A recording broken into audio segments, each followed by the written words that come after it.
Okay, and we're live.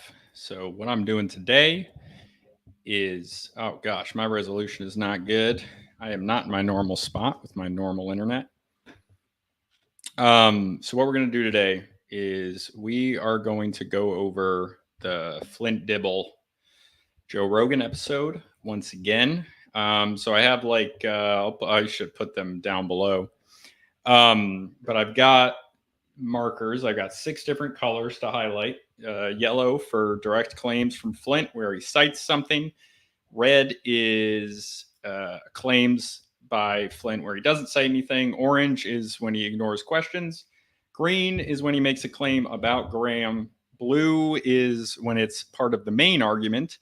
Purple is miscellaneous. So we're going through the whole episode, and eventually, we're going to get something out of it. I'm going to see what I'm going to do. It's a massive undertaking, but that's what we're doing. So come hang out. That's what I'll be doing here. It's a little tedious, but it must be done as Graham continues to attack Dedunking Dan.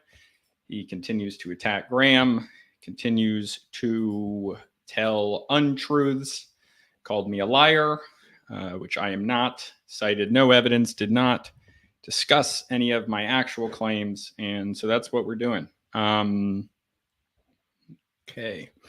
When I start here, if somebody could tell me how the audio is, what's up, Vingal? Nice to see you, brother.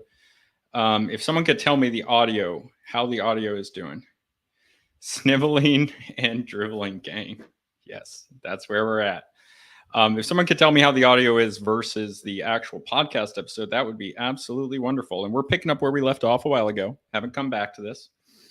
So let me know what you think in the comments. All right. It's here. We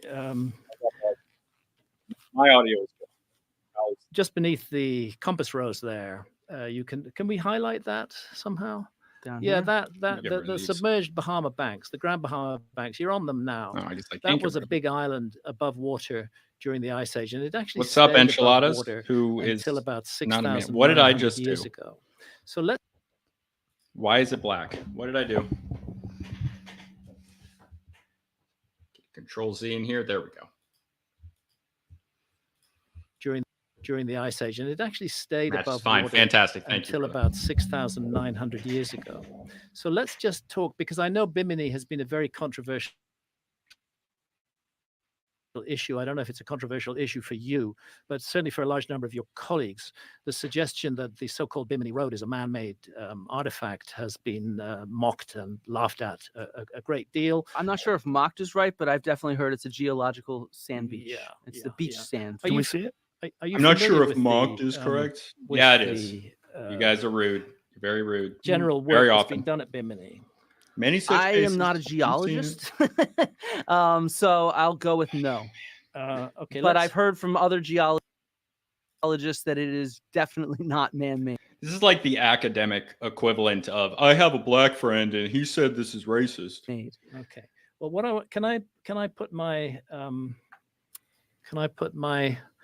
HDMI? HDMI. I've got so many different pairs of glasses here. It's really crazy. Oh, I'm somewhat louder. All right, let me turn yes, that down. I just want to say I worked with Dr. Glenn Milne, who's a leading geologist studying marine archaeology. This is the Piri Reis map. And this is the one that's from like early 1500s. Change my glasses yet again. I'll tell you, old age is a bitch. So it's this map that I'm interested in. It's this large island and the possibility that that large island was depicted on as it looked during the last ice age, that it is the submerged Bahama Banks, and that running up the middle of it is a depiction of the so-called Bimini Road. Now, I'm showing as it looks today. I don't know how I feel where the Bimini Islands are about this. I mean, I have mixed feelings on this one, but at the same time, it's like the Bimini Road itself, the pictures, it's very straight. It's very odd. And just so we're clear, yes, they call it the Bimini Road, but that does not mean that it's a road. Am I talking? Did my audio just go out? It's not showing up green. It usually shows up green. Uh-oh. Am I in here? No, it says I'm good. Okay. And the island of Andros. If you go back 4,800 years, bottom left, you can see that the Grand Bahama banks were submerged. But up until 6,900 years ago, they were above water. And 12,400 years ago, they were above water. And I must say that looks very much to me like the island that's depicted on the Piri Reis map. This is Glenn Milne. He worked with me on the inundation maps for my 2002 book, Underworld. I think you have to agree that he's a very major expert in the field.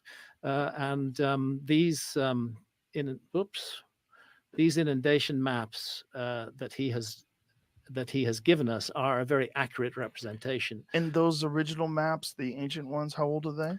That's the 1513 Piri Reis map, which was based on more than 20 older source maps.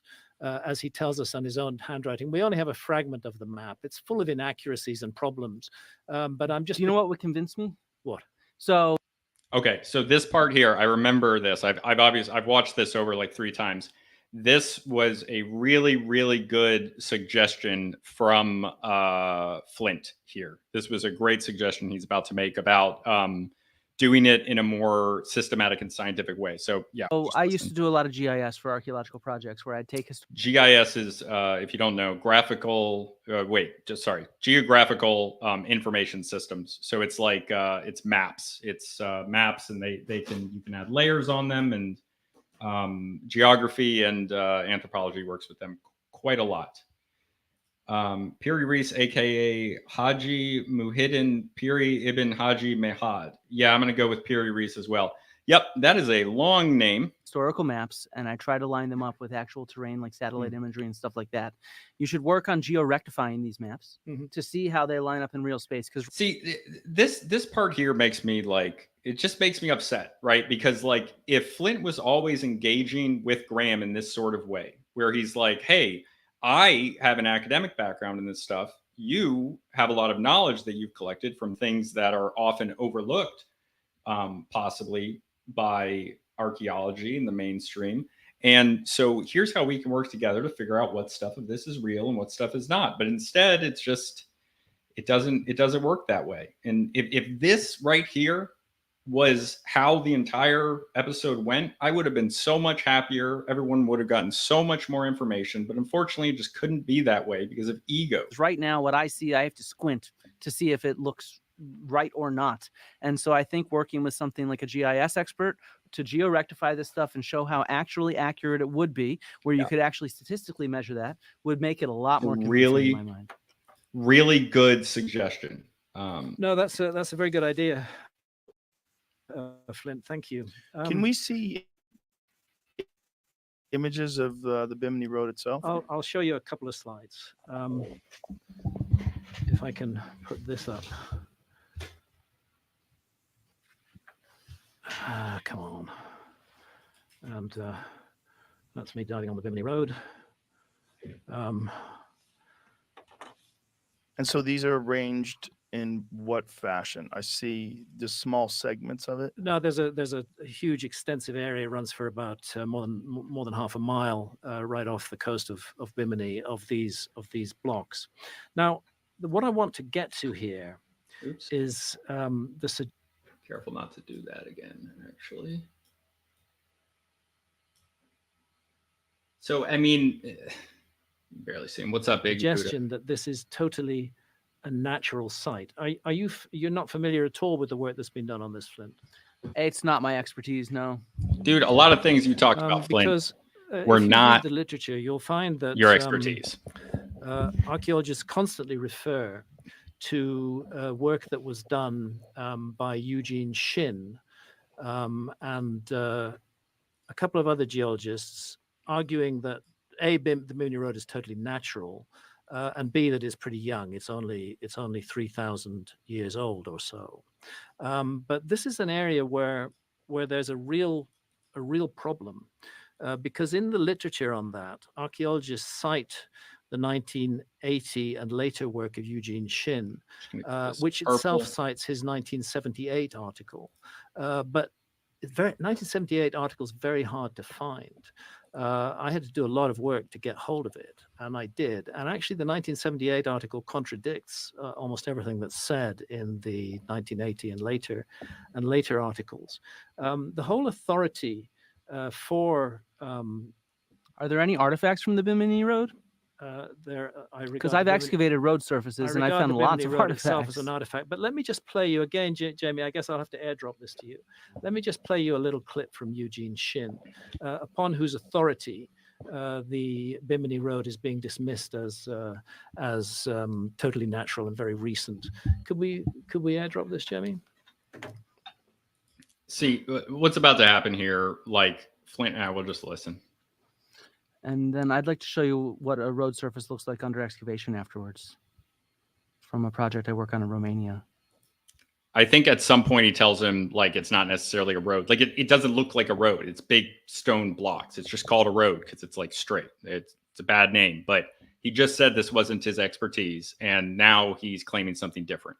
And he's just already just shooting in, trying to find flaws instead of actually interpreting it in a unbiased way, or even attempting to remove his bias. So this is the guy whose work on Bimini is used by archaeology to dismiss it as A, totally natural, and B, totally recent. So we would hope that he would be an honest person, that he wouldn't disguise his own findings from an earlier period of time. How do I play it? Oh, you play it. Okay. And this is just a little clip from Eugene Shin. Yeah, I remember when I first met you, I was a young graduate student at Erasmus. And I remember running into you and you were carving this stone statue. And somebody asked you what you were doing with it. And you said you were taking it over to the Bahamas and throw it overboard and hoping that these sheep would find. So here's what just happened. Okay. In apparently academic archaeologist is saying he's taking artifacts, carving a stone statue, and throwing it overboard and hoping that these sheep would find it. So they're messing with the archaeological record. There's no academic reason to do this. This is specifically out of malice and out of a reckless disregard for human history. There's no excuse for this. So I don't know if you followed up on. The room laughs. Let's just hear that again. And somebody asked you what you were doing with it, and you said you were taking it over to the Bahamas and throw it overboard and hoping that these sheep would find it. So I don't know if you followed up on that. Well, someone told me they saw it in a magazine somewhere, but I kept waiting for something to really happen. Nothing really happened. The guy who's planting artifacts on the Bimini Road is the main authority that is used to dismiss the Bimini Road as a map. So just what does that say about his motivations, right? If he's somebody that wants to and claims that he actually did or was going to, I don't know if he ended up actually doing that. It seems from what he was saying there that he actually did do that. What does that say about his motivations with looking into the Bimini Road? It seems like he's very interested in dismissing it, to me, if you're willing to throw artifacts overboard. And I think that largely discredits a lot of his work, or at least puts it into massive question. As a man-made structure. Did he actually do that, or was he just joking around about doing Not that? clear. I think joking about it would be in very bad taste as well. Yeah, and Flint's laughing about it, I guess. Flint thinks that's funny. I don't think that's funny at all. I think that I care about this stuff. I think it's offensive to think that that's funny. Yeah. And especially referring to the sheep who think that it... Right. And then referring to alternative people who are trying to look into this stuff as animals, as sheep. It's extraordinarily disrespectful. That it might be. Well, it's actually- certainly not a scientific approach. It's not. It's to my mind, it's not a scientific approach at all. I think this is the moment where I'm going to do my sort of second major Do presentation. you mind if I quickly show? You mind if I show some images of a road service? So Flint laughs about it, completely moves on, and doesn't he doesn't engage with that at all. He doesn't condemn that. That's disgusting. Show some images of a road surface. Yeah, before you I'm please. do very that? happy for you to do Sure. so. Jamie, do you mind showing the HDMI? I'd like to see better images of Bimini Road. Maybe Jamie, there's So- loads of images of Bimini Road on the net. On the net. In Romania, we did a series of magnetometry surveys. This is called Histria. It's sometimes referred to This as is the completely Romanian off Pompeii. topic. And so to ground Obfuscation. truth our skip magnetometry ahead. survey, we opened up trenches to find these Roman roads. And so what you see when you This look at Roman, this is irrelevant because it's not a road.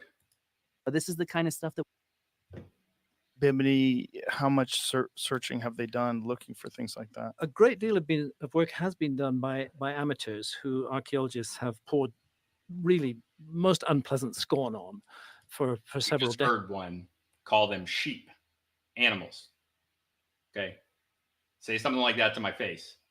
I'm not going to fight you because I'll get arrested, but I'm going to be very rude back to you in response to your obvious disrespect. Decades, but that work has, in my view, been highly valuable and has been worthwhile doing. I don't claim that the Bimini Road is a road.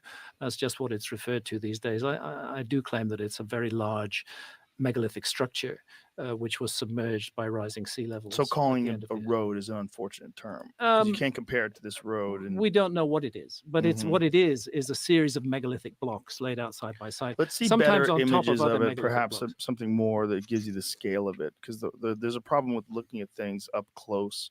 Yeah. And can Yeah. I just give a quick shout out to Yeah. UT Austin, which directs Dude, that no one project cares in about your Romania. shout out. Yeah, Yeah, shout Adam out to Rabinowitz, UT Austin. UT Austin, you guys rock. Shout No, out. they probably Okay, don't. so that Your looks means crazy, nothing. man-made. Dude, it's so disrespectful to be in the middle of a conversation about something to move it away to something completely different, something unrelated, to share your own stuff, and then to interrupt again after you already interrupted in order to just thank some people at UT Austin. Ugh. That last image, though, go back to that last one. That's crazy. I mean, that is, how big are these stones? Yeah, I mean, if you can They see weigh a that, I couple would tons Google it each. in another They're tab. about They 12 are feet long on one large. side by They're about 15 straight. feet long They're on the fairly other. uniform in size. They're fairly uniform in size. In many cases, and again, the contrary has been claimed. In many cases, they are propped up on other blocks underneath them. There are multiple layers. Like the video, And in please. many cases, the bedding planes do not, in fact, slope as one would expect if this were natural. They're horizontal. And this is one of the things that's been missed in the geological literature. But Go to the one in the upper left-hand corner, Jamie, please. Yeah, You know, I'm just looking for some proof here. It's all right. But things look cool. I get that, but it's like a question of how do we tell the difference between man? If you saw my the work that I looked at, where Flint Dibble claimed that site, that the first site that he showed, actually, we're not going to go back to it right now, but I covered it in my other videos. He claimed that a site was Ice Age. It wasn't. It was possibly during the Ice Age, but that would make it in the Younger Dryas, the end of the Ice Age, and that it was possibly dated to that time just because that area was neither submerged by water during the Pleistocene, during the Ice Age, nor was it covered by an ice sheet. However, the dating of it dates to, and no human artifacts in the presence of it, just dating the organic material, wood found near, one of them up to a kilometer away. They used an older method and they used radiocarbon. And the older method, which is less trusted by archaeologists, dated it to 10,800 years before present,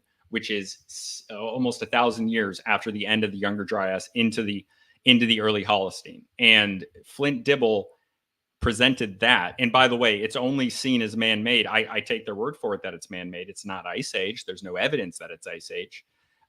Even though he presented it as Ice Age, Flint did. There's no evidence of that, but it's not, oh God, I lost my train of thought. It's, the reason they call it man-made is because of the orientation of the stones. Even though they're not straight, it looks like it may be. I don't know this type of stuff in the level to disagree with. And I give plenty of credence to archaeologists. I do. Okay, like I read their documents, their stuff all the time. but it's they decided based on the orientation of it, no human artifacts, and they decided based on that it was a man-made hunting wall. And look, that's fine, but when you're going to believe that, as Flint Dibble does, and you're going to present it as, since it's possibly Ice Age, just because of, and they gave their reasoning for that. I don't agree with their reasoning, and that's something about a conclusion rather than something about like their methods. I can't argue with these scientific methods that they're using. I don't have the knowledge for that, but I can argue that since it's not dated, there's no organic materials dated, there's no human artifacts, as Flint Dibble was just complaining about, asking if there was any human artifacts found, then that's a different thing. Okay, it's so tiresome, Man-made and natural. And that's not easy. And I've never really, again, seen architecture like this. We don't see stuff like this on the sites that Graham goes to in Ancient Apocalypse, for example. It doesn't look like this. Megalithic it's the same culture at those places. We'd expect to see more sites that look like this. Right. We're dealing with completely different parts of the world, correct? Yeah, which is my point, that it's not all one culture. Yeah, right. I agree. So this one is fascinating. I agree. That's not what he said. That doesn't intrigue you? You don't look at that and go, wow, that really looks man-made? I think it looks really cool, but again, I've seen a lot of. But if you knew for sure that was Flint Dibble, can you show one specific example that shows anything that's as long and straight and megalithic as that? How would that be natural? How? Tell me how, Sway. I got to stop making it full screen. But like, look at that. They're megalithic blocks. They're so straight. I don't know how good this is, but like, again, look at it in another browser. Man-made, wouldn't that sync up? Like if you knew for sure, if this had been dated and everyone knew where this came from and you saw this and notice that question, right? He's asking if it had been dated, even though there's no date on the dating. In fact, there is a date, and it's after the Ice Age. Flint, when it helped his argument, he was perfectly okay with making a claim in a conclusion that the paper didn't even make. This was from an archaeological site that was well known and established. You would look at that and say, yes, that fits that. If you wouldn't look at that if it was in a well-known archaeological site and say, oh, this piece is man-made. All the other stuff is clearly natural. I mean, look, to me, I don't see anything that tells me that it's man-made is all I can say. I screwed that up. What I meant to say is, I get what you're saying. If you looked at this, you wouldn't say this is natural. If you looked at this at a known archaeological site, I just reversed it. Sorry. If you looked at this at a known archaeological site and there was other structures there, and then there was this, you would say this is a part of that. You wouldn't say that this is natural. Not necessarily. So there's a site that I work with. But look at this right here. I get what you're saying. But you know what I'm saying? Like if there was other structures next to that that were clearly man-made, you would assume, I would think, that would be man-made as well. No, that was what I was going to say, is there's oftentimes a lot of natural stones alongside archaeological stones at sites. There was this one example of a perfectly circular depression at this site in north of Pylos. I think in the end, Shermer actually admitted where he had made mistakes, though. That's the difference near the end. But yes, he was quite disrespectful, and I did not like that. But I liked him more at the end. And so we kept saying to ourselves, it's in the middle of a stone structure. And so we went back and forth on whether it's man-made or not, this circular depression. Geologists showed up. They said, nope, that part's not man-made. If you see what I mean. We listen and collaborate with geologists who understand how to tell the difference. Well, we definitely know that happens with sinkholes. There's a great example of this very circular sinkhole that was like hundreds of feet deep, right, Jamie? That one that swallowed up those buildings. And it looks crazy. Like someone took an apple core to the earth, and it's completely just natural. nuts what can happen. Yeah, it's nuts. It's That is nuts. But that's sort of a different thing than stones being laid out in a uniform fashion like that. No, it wasn't here. What was the name of the site? What are you looking for? No, he was looking at Pylos, which is not the site itself. It was an early Helladic site north of it. I'm blanking on right this second. So, since we saw Eugene Shin and the reference from the audience to the sheep who believe in outrageous possibilities like a lost civilization of the Ice Age, I want to address, Flint, the way that you dealt with the media about my work. Uh-oh. And I'm going to Here show we a go. little PowerPoint presentation here, and we'll talk it through. Well, we know that it's very painful to be burnt at the stake. And heretics were burnt at the stake until relatively recently. And there's Galileo brought before the Inquisition for heresy. And here we have Flint Dibble, who, sorry if I'm being direct, Flint, but you do recently appear to have set yourself up as a sort of modern Inquisition to investigate and test whether output actually fits into what is regarded as acceptable thought by the mainstream. So I noticed your attack on the Homo naledi controversy on your YouTube channel. And that concerns the work of Lee Berger, who's an explorer in residence with National Geographic. He was really too big a target for you to bring down, Flint. But this guy, my friend Danny Hillman Natawajaja, he wasn't such a big target for you to bring down. And you presented this this video on your YouTube channel where you refer to it as a pyramid scheme, which is an insult in itself. And I'd like to take this opportunity just to play a little clip from Flint's YouTube channel, if that's all right with you, Flint. Yeah, feel free. Okay, Jamie, another bit of airdrop here. Now, this is a clip from your YouTube channel. And this was an interview with Dr. Lutfi Yeah, Yondri. now you very, very smart that you brought on a couple of Indonesian speakers to join your assassination of the work of Danny Hillman Natawajaja. Because Dr. Lutfi Yondri excavated the site of Gunung Padang. He did. Okay, so I'm going to move this to 1.25. He did major Yeah, excavations there. indeed so, and there's a conflict of interest between him. That's Lutfi at the bottom there. He there's a conflict excavated, of interest between, just so we're clear, he didn't excavate the whole site. He didn't actually excavate the entire thing. between him and Danny regarding Gunung Padang and work done on Gunung Padang. But I'm more interested in the way that you guys present this and the mockery that's involved in it. Let's just play that little clip, Jamie. Harry, do you want to expand on any of these points or bring up a different point of view of your thoughts on this article? I will criticize about the author first. Okay. If you see the authors, is there is a Danny Hillman, and the others is you can see only one, the archaeologist. Who is the archaeologist? The one archaeologist? Archaeologist is the Ali only Akbar. the Ali Akbar. Okay. Ali Akbar. So it's And everyone else only is, Ali Akbar.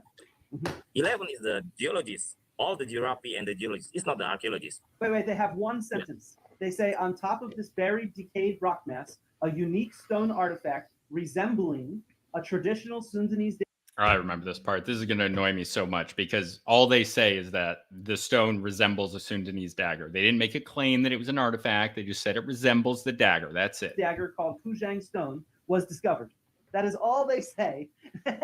Dude, his laugh is so disrespectful. It's just no self-reflection about how you're speaking about other people, and then cry bullying when people are somewhat disrespectful back to you. Is that how you identify artifacts? He didn't identify it as an artifact. Okay, you lack of reading comprehension. Like, he said it resembles a Sundanese dagger. He didn't say it was. He said it resembles, and it does. And then Joe spends way too much time on this. In Indonesia, denied of the oldest pyramid. So I think it's only Ali Akbar. Shermanator, I you shouldn't not trust all archaeologists, right? Like, plenty of them do great work. I cite a lot of them. I have some archaeologists on the channel, but like, there are problems with the field itself. It's very unfortunate because Flint really is giving archaeology a very, very bad name to a lot of people. And I think he and other archaeologists feel that isn't true, but that's just hurting their credibility more. And they'll blame other people for that, but I don't feel that that's true. Who support him for this one? He's the only one. There's only one that supports The only him. one. I really doubt that. I don't find any person. And the Graham Hancock too is a circle of the pseudo Graham, science for me. So it's not his circle is not the archaeologists. The ordinary people or the people in the ordinary people. That's how this archaeologist is referring to someone who's not an archaeologist, an ordinary person. Oh, their words don't matter. They're just ordinary. They're not like us. They're not divine. The outside, they waiting our research, and they waiting what we say, because they always believe what we say. The archaeologists They always believe what we say. They always believe what we say. Our word is scripture. say we say is the civilization. Okay, it's civilization. It's like that because we are the researcher. We are the archaeologists. Now, I'll continue They're like with my priests, man. little bit of presentation there. If we can call that up again, Jamie.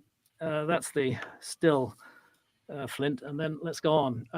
So here we have, you have great influence on media and culture. You say that you just have a small YouTube channel, and that's true, Flint. You do have a small outreach on YouTube, but you have a much larger outreach. And he is a member of this non-ordinary class, right? Like, regardless of what actual normal, ordinary people think, Flint Dibble is in a position of authority in these institutions that still has a lot of power, which is why Flint Dibble can write a Guardian article with lies in it that I've covered in past videos, and nobody cares. Subscribe if you're not, and like the video, please. With journalists, and you've put yourself forward, you and John Hoops actually. As, John Hoops people is that a journalists should talk coward, to. man. So this concerns Gunung Padang. Now, Gunung Padang was the first episode in my Netflix Ancient Apocalypse TV series. It's about this huge I would pyramidal structure in the island of Java in Indonesia, which the work of Danny Hillman, who's a very experienced geologist, has suggested might be as much as 27,000 years old at the very base of it. Here we have the Guardian. Well, there's Bill Farley on the left. He's strongly recommending that. Yeah, Bill Farley, I know him. He's a bit of a hothead, man. I kind of like him though. He's not quite like the other ones. Like, I don't mind going back and forth with him. He's from Connecticut, and I've actually done. We know a lot of the same people. A lot of people that I don't talk to anymore. I knew them like they're other professors. I actually did some of the archaeology. Not like, I wasn't the archaeologist. I'm not an archaeologist, but I did some of the archaeology on sites that he's published on. But yeah, he's a bit of a hothead, but yeah, he does go a little crazy. Bill Farley gets actually upset, and that's not as fun for me. Like, I remember a while ago, I was going back and forth with him when I posted something about Flint on his podcast, and Bill Farley was so mad, man. He was so mad. And it's fun to do a little mudslinging, but man, if you're going to get actually upset, like, I don't want to do that. That's not fun. I don't hate you. Like, I don't want to do that. Yeah, I even tried to reach out to him a while ago and like talk to him, ask him to come on, but he's not interested. Flint's interview, the one I've just shown a clip from, being watched. There's Bill Farley saying it was not worthy of publication. This is the article that Danny Hillman and his team published, a peer-reviewed article on this. It went through a year of peer review before it was published, until Flint and his colleagues began to put pressure on in the media. Here's the claim being rubbished by Dibble and others. They point out that Natwajeda provided no evidence that buried material was made by humans. Actually, they did. In Danny's estimation, what the remote sensing shows is rock structures that have been cut and shaped and moved into place by human beings. Yeah, that's the thing, Kyle. Bill Farley would be a great guest to have on, because we have a similar background and he knows more about it than I do, because he works with that stuff all the time. Like, it should be natural, but he doesn't want to. That's fine. Yeah. And the net result is of all this pressure was that Archaeological Prospection, the journal that published the paper, came under such huge pressure. There was such a huge amount of media fuss about this. And I do think actually that all of that was caused. I think poor Danny suffered because his findings were featured in my show. I think the reaction of archaeology to my show was probably why Danny got targeted. But at the end of the day, the Witchfinder General worked out, and the piece was retracted, causing massive humiliation for Danny and his team. Now, what Danny and his team asked for was that criticisms be published alongside the article, but that the article not be retracted. And that seems to me to be fair enough.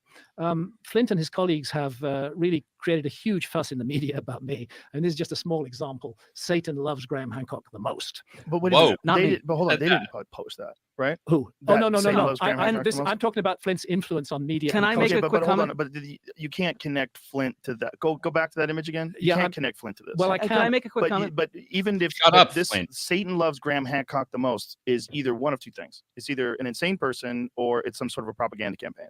It's someone who's trying to dismiss you or get the fundamentalist Christians against A propaganda campaign created by Flint Dibble. Okay. And look, I don't think that you can necessarily blame all of that on Flint Dibble, just as I don't think that you can blame Graham Hancock for the response that that Flint has gotten. Okay. And but Flint tries to have it both ways. He tries to blame Graham Hancock while not taking responsibility. And that is not okay. That's not, you can't do that. You have to pick one. You have to try. What's up, man? Can't stay because King Phil is live right now. That's okay. King Phil is great. But yeah, what's up? Thank you for coming. It's true. It followed the onslaught on my work following the release of Ancient I Apocalypse. understand, but this person might have gone after you anyway. I'm talking Yeah, about. I need to Can get I a make a green. quick The comment influence about on my media. media Yeah, influence? A well, lot of my I'm Dude, media you've influence has asked to do with 3 you times. announcing this conversation. The media rarely ever got in touch with me about you until you announced this conversation over a year ago. And So then that- since then, I've had plentiful journalists get in touch. Dude, you are still responsible for how you respond. Just because they got in contact with you because of this interview, because of this debate, doesn't mean like this doesn't mean anything. Why are you cutting in for this? Like they're getting in touch with you. You're still responsible for how you respond at that to point. comment on things related to your show. So you're the one that's actually given me this media platform. I do not go to these journalists at all. And why do they contact you? Because you wrote a long Twitter thread, by the way, which I've looked at. This is how this originally started, where Flint Dibble attacked the use of negative evidence. Isn't that funny? Because in this episode, most of what he uses is negative evidence, which is a legitimate form of evidence. But when Flint Dibble, and we're going to go into this later because I haven't even talked about this yet. A lot of people forgot about this thread. I didn't. I got it all, brother. I got it all, and I'm coming with it. I'm coming with receipts. I'm coming with screenshots. I'm coming with videos.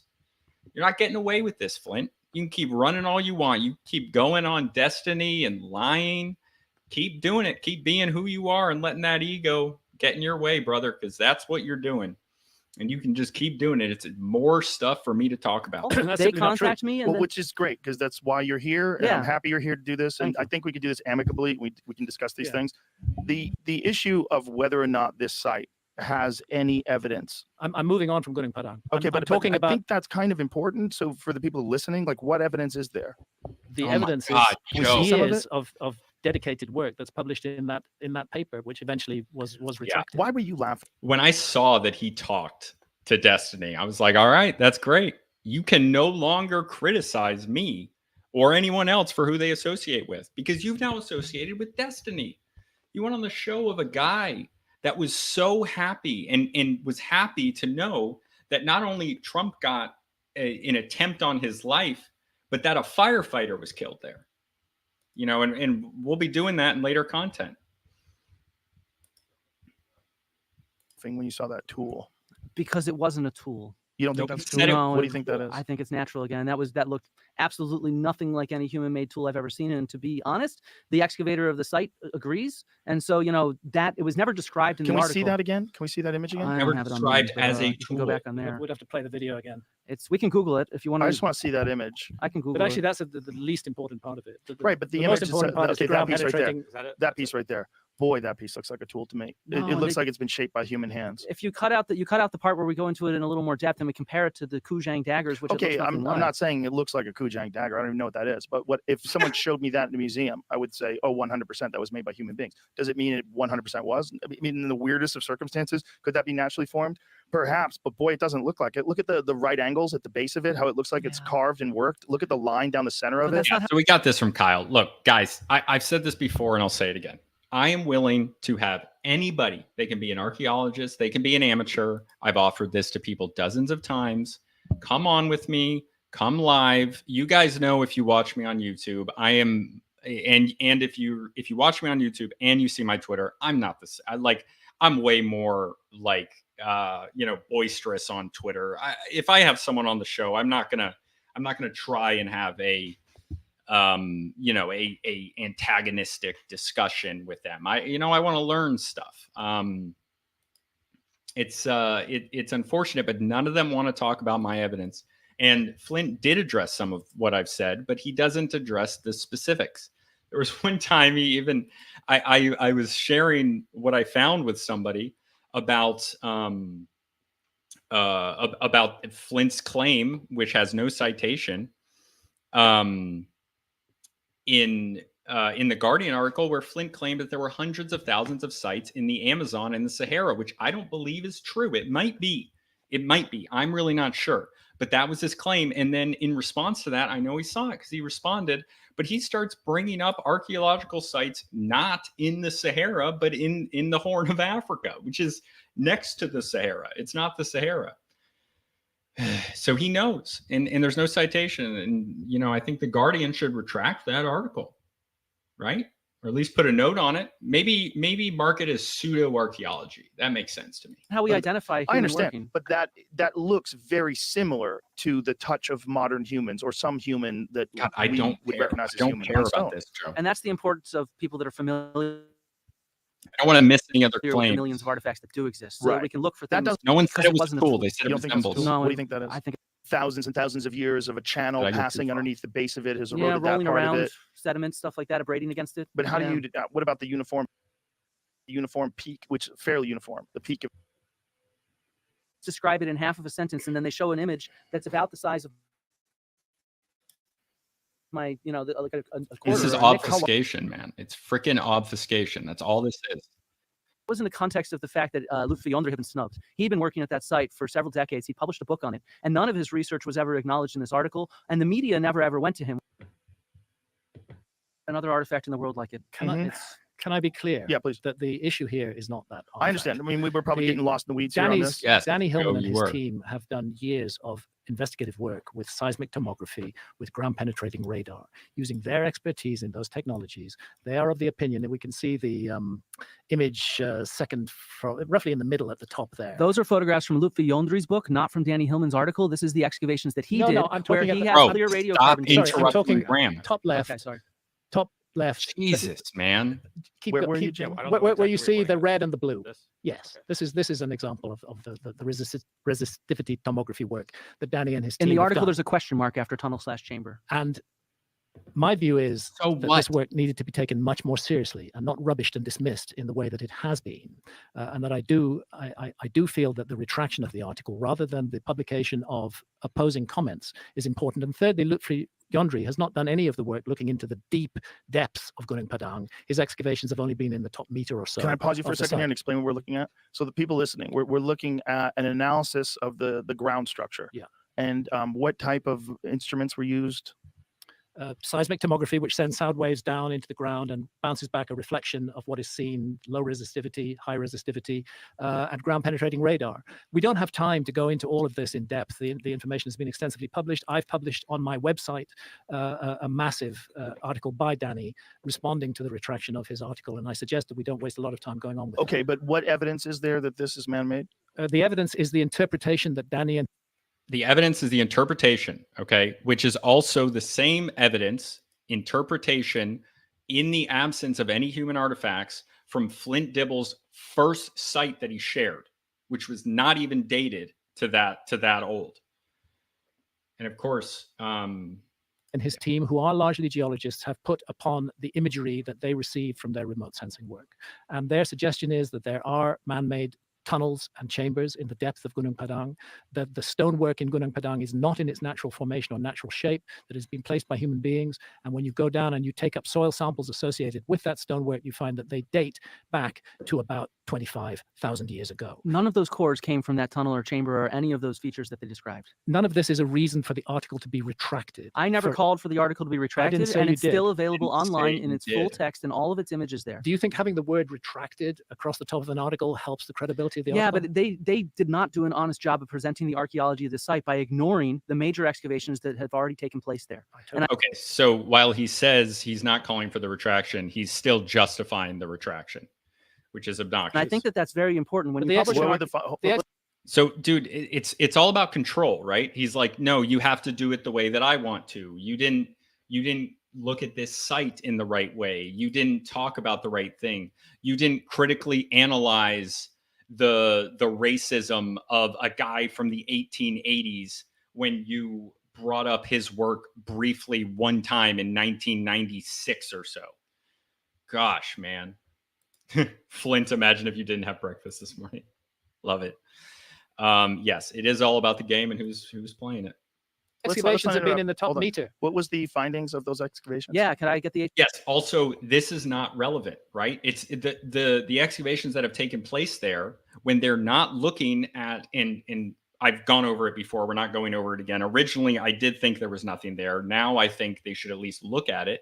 They're looking at the fourth section, which is far below 1 meter in the ground. That's what they did the geology work on. Okay. You don't have to talk. It's not relevant to talk about the other excavations that are done there. That's just noise. It just doesn't make any sense, man. It's just anything he can say to try to discredit. HDMI really quickly, Jamie? Oh, and now Flint wants to change Okay, the so subject. on the left is actually the book published by Luffy Yondri, and I'll show He's you some of the still trenches that he's trying. done. He's done, so there's this megalithic architecture there, and he's gone down in all the different terraces and along many of the different walls and excavated below them so that you can get datable material from under the walls that are visible, the same walls that Graham featured in episode 1 of Ancient Apocalypse, right? And so in the case of all of them, not he relevant. has carbon charcoal that he Obfuscate. has taken and that dates to 2,500 years ago. It's impossible for there to be clear charcoal underneath all of these walls. Here, let me get a photo. Also, he's found plentiful artifacts. Groundstone. This is for grinding sort of plant products. This is pottery that he's found. And then charcoal found underneath each of these walls where there's sterile soil. Date that. And that tells you that the wall dates after that. And consistently Yes, across that's all of fine. them, the That's dates came great. back as about Still not 2,100 years ago. So 100 BCE is when the 100 walls that we see on the site were BCE, built. Danny doesn't dispute any of that for the depths to which Lutfri Yondri excavated. But he It's the doesn't demonstrate 15 of anything It's the man-made 15 to underneath. 20 meters below. He does demonstrate it's man-made. And he from my claims that view. there was a reorganization of the site that was reorganizing an earlier layer, but these photos from this excavation demonstrate that this was not built on earlier architecture. This is built on soil. And so there's no architecture directly underneath these terraces. None of the areas underneath where Danny doesn't excavated or mean dropped the that it's core not into under it. have anything to do with the standing architecture Okay, that's there. so to summarize, these particular excavation sites are very clear, 2,000 something, 100 years, yeah. 2,100 years, very clear. Now, Graham, what evidence is there that there's man-made structures or any evidence of man-made construction that's older than that there? It's the interpretation of the ground-penetrating radar and the seismic resistivity, seismic tomography work that's been done. It's the interpretation of that. Yeah, so this is a separate thing. The 3 parts was me going over it originally. This time, if you're just joining us, I am going over and I'm marking pieces of claims about Graham, claims that Flint made for the future when I go back in to like synthesize all these claims to make something much larger. That's what we're doing right now. So, hang out. I'm giving my opinions as we go. Yeah. Made by Danny and his team. Past a year. Which is just this that we're looking at here? No, there's much more. But we just don't have time to go. And by the way, again, I will say this again, the interpretation of this site, even without human artifacts, interpretation of the way that it looks is how they said that the first thing that Flint shared in this entire podcast, this Ice Age site that doesn't date to the Ice Age at all. It dates to at oldest 1,000 years after the Ice Age. It's the same thing. It's the interpretation. But when it's Flint's case, he doesn't bring that up and he lies about the age and he claims that it's an Ice Age site. It might be an Ice Age site, maybe, but there's no evidence of that besides the fact that it possibly was above it was above water and not covered by an ice sheet. That's not evidence of it being human made. Remote sensing says there is. Yeah, so the issue is that it might be a man-made tunnel. It might be a natural tunnel. It might be. We don't know. They're refusing to do the cores on it. They're not doing it, which is the problem. I'm actually giving a presentation on Flint's influence on media and culture, and we're getting drawn into but it's important because it's something that comes up, and I want to clarify. So, Graham keeps trying to get back to the same thing and show us that looks like man-made structures, man-made tunnels, man-made anything other than this stuff that's on the outside. So the presumption is that these deeper layers are older, but why? They're definitely older because of the carbon dating of the soils that have been brought up beside them. And by the way, the carbon dating at this site that was done that shows it's that old, that's more evidence than Flint even had on the first one. The carbon dating of right there on the wall that he claimed was an Ice Age site was actually from it carbon dated to 9,800 BC, not in the presence of human artifacts. Okay, they didn't find any human artifacts for this. This is the hunting wall, the Pleistocene hunting wall that dated to 9800 BC, which is 2,000 years after, almost 2,000 years after the end of the Younger Dryas, which is 10,600 years before present. So when it's Flint, I got to stop reiterating this point, but I really want to hammer it in. I mean, this is what's happening. Nobody wants, the archaeologists, the fans, they don't want to engage with that. They don't want to engage with the actual information. Just read the sites, read the studies. I have all of my sources for this are on Patreon, which is $2 a month. Let's continue. What comes to question is whether those soils were associated with anything worked by human beings. Right. And what evidence is it there that there are? The evidence is the interpretation of Daniel. Evidence is the 18 from interpretation. remote sensing. That we are Jesus. looking at stone work that had. Why weren't they this critical of this things? Jamie didn't fact check any of this. I understand he doesn't have like the archaeological knowledge to do so, but they should have had someone else in here to do that. God, I'll do it. Call me up. Let's go. Has been manipulated and maneuvered by human beings. And how do they make that They distinction? never claim anything was manipulated and maneuvered. They never claim that in that article. I've read that article a few times. At the depths of Gunung Padang that the stone is not in its natural formation. They claim that that's a tunnel/chamber ? Question mark. They have yes. another area where they claim there's a step ? And I have never seen evidence for a pyramid where you're saying your question marks for these. God, who cares that there's a question mark, man? I have this in two parts. I'm just going to go to the other part now. I'm just going to take a note here. Give me a moment. Flint claims Gunung Padang.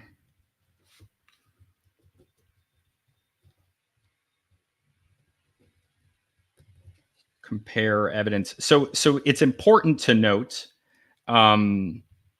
that this interpreting this geological data is not something that is rare. Yes, good question. Why not let them check it out? Why insist on ruling out the possibilities and probabilities? It's because it's ideological. It has to be. They're married to the ideas, which is the same reason that the guy that did Bimini Road, if you were here earlier, wants to, or did apparently, claimed he did, or claimed he was going to. And he talked about, someone said, it seems like the way he was talking that he actually did do that through artifacts on the Bimini Road to throw people off that he had made himself. Ridiculous. Ridiculous, scandalous, nefarious, not okay. Someone's calling me. 1 second. No, I don't want to answer that. Why would I answer that? I don't answer my phone. Don't call me. Find me on Twitter. So we talk about all the conflict involved in something that is clear as day, like the Bimini Road, right? So he disagrees. He says it could be a natural formation. Other people agree.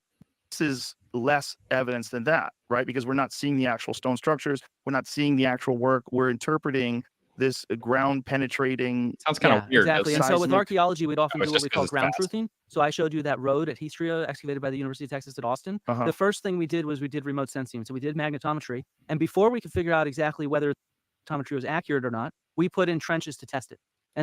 And isn't the Bimini Road interesting enough with megalithic blocks and straight for you to at least do that? And that's kind of, I think Graham is calling for that type of work to be done, and they don't want to do it. Someone's got to do it, man. That would be the perfect way to do it. And that's always what you do when you do remote sensing, whether it's remote sensing with satellite imagery, LiDAR, magnetometry, GPR, ground penetrating radar is here. You always want to make sure that you test it because you have to be. I'm still trying to learn the difference between LiDAR and ground penetrating radars. I used to think that they were the same thing, or at least that LiDAR was a type of ground penetrating radar. And apparently that's not true. But I was like looking at sources. I was looking at websites because somebody said that's not the same thing. And then I was trying to talk to this guy who was explaining that to me. And he was just like angry when I was just trying to understand the difference. Like, I just want to learn.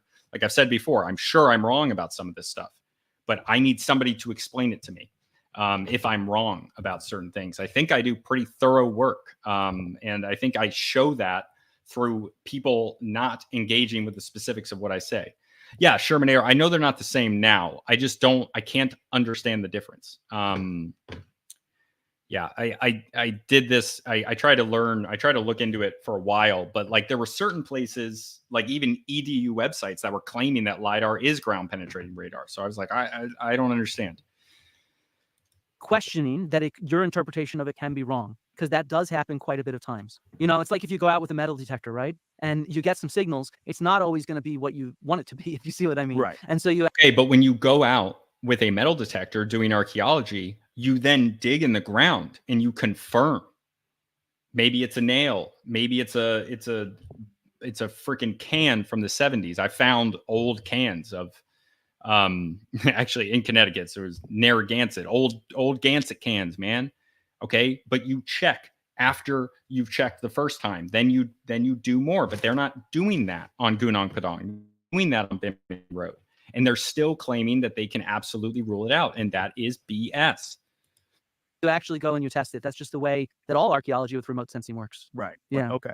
This is okay. Obviously, we don't have time to get into depth. But Yeah. this is- What I'll say is there's a major article by Dan published on my website, which presents all his evidence and which addresses the issue of what he regards as the unfair retraction of his paper. And I don't believe his paper would have been retracted if Gunung Padang had not appeared as episode 1 of my Of course Netflix. not. Is that evidence to you as compelling or less compelling than Bimini Road?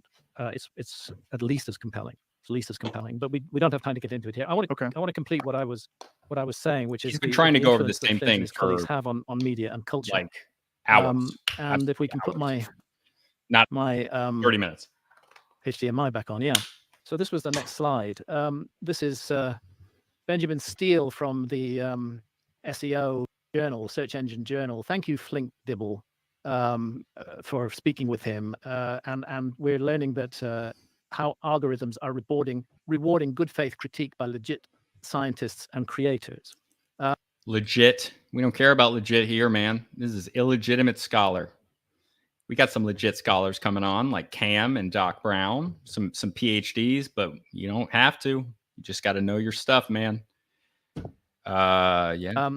People ask, here's just a Google search. Archaeologist Flint Dibble says Hancock's claims reinforce white supremacist ideas, stripping indigenous people of their rich heritage, and instead giving credit to aliens or white people. Actually, I've never. Did you really say that? No, I said that this idea of Atlantis, the way it goes back 200 years, it has been used for those reasons. So are you saying your quote is incorrect? I think that it's editing me out of context, Graham. I've never called So you did say that, even though you just said it didn't. You just said he didn't. I've never called you a white supremacist and a racist. That's not what he said. We have it right here. It says Hancock's claims reinforce white supremacy. That's a quote. You said that, right? And he's just obfuscating even on that. So we're going to give that a green for claims about Graham. Say so very slippery in the way that you deal with, because you know perfectly You're a well. slithery You little know perfectly snake. well that saying Flint. that my work encourages white supremacism and encourages racism is going to end up with me being tarred as a racist. And you know very well No, that Graham. tarring somebody as a What do you racist mean, no? in this day. That's Look, what the results happened. there, down there. That's what happened, man. Even though he's married to an Indian woman, okay, he's not racist. I'm not racist either, but I'm more racist than him. Oh crap! I just went all the way back. That's all right. We weren't too far down. Down there. Make no mistake, Hancock is a white supremacist like Trump. Look See at down there, this- it's look at this racist title. fiction pretending to These be are not science. my words. Well, Well, no, He didn't say they were. He said, look at the results there. He says, look at the results. Halfway through my General Tso's chicken last week, I found a microchip. It turned out to be a calico named Curtis. Oh, God. Yeah, maybe don't go back to that restaurant. Look, the results there, down there. Make no mistake, Hancock is a white supremacist like Trump. Look See at down this- there, look it's at this racist title. fiction pretending to these be are not science. my words. Well, Look, no, I'm talking about your you influence on cite media and 19th culture. century sources, you cite 16th century sources, Yeah. and I label those as racist. And I see it as a problem to readapt those kind of sources without And what he wants you to do, okay, let's keep going. Actually. critiquing them, because Without critiquing them. You do your work in the wrong way. I want you to do your work my way. I want to be in charge about how we do the work. It's about control, guys. It's about controlling how others think, how they present information. I don't complain about how Flint presents things in a context of his papers. Well, maybe I have sometimes. I don't actually remember, but like dude, like just because he didn't the only quote about this Ignacio Donnelly, as far as I know, it's just one. It's one page in a long book from the 90s. He doesn't just because he didn't spend 2 pages talking about how there's white supremacy and how there's issues with the theory doesn't mean that he's reinforcing white supremacy. That's an insane take, and it shows that you can't fight it with actual evidence. Dude, people don't have to do things the way that you want them to do. Just like when archaeologists complain about my thumbnails.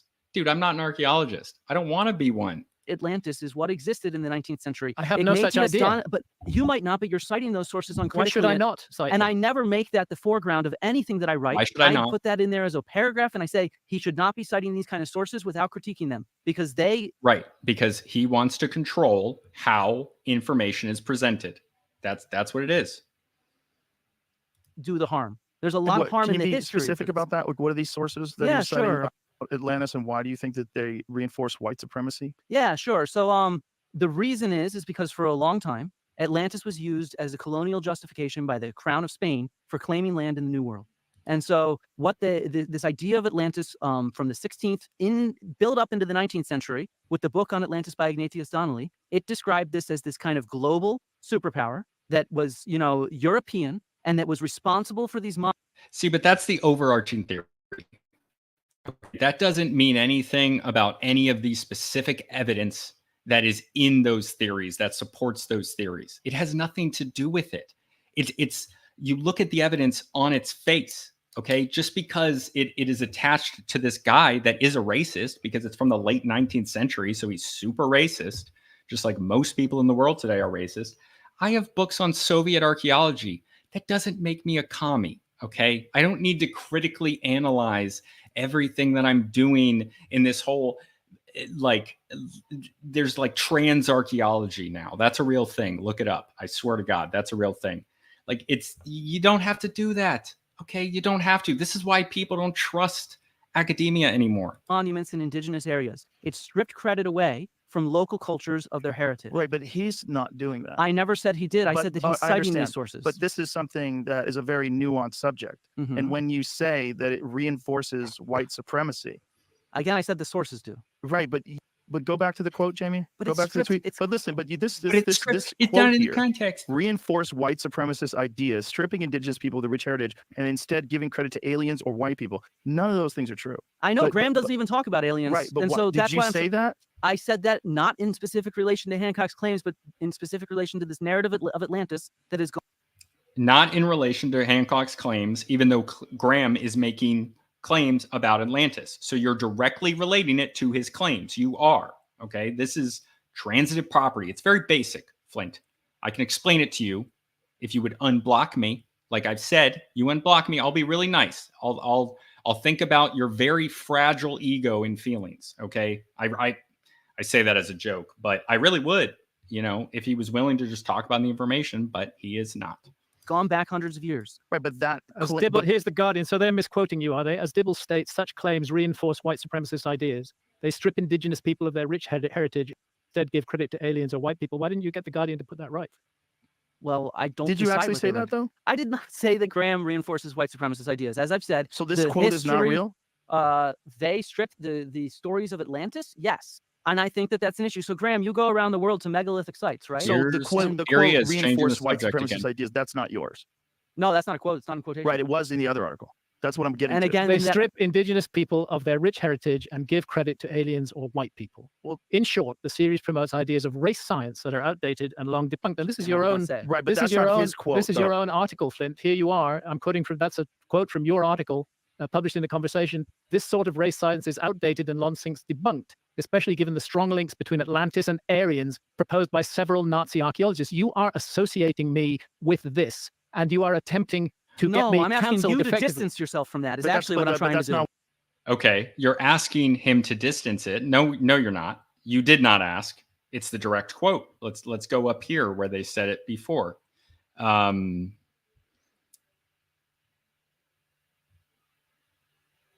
Hancock's claims reinforce white supremacist ideas. That's what he said. He did not ask him to distance himself. That is a lie.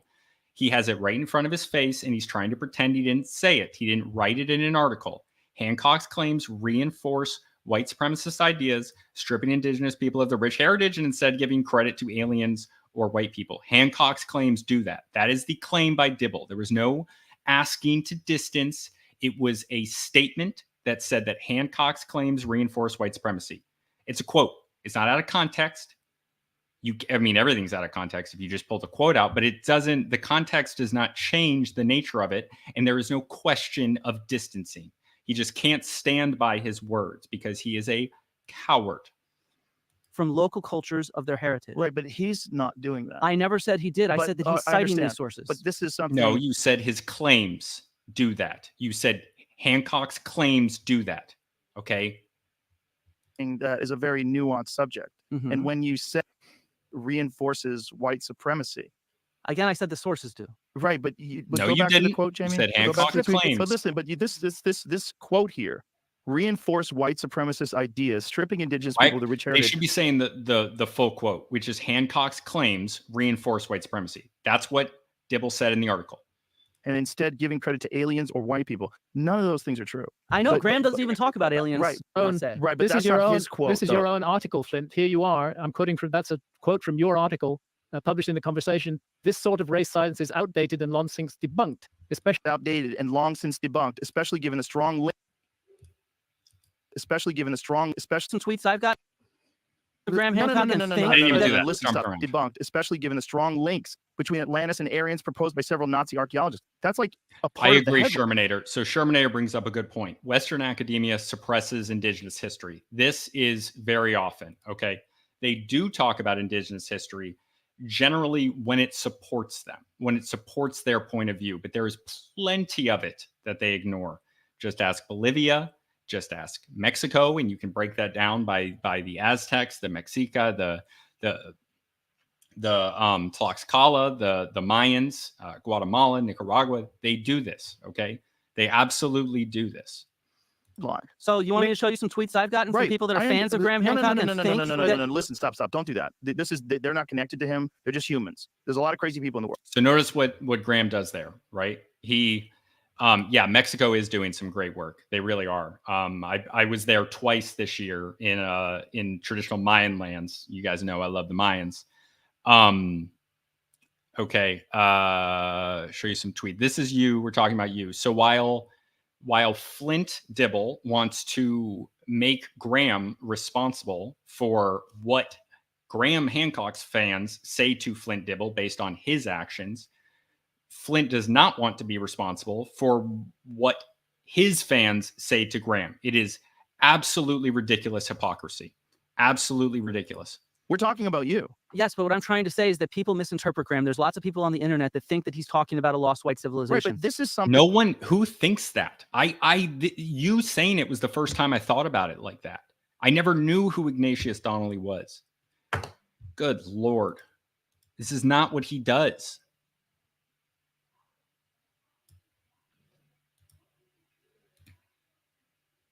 So you want me to show you some tweets I've gotten from Right. people that are I fans of Graham no, no, Hancock no, and no, no, think no, no, no, that- no, no. Listen, stop. Don't do that. They're not connected to him. They're just humans. There's a lot of crazy people in the world. This is you. We're talking about you. Yes, but what I'm trying to say is that people misinterpret Graham. There's lots of people on the internet that think that he's talking about a lost white Right, civilization. but this is something that you No, chose it's to not highlight right. at the top of the page. Okay, no. He No, I didn't do did not that. highlight That that doesn't top matter. Why is That's- that like Oh, that? That's he that's did a that. quote That's from- actually near the end of it. That's a quote from the article. the end That's- of it. But why is it up there like that? I put it there. You did it. Oh, Yeah, Jesus. I did not put that there I'm like just that. taking Doesn't I'm just taking an matter. extract from Flint's article. Okay, but you Doesn't did print it. You did print that this sort of race science is outdated, long since debunked. What were you referring to when you said that? If you weren't Yeah. referring to Graham, I was referring to his take on the Olmec heads, You said Graham's claims. Graham's claims. where he described them as from an African culture. And he specifically took that from Ignatius Donnelly, who also described them that way, almost in the exact same words based on their facial appearances, despite the fact that Ann Cyphers has So now you're claiming that Ignatius Donnelly is the racist who says that it's a white civilization, but he's claiming that this very advanced Olmec civilization is African. Wouldn't that be the opposite of racism? Isn't that getting into like Hotep type stuff? What are we talking about here, man? It directly contradicts your claim. done excavation there and demonstrated with DNA and artifacts that these were indigenous people. from that area in Mexico. Some of the And people so that was in an the older essay that archaeological Graham record. has written, and that was what that quote was specifically relevant to. But how does it reinforce white supremacist ideas that they were seafaring Africans? Well, because again, it strips credit away from the people who So giving credit to Africans is now white supremacy. That's what he's saying, right? How does it reinforce white supremacist How does it reinforce ideas? white supremacist ideas that they were seafaring Africans? Well, because again, it strips credit away from the people who actually did that. Right, So but that doesn't reinforce white supremacy. It reinforces, look, if anything, he's trying to say that it was black people from Africa were able to seafare and yeah, create these using some structures. pretty silly stereotypes. Silly is what I What do you mean say. about fake? Yeah. I gotta mark one of these down.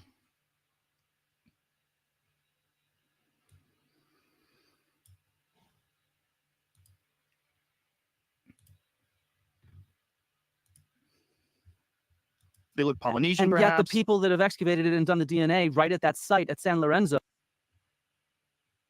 Right, but what are those structures representative of? Are they the people that were there? Of course. But is it possible? that No, those we have no structures evidence are, of African Okay, people. right, in we the don't No, have area. it's any not evidence of it, possible but at all. we do have the actual structure of those faces, and they do. I mean, be honest, they look either Polynesian. I can bring up No, some. they look Excuse me, fascinating. excuse me. No. I can bring up some imagery on that. Okay. And perhaps we'll do that next. But I would just love to just complete Vince and his colleagues on media and culture. And again, we've got the Society for American Archaeology, 5,000 members. Flint is one. Flint's co-author, John Hoops, actually helped to write John this letter. Hoops. The Society of American Mountain Archaeology. Plate, They're saying that I John. embolden extreme You voices yellow that belly. misrepresent archaeological knowledge in order to spread false historical narratives that are openly misogynistic, chauvinistic, racist, and anti-Semitic. I mean, you apply those labels to somebody and you're going to get that person How? hated. How is it anti-Semitic? What are you talking about, dude? Let's fucking drop this in the claims about Graham. Oh, that's what that one should have been. That should have been a claim about Graham. Mark this green. Jerry Schultz. Gary Schultz. I haven't heard of this guy. And so that was an older essay that Graham has written, and that was what that quote was specifically relevant to. But how does it reinforce white supremacist ideas that they were seafaring Africans? Well, because again, it strips credit away from the people who Urge Netflix to add Ridiculous. disclaimers that the content is unfounded. They want it to be called science fiction. In Sorry. other words, that's a very clever way. Whole ball. I did not write that. No, your co-author John Hoops wrote. If you co-author an article, you are responsible for what's in the article. If it's John Hoops or if it's you, okay? John Hoops, the only person more cowardly than Flint Dibble. We urge Netflix to add disclaimers that the content is unfounded. They want it to be called science fiction. In other words, that's a very clever way of canceling me. If you co-author a paper and you don't want, you either need to get the co-author to take that out. You need to get the co-author to take that out, or you take your name off the article if you don't want to stand by those words. That's on you, dude. That is 100% on you. This isn't like when one of your fans does something, okay? You're not responsible for that. Graham's not responsible for that. But if you're co-authoring a paper, you put your name on it, you publish it, unless they do it without your permission. And then it's a different thing, and you should distance yourself in it just by saying, hey, I do not agree with this. But you didn't. You let your name be on there. You co-authored the paper. You published it. You're responsible for that, Flint. I don't care. You're co-author. You're on that. I don't care if John Hoops wrote that article. You supported it. You put your name on that paper. No, Cancel culture. You're at work. worthless. go back to name. that. Why would And someone? here's Flint, Graham, you're here's so much Flint. more of a celebrity than me. Here's Flint. Netflix. Correct. I'm Come sorry. on. I'm sorry that I am Flint. That's not really my problem. Hey, Listen, I Netflix. have- Hey, Netflix, correct your mistake and reclassify Ancient Apocalypse as fantasy. Netflix, correct your mistakes. This is you pushing this, Flint. And then the general media, tiny fishy Twitter Netflix, Ancient Apocalypse. It's not about your tiny Twitter account, Flint. It's not about that. It's about your influence in institutions. And you're just pretending that doesn't matter, but it obviously does. Because Graham doesn't get something published in the rag of the Guardian. You do. Okay. And you're just pretending it doesn't matter. You at the same time claiming that your word is gospel because you're an academic. It's ridiculous.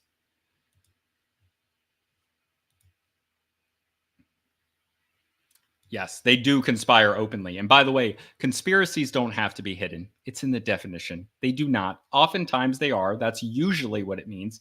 But per the definition, they do not have to be they don't have to be secret. Okay, that's a misconception. Dangerous Where? repeatedly in your conversation piece.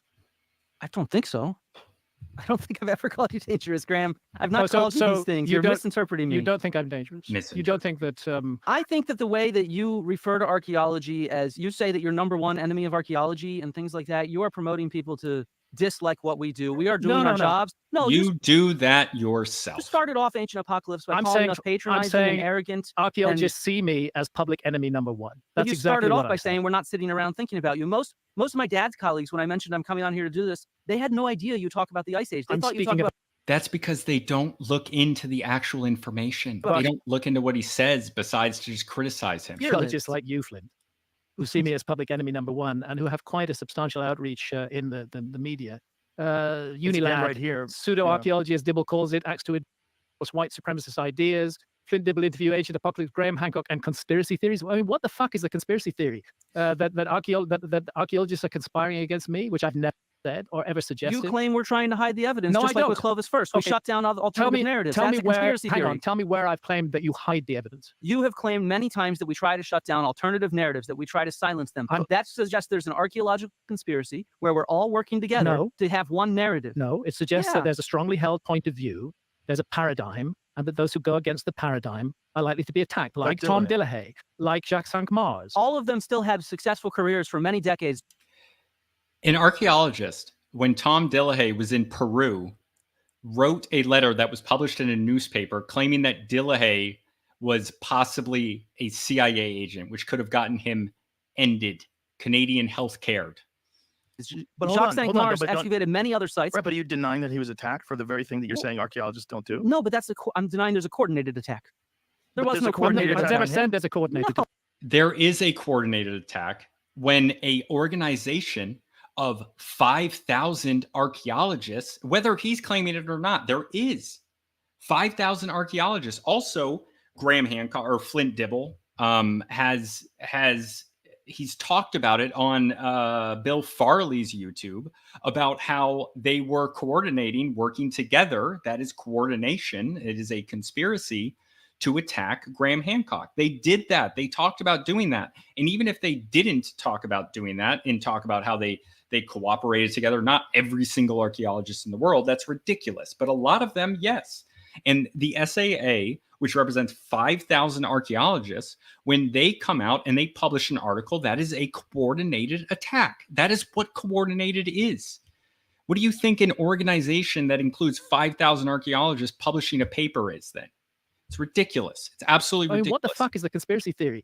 That archaeologists. Right, but are you denying that he was attacked for the very thing that you're saying archaeologists don't do? No, but I'm denying there's a coordinated attack. There was. There was You a made coordinated it I've attack. never coordinated said there's a coordinated No. attack. On Dillahay, there was not an No, attack. of course Was not. there more than one person? Oh, Dillahay. I have no idea. This was before I was even a How many scholar. I was a architects were kid. involved in this? Hmm? How many, when the people they criticized Dillahay, they went after him? Oh, a very large number. The Clovis First Lobby, the Clovis Police, as they used to be called by So other it's not, it archaeologists. wasn't Well, one think about person. how many people actually study the Clovis period. That is a tiny period in one area of the world. The majority of archaeologists, even American that's completely archaeologists, irrelevant. most American It's archaeologists fundamental to study the much issue of later the- periods. It's fundamental to the issue of the peopling of the Americas. But it's direct. It's And also direct evidence of a group of archaeologists going after this one guy, and it turned out to be correct. It's evidence of an academic argument, which happens, yes. It's not that simple, right? Because he was correct, and they dismissed him. They wouldn't listen to his evidence, and he turned out to be correct. What do you mean? He kept excavating that site. He had people down there and convinced But them that he was right. eventually- They didn't listen to him. They eventually. didn't take the data, and they did dismiss him, and publicly, they still did all those things that you're trying to obfuscate.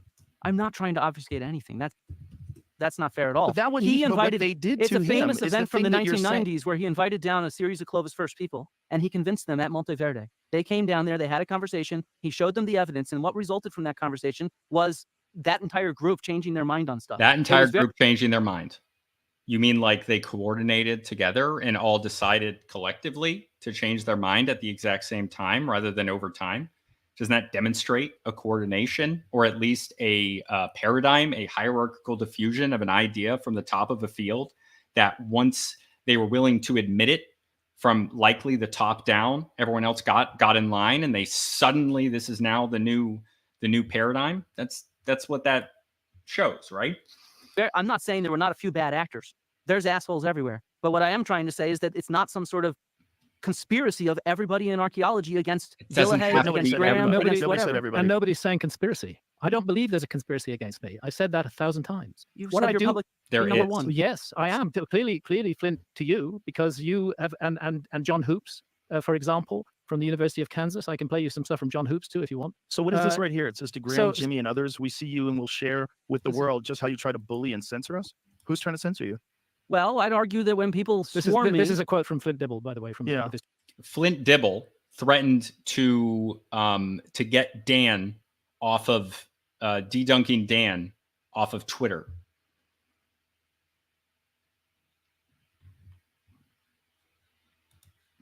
That is an attack. That is an attempt at censorship. Getting a article retracted from a paper, that is an attempt at censorship. Leading an attack to get Graham to not be able to visit sites, that is censorship. Nobody is trying to censor Flint. tweet. well, there's times when people swarm me and they, People online, you mean? yeah, In fact, I want Flint to keep running his mouth. I want him to do stuff every day because he always messes up and he says more lies, just like he did on Destinies. I wish he would talk. I wish he would talk all the time. It's just ammo, dude. The guy can't keep his story straight. yeah, of course. Tweet people. Yeah, exactly. Yeah, don't read that. Okay, I try not to, but I have a small Twitter account. Yeah, but that has nothing. It's just people. It's just Yeah, random I people. When agree. you're public, okay, and you Just post ordinary something people. public, and you get involved in a discussion about some contentious issue that's public, the whole world can attack you. So try to connect that to Graham or connect that to anything. You're just dealing with people. Mm-hmm. He's not responsible for that. I You're agree. responsible if you engage and read it. Flint, do you believe that there's such a thing? You know, we've all heard the word big pharma. Do you think there's such a thing as big archaeology? No. Oh, how odd. How can there not be such a thing as big archaeology when they have official organizations that have official beliefs in them? What do you mean there's no big archaeology? Of course there is, dude. Because here you are, Flint Dibble, January 23rd, this is 2023. It's scare quotes. It's sarcasm. The reality is we live in a period where we're seeing an distrust of scholars and scientists. As an Yes. archaeologist, I think we have to respond by engaging with the public, and we do. What do you mean we, Flint? Coordination. In many ways, the reach of big archaeology is way beyond that of Graham Hancock. Think about the millions of school children and parents who visit museums, etc., etc. You just told me you don't believe in the big archaeology, but right here you said there is a archaeology. That's in quotes for sarcasm. Oh, sorry, you lost me there. That's Because okay. you're saying so you don't think that the millions of school children and the teaching of archaeology, what archaeology teaches us about the past, forms the basis of the education system about the past. Not people like me, people like you. That forms the basis of the education system about the what's in the past. Now, you textbooks. like to present yourself as this small, lone voice, but frankly, by comparison with big archaeology, as you call it in your so-called scare quotes, by comparison with scare that, my quote? outreach is very small, even on Netflix. Graham, I was hoping we'd have a respectful Look at that. I was hoping we'd have a respectful conversation. Then you shouldn't have been disrespectful, Flint. conversation. Yes, Yeah. I was hoping that you would not disrespect me in the way that you've I done. came here to by present actual associating- evidence, and I've done that. Here No, you you have haven't. Dibble exhorted You lied colleagues about to the evidence, mobilize man. worldwide in You've the lied battle against many pseudo times. archaeology. If there's You any won't, conspiracy here, who's it you won't against? reckon with it. Let's move on. Next one, Flint. Are you having fun? The ball's in your Are court. you having fun? The ball's in my Right. court. Yeah, go ahead. Say something. Say something interesting. Say something new. Say something interesting. Well, and new. listen, this is Like I came productive here way to to have a communicate, respectful yeah. conversation. I want to be very No, you clear didn't. about this, Graham. I have critiqued sources that you have used, and I've critiqued the evidence that you use. I have only met you for the first time today, so I do not know how you are as a person or how you treat other people. And so, to be honest, I think that you've just tried to go and smear me back for what you see as a smear on yourself. Fair enough. That's okay. Flint, your own words smear yourself. You do that to Okay. yourself. I'm just presenting facts. Yeah. What you actually said. No, you're I'm, not. I'm presenting You facts lied, from dude. archaeology.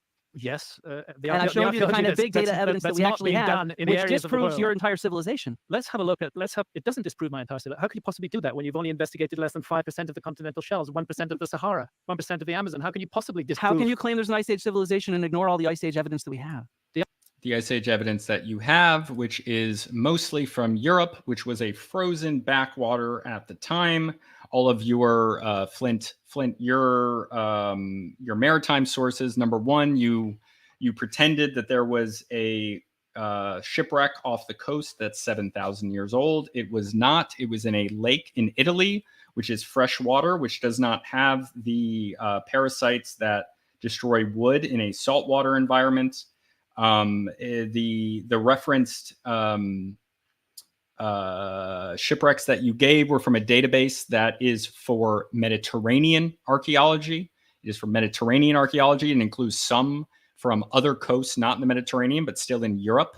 It's an extraordinarily Eurocentric idea that because we have seen many shipwrecks in the Mediterranean and around Europe, that somehow disproves it happening anywhere, especially when one of the leading theories, which the one that I think if Atlantis is a physical place that we can find, I'm not sure, but if we do, I believe in the Richot structure theory from Jimmy Corsetti. And in that case, why would they be in the Mediterranean? But that doesn't matter because the claim is that it's this European evidence in shipwrecks is enough to disprove the global civilization, this small part of the world that wouldn't have been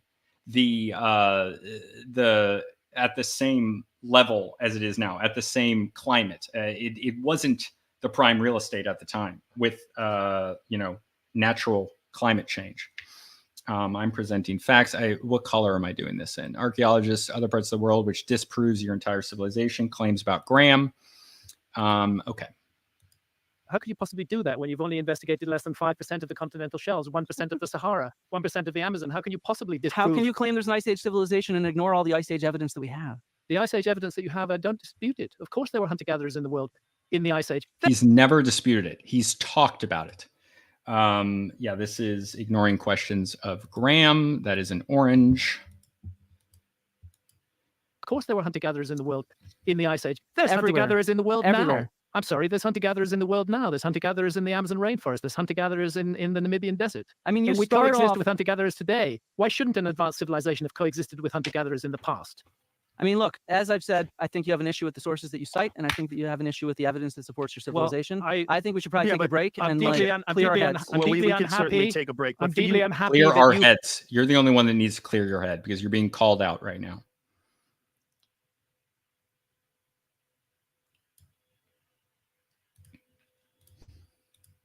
I'm and, deeply, like, un- I'm clear our deeply, un- heads. I'm well, we deeply could certainly unhappy. take a break. I'm but for deeply you- unhappy that you have supremacism, racism, misogyny, I mean, if you didn't anti-Semitism, notice, it was and always other the same labels. quote recycled. No, it wasn't. So I said something once, That and is then it gets not recycled. true. That is not true. He cited 10 minutes ago to you multiple times of you saying things like this. That is a lie, Flint. That is a lie. It's multiple papers, and you've done it more since. There's multiple tweets as well, in addition to the papers published by the SAA, published in The Guardian, 2 articles, I believe. There might be more, but I know of 2, one prior to the conversation, one after, where you smeared Graham as a pseudo-archaeologist, even though you could not even explain what pseudo-archaeology was. You're lying in this. Flint Dibble, you have lied multiple times. You have established yourself as somebody who is dishonest, and you have then attacked me, Jimmy, others. You say things like nasty group of liars, piece of shit.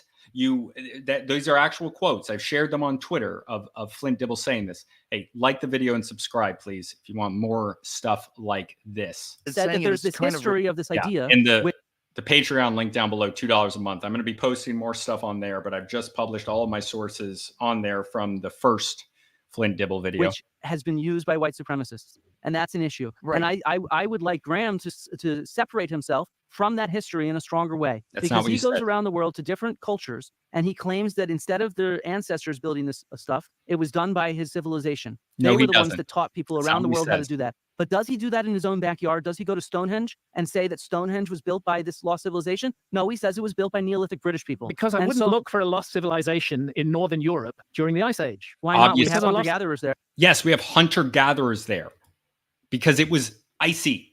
Just like you don't find a lost civilization today in the Yukon. You don't find them in Inuit land, okay? You find these civilizations like the Olmecs, the Incas, the Aztecs, the Tlaxcala, the Toltecs. You find them in better environments for that, okay? But almost all of the evidence that Flint brought in here is in Europe from the Ice Age, the place that you definitely wouldn't find it because of the climate, from everything that we know. there? Yes, a lost civilization would not be choosing to live in Northern Europe during the Ice Age. It was a frozen fucking wilderness. Not everywhere. Why would they want to live there? Not after the last. Not after the last glacial maximum, which was what, 15,000 years ago, I think. Glacial maximum, we had people in the UK living there. Yes, they just moved in and it's still frozen because it's just after the last glacial maximum. What that means is the ice sheet has just retreated. You don't find civilizations on the edge of a glacier, you moron. Why would you be living there? It's still, okay, there's no glacier. It's not 20 degrees. It's still 35 degrees Fahrenheit. It's still frozen. Maybe not frozen. Oh, I'm sorry. Let me correct my words here and be specific. It's 35 degrees. It's on the edge of frozen. It's still not good. Ridiculous. Absolutely ridiculous. Well, it's not where I look. I look in areas, in underserved areas of the world. We And talked so about this is these. an issue. We have We talked about these mysterious strangers. the lovely aspects of humans around the world, and then he goes around and tells people it wasn't their ancestors that did that. No, I don't tell people that. Well, I don't. I'm sorry. I don't. He does Don't then quote him. that created. Pausing this. don't- sorry, I another don't- He claim doesn't about- don't tell cite people a civilization that created it. I don't. could know. have besides very well civilization been is teaching the- the lovely He doesn't say that they were white. Never has.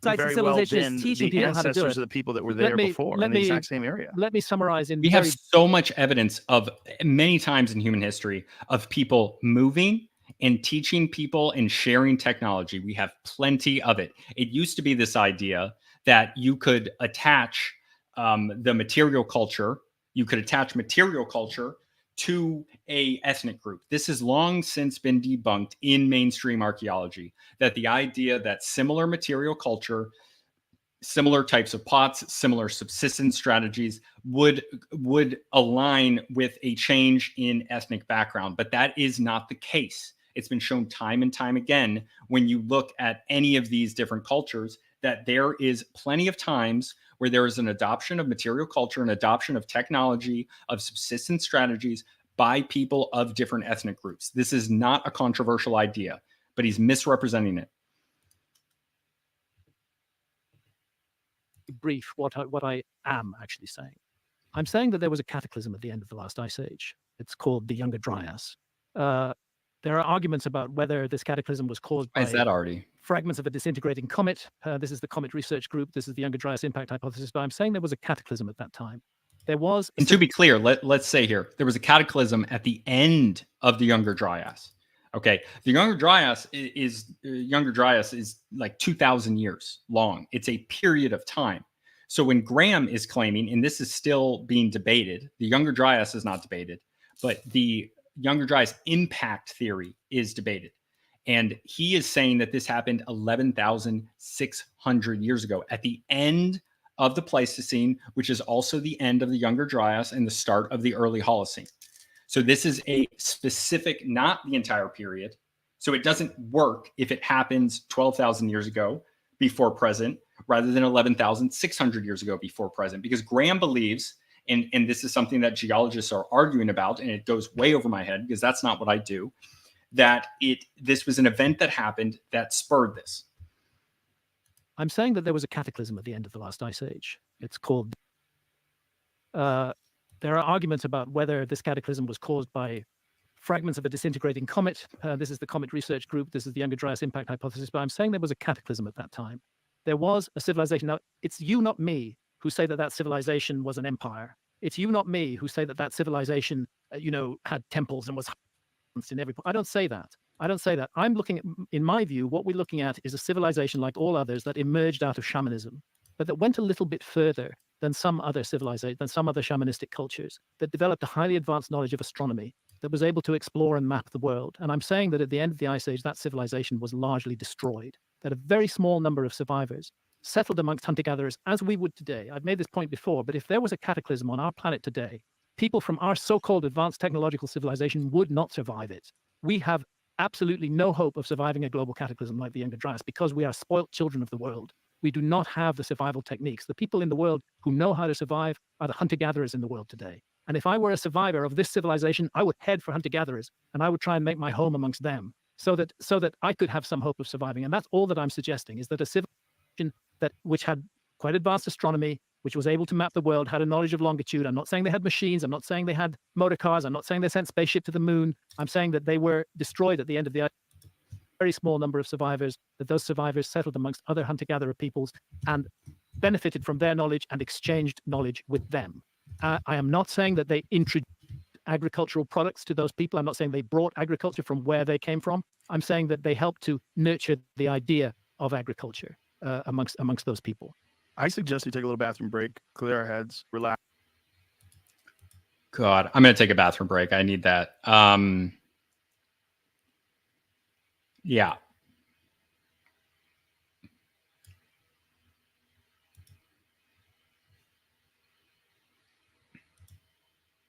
Like and subscribe.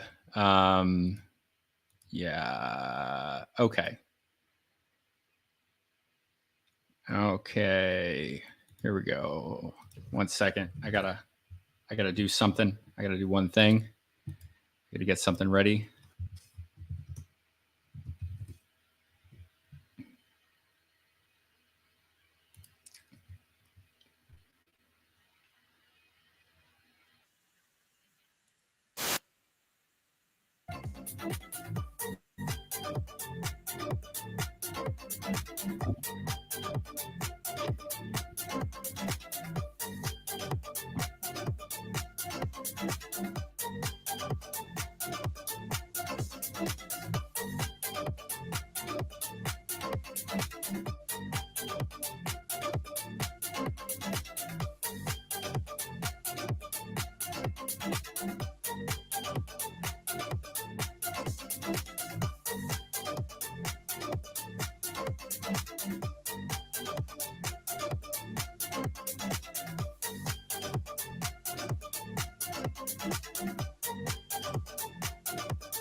And I'm back. No more crab rave. Nobody commented on the crab rave. That's okay. Let's keep going. Let's discuss. Before we do that, can I just the Yes. issue of the Olmec heads? Yes, I have no view actually on what they are, but can I just show Yes, some pictures? please. Jamie. Let me get the yeah. So these are the Olmec heads. Santa photographed these in Mexico way back in the early 1990s. So look, Intrigued. you know, Flint is about to go into these, and he's about to be. Oh crap! I moved that. He's right that like, oh, you can't identify them based on, you can't identify phenotypes based on statues, which gets very hypocritical in the next thing. But look, they have, to me, I've heard people call them Polynesian in origin. And I don't know, they are statues, right? It's an interesting thing. They do not look like the people in that area. The noses are really far off, okay? But you can look at the phenotypical differences in people's faces.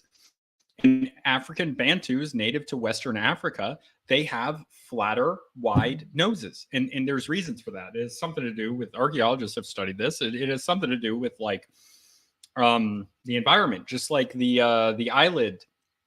eyelids in, by the way, not just Asian people, but I believe that the idea is that Northern Nordics have this as well. They have the, I think it's like called double flap or something. This is protection in the case of the people in the Northern Nordic countries against the sun. And then in Asia, it's said that it's due to the Gobi Desert and protecting their eyes.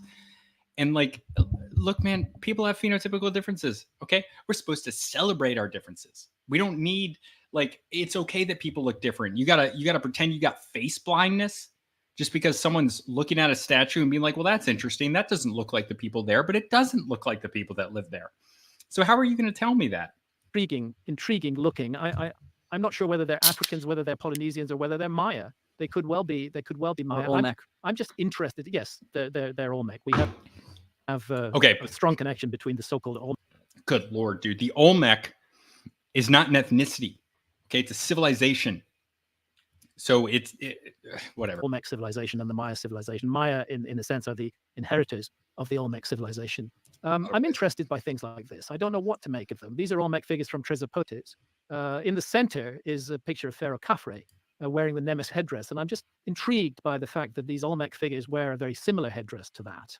I don't know what to make of it. I'm not saying that ancient Egyptians went to Central America. I'm not saying that Central Americans went to ancient Egypt. What I'm suggesting is that maybe both of them inherited a shared idea. It just went black. Why did an it go ancestral black? civilization that was ancestral to Hold them on. both. I don't know what to make of it. I'm not saying that ancient Egyptians went to Central America. I'm not saying that Central Americans went to ancient Egypt. What I'm suggesting is that maybe both of them inherited a shared idea from an ancestral civilization that was ancestral to them both. And then in the same Olmec culture, we have these images. On the left, the figure that's often referred to the ambassador. And on the right, the figures called the danzantes, the dancer figures from Monte Alban. I mean, Flint, what do you make of these figures? What sort of ethnic group would you think they belong?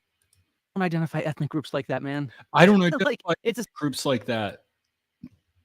Why not, dude? They have a phenotype. They're based on something. Don't be ridiculous. Okay. You can do that.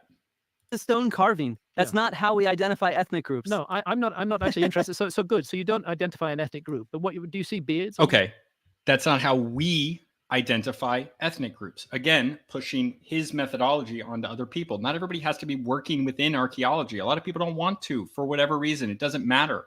Archaeology does not have a complete monopoly on our past. They like to think they do, or at least that's my perception of what they do, but that they don't. I'm sorry. Other people are allowed to talk about the human past and interpret it in ways that are outside of Western, American, European academia. These are social constructions of the way that we view the past. They're not inherent. They're not inherently correct. They're not the only way to think about history. So no, you don't get to do that. Yeah, and people all over the world on every continent have beards from different ethnic groups. It's just curious that amongst the Olmecs we have this, and we have this. And I'm just intrigued by it. by that. I don't That know. people I look don't, different. I Yes. don't know what it means exactly, but If I people do look find different, it then why can't you try to identify a phenotype? intriguing. And I see this as actually an example of the problems here because you cite Spanish colonial literature about, say, a white Quetzalcoatl coming. You talk about this No, as no, different no. kinds of people. Yes, you do. In We got to Fingerprints of the get Gods. correct on this. We got to get correct on this. Are you saying that the whole story of the bearded, pale-skinned Quetzalcoatl was a Spanish invention? Yes, I am. I can show you a depiction of Quetzalcoatl from the pre-Spanish period. I can show. So this is something I haven't seen this brought up before, but these different gods, from the little bit I've looked into this, and I'm going to look into it more. I actually think Flint might be correct on this in that the actual like idea of white skin is a somewhat of a creation of Spanish colonialism. It's possible that it's that. I don't think that the evidence is 100% on that, like Flint thinks. However, these gods, these different gods, they were associated with colors. So as a white god, not necessarily like they were associated with cardinal directions and with colors. And so I think Quetzalcoatl or maybe one of the pre-Quetzalcoatl gods that it progenerates from. In a lot of ways, the Olmecs, similar to like the Proto-Indo-European gods, you can see similarities between somebody like Jupiter and Zeus. Is that correct? Or is Jupiter or like Poseidon and the water god, like Greek and Roman? You can do the same thing with Aztec and Mayan because they're rooted in the same thing, the Olmecs. And I think there was a lot of Mayan influence into the Aztecs. This is why I love the Mayans so much because, you know, we don't have as much from the Olmecs to study. There's a lot of stuff from the Mayans to study, but I am much more interested in the much longer lasting Mayan civilization and culture than I am in the much shorter, but generally more paid attention to Aztec Empire. The Mayans were more like city-states, long-lasting culture, changed over time, very diverse between different city-states across a large area between the Yucatan Peninsula and Mexico, down to southern parts of Mexico, as well as into Central America and places like Guatemala and Nicaragua. But yes. You want me to show you? Wait, no. Can I please? No. Let me interrupt and obfuscate some more. I'm Flint Dibble. This is Quetzalcoatl on the Borgia Codex. This is from before any Europe. Okay. Now what he's doing is while you can't identify a ethnic group from a you can't identify it from a drawing. That's what you can do. Yeah, of the world. We gotta let's get together at some point. I don't know the best way to organize a group of people, but we can do that. And yeah, everyone check out Rebirth of the Word on Twitter. He does a lot of Twitter spaces. I gotta hop in one of your Twitter spaces one day, brother. Whenever you're talking about something that's relevant to me. But yeah, check him out on Twitter. Rebirth of the Word. Good guy to follow. Europeans arrived in the New World. Yeah. This is on a hide. The ink has been analyzed, the hides have been analyzed, and this individual has tan skin, no beard. Dude. Then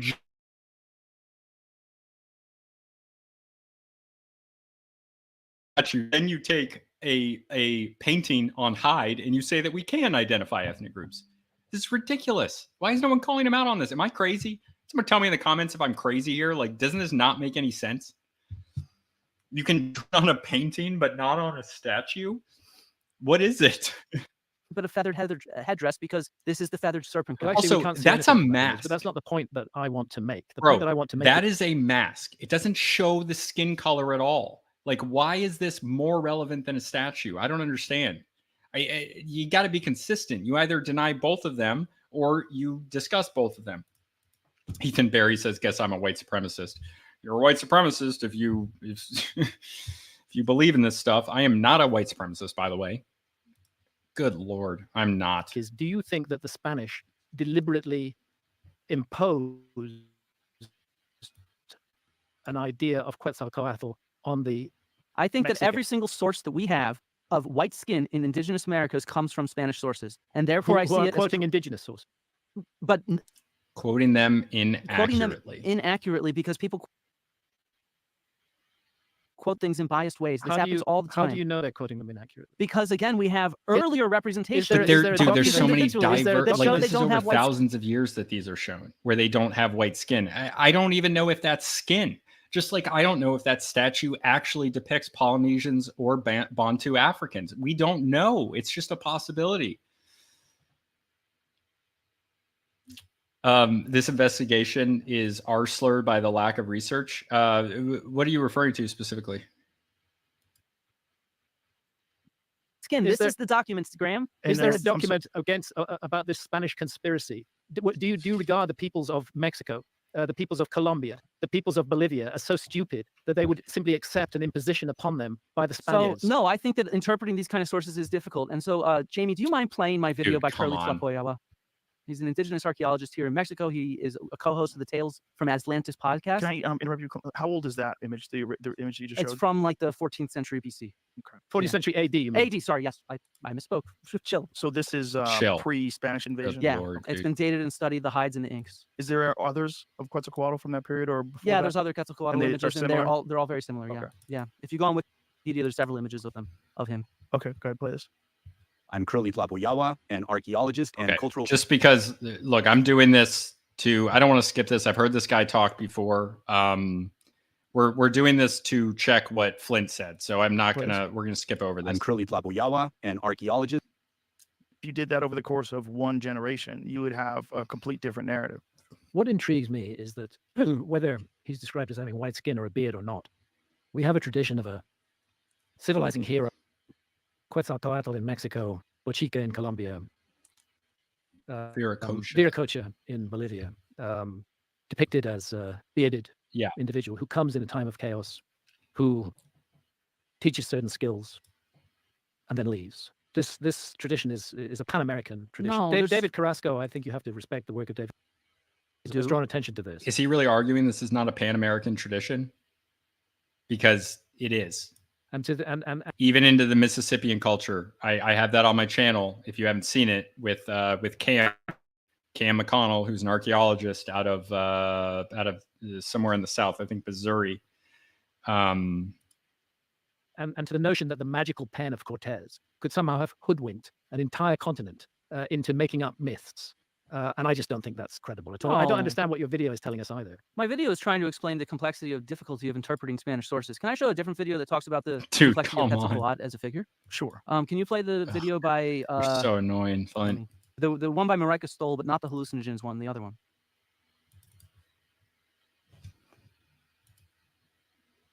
Marika Stahl. I'm an archaeologist and research associate at Indiana. I also live in Oaxaca and work closely with rural indigenous community. It's been claimed that Do I know this woman?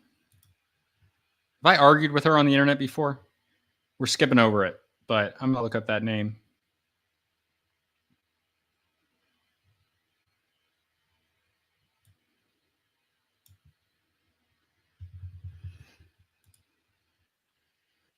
Marika Stahl. I'm an archaeologist and research associate at Indiana University. I'm Marika Stahl. I'm an archaeologist. There's a variety of different traditions. You pick and choose the one that you prefer for your story, which is fine. I think that your investigations and your beliefs are totally cool. I'm not going to convince you otherwise. Same with people listening. I'm trying to show the facts here and just how complex.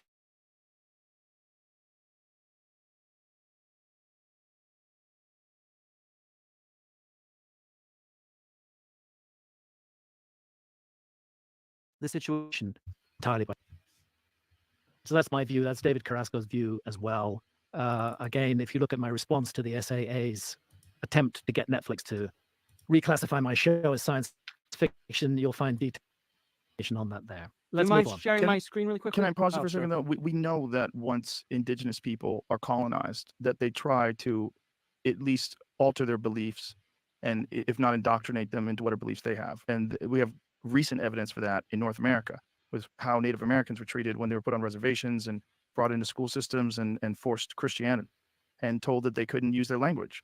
I mean, we have very recent evidence of human beings trying to impose their ideas on the people that they've conquered. It makes sense to me that that would be something that would also would have been done by the Spaniards that entered Mexico. I am not persuaded by that in this case. The myth is too widespread, and that constant constant reference to a bearded figure is very odd. And as a civilization bringer in a time of chaos, in a time of disaster after a great cataclysm. Again, I mean, Flint and I can disagree on this. I'm intrigued by that information. And I don't think that the indigenous peoples of the Americas were so easily hoodwinked by the Spaniards. I don't think it's hoodwinked. I think it's Yeah. conquered.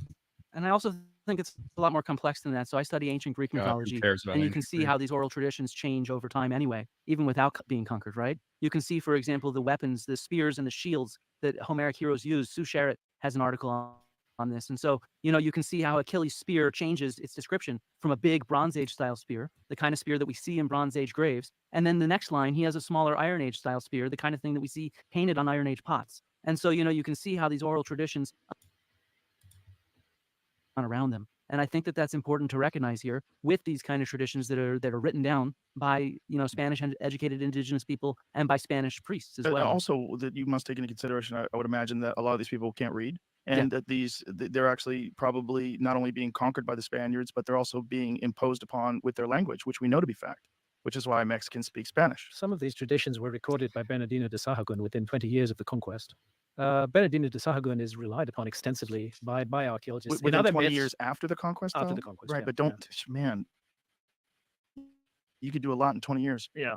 Okay. And again, there's just no evidence for these kind of culture heroes with this color skin. Look, we don't know for sure, but I think I agree with Flint on this one. But again, like I said, the cardinal directions and the colors associated with it, I think white was associated with Quetzalcoatl, and I think that's why it's not a big stretch. That did not, as far as I can tell, refer to skin color, but it was an idea.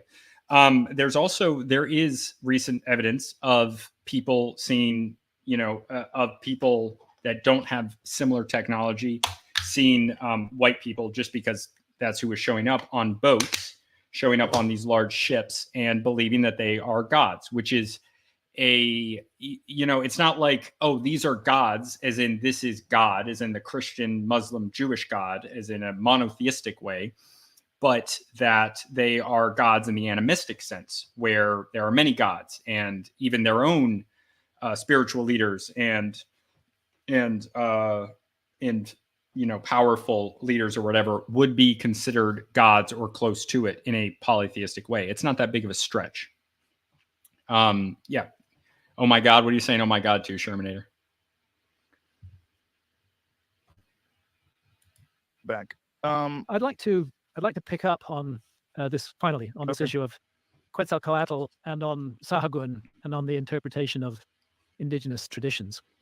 And this is in my reply to the Society for American Archaeology and their attempt to have my series reclassified as science fiction, where they suggest that all these stories were made up.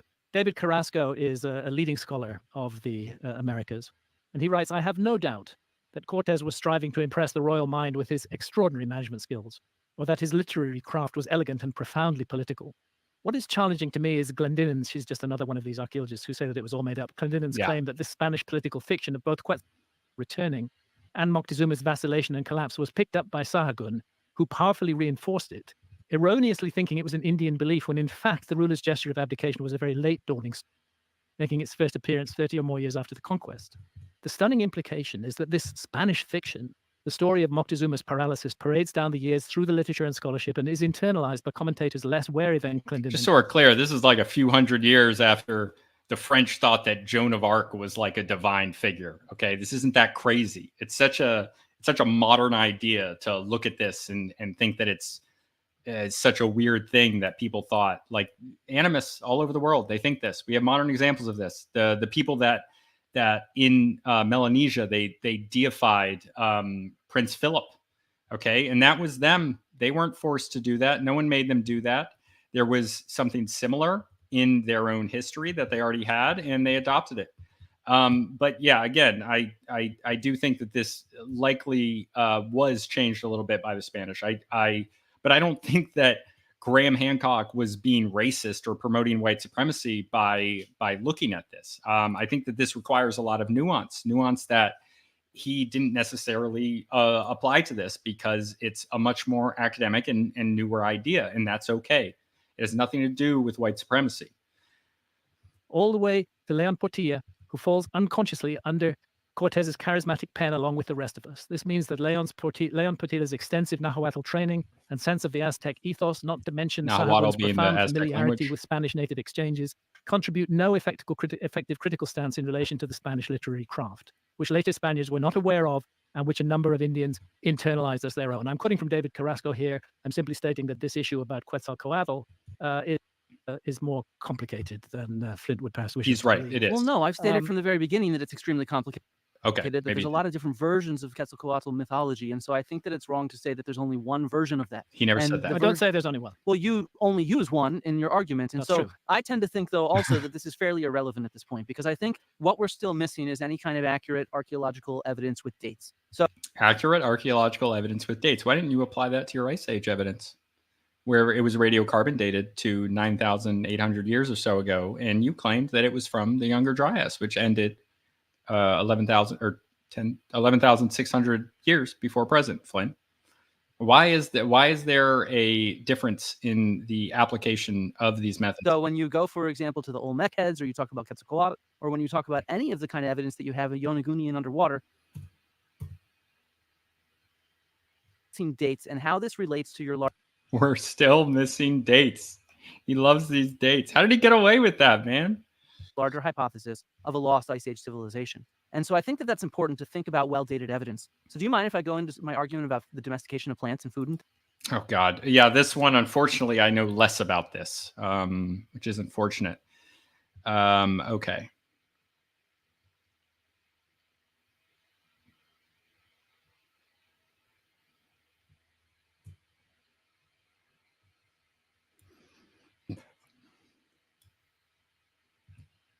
Throw this in the miscellaneous.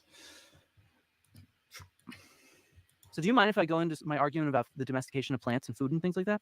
Sure. Okay. Could I just, since we Sure. talked about Danny Hillman and Gunung Padang, I do have a major article on my site where Danny refutes the retraction read of his that. paper. And there are some images with that, which will perhaps help us to understand what he's talking about. Sorry, I'm having to scroll through an enormous amount of material here. There's a very long article on my website. Like you, I've probably created like 500 slides for this conversation. This is not a slide. I'm live on my website here. How to get to the bottom of this enormous piece of work. You don't have a slider on the right hand side? Use it, and when I used it, want to get to the end of it. Like this. Oh, did they? That's good. Yeah. See I just what's want to there show at some of these Susquehanna. pictures that Danny puts up. Okay. And I would urge those who are interested in getting into this matter in depth to look in more detail at what Danny has to say in this article. But there's that so-called Kujang stone or man-made artifact. But it's really these are the different units that have been identified with the remote sensing. Not actually Right. remote sensing. Those units were identified from a scarp that was exposed, but that's okay. I don't know what a scarp is. What's a scarp? I thought they did do remote sensing or something on Unit 4 and the other ones. I'm not finding the pictures I want here. What are you trying to find? The rocks, Gunung Padang columnar rocks. It's the way when you get down deep that this material is referenced.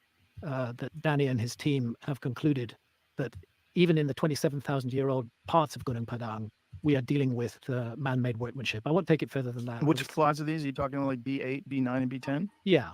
And those are at 27,000 years? No, those are not. But he's pointing out that as we go deeper, we get material which is not in its natural formation, but is in a formation that was placed by human beings.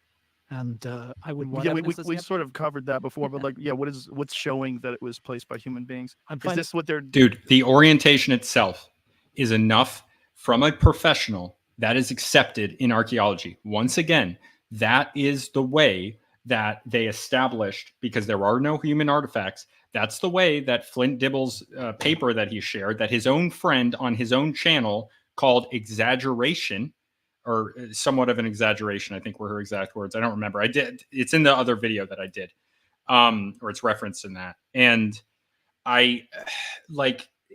Flint knows that is a legitimate, that's a legitimate conclusion to draw. He knows that the orientation and the And this type of data is used to identify things as human caused. He knows that. I know that he knows that because this is relatively basic archaeological work.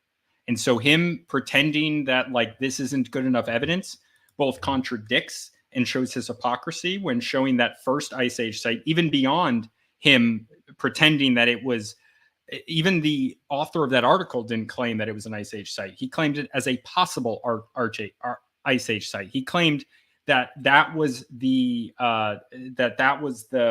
range of times that it could have been occupied. He never claimed that it was an Ice Age site. He said early Holocene or Pleistocene being Ice Age site. What was that last image that you had up there? A little higher up above that? Yeah, I don't even know where the anti-Semitism is coming from. Like that one just came out of nowhere. At least like the most egregious actions are the false ties to anti-Semitism. Some tactics the Black Cube used to regret Harvey Weinstein's victims. Was that a wrong word there? Be real interesting in if individuals in Turkey had hired the Black Cube. I've heard about this Black Cube thing. I don't know a lot about it. Like it's like tied to Saturn or something, right? It's like a cult. I don't know a lot about that. What is now above that? The one that showed that the outline of the area. What is that? That's the 5 terraces. It's a terrace slope in a sense. Right. So that's what has been That's excavated. that's what's been excavated by Lutfi And Yonder. at the base of that, it's been dated to about 2100 years. Yeah, exactly. That's right, and Danny doesn't dispute that. It's the deeper material that's of interest. Right. here. But what evidence is it that shows that the Dude. deeper material has been manipulated by humans? Flint isn't going to say anything, but he knows. Oh, target Harvey Weinstein's victims. Yeah, I don't know what the Black Cube is, but Pause for a minute. Let me run through this article, and I'll see if I can find it. Is any of the evidence visual? Yes. So is it that same sort of thing that like the imagery that showed? Yes, it's like that Rorschach test. Is what I call Right. it. Yeah. So it's I'm sorry, it's too big. It's too big an article for me to go through. It's there on my Okay. website. It's Danny's retraction. It's Danny's refutation of the retraction. but what are you specifically looking for in this? I'm looking for his ground. Ex Mossad Why don't agent. you just do a search for Right. ground penetrating radar on this page? Just what is it? Command F. Jamie will hook you up.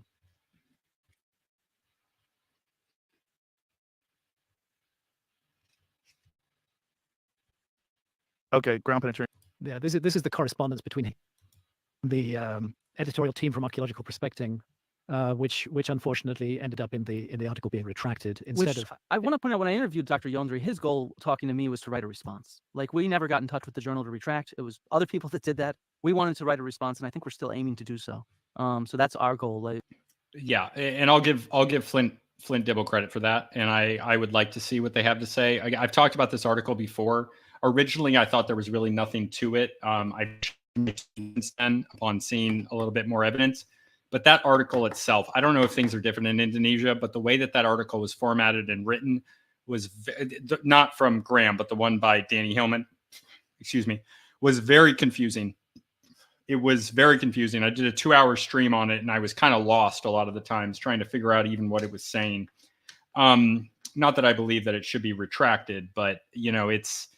I'll give Flint credit for not requesting a retraction, and it's totally fine to write an article where you're arguing against it. But I do wish that they would look at that Unit 4 more. And originally, maybe about 2 decades ago, somewhere around then, the Indonesian government was saying that they whatever funding they needed to for the study of the site, and yet they haven't done even the most basics on this potential Unit 4. And this potentially 20-something odd thousand years old Unit 4. And remember that we've talked about this before. The Sundaland, it was basically a continent, a continental shelf that since the last glacial maximum has much of it has then been covered by water. Not a lot of Indonesia is a relatively poor country. They don't have the same coverage of that water in that area as they do in the Mediterranean. It's so we don't know, like but they won't just look. They won't just look. Instead, someone made him retract the paper, and I have to believe that I actually used to live in Indonesia when I was younger, 5th and 6th grade. It is a very, very it's a poor country, and it is a country where the upper class is very much separate from the poor, and it's not a country that really has a middle class, more so now than it did in the past. But I did not like the way, even more so than Flint, that archaeologist that he was speaking to, this Indonesian archaeologist, was talking. It reminds me of the way that I saw rich people, many of them Indonesian and many of them from many people in Indonesia when I lived there. I really did not like that. It rubbed me very much the wrong way. I don't know how to About young, about this? Gunung Padang. Yeah, Okay. yeah. And while we're on my website, I'd just like to say that I've recently put up a major article concerning Göbekli Tepe and the issue of whether we're looking at a transfer of technology or gradual evolution or both. There's been a huge amount of research done around Göbekli Tepe.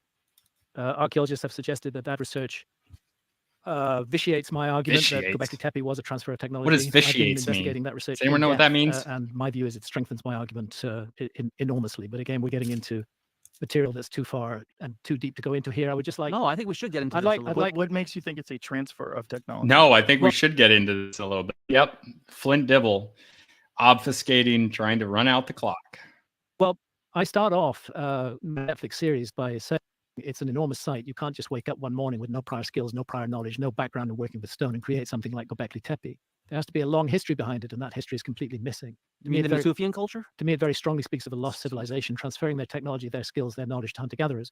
And what I've done in this article is I've brought up to date my investigation. Yeah, the whole idea at Göbekli Tepe is that these hunter-gatherers one day just decided to sit down and go sedentary. Well, actually, they weren't even sedentary, at least from the evidence that we've seen so far. They weren't sedentary. They just decided one day, now we're going to start building megalithic structures out of nowhere. There's got to be more stuff around there.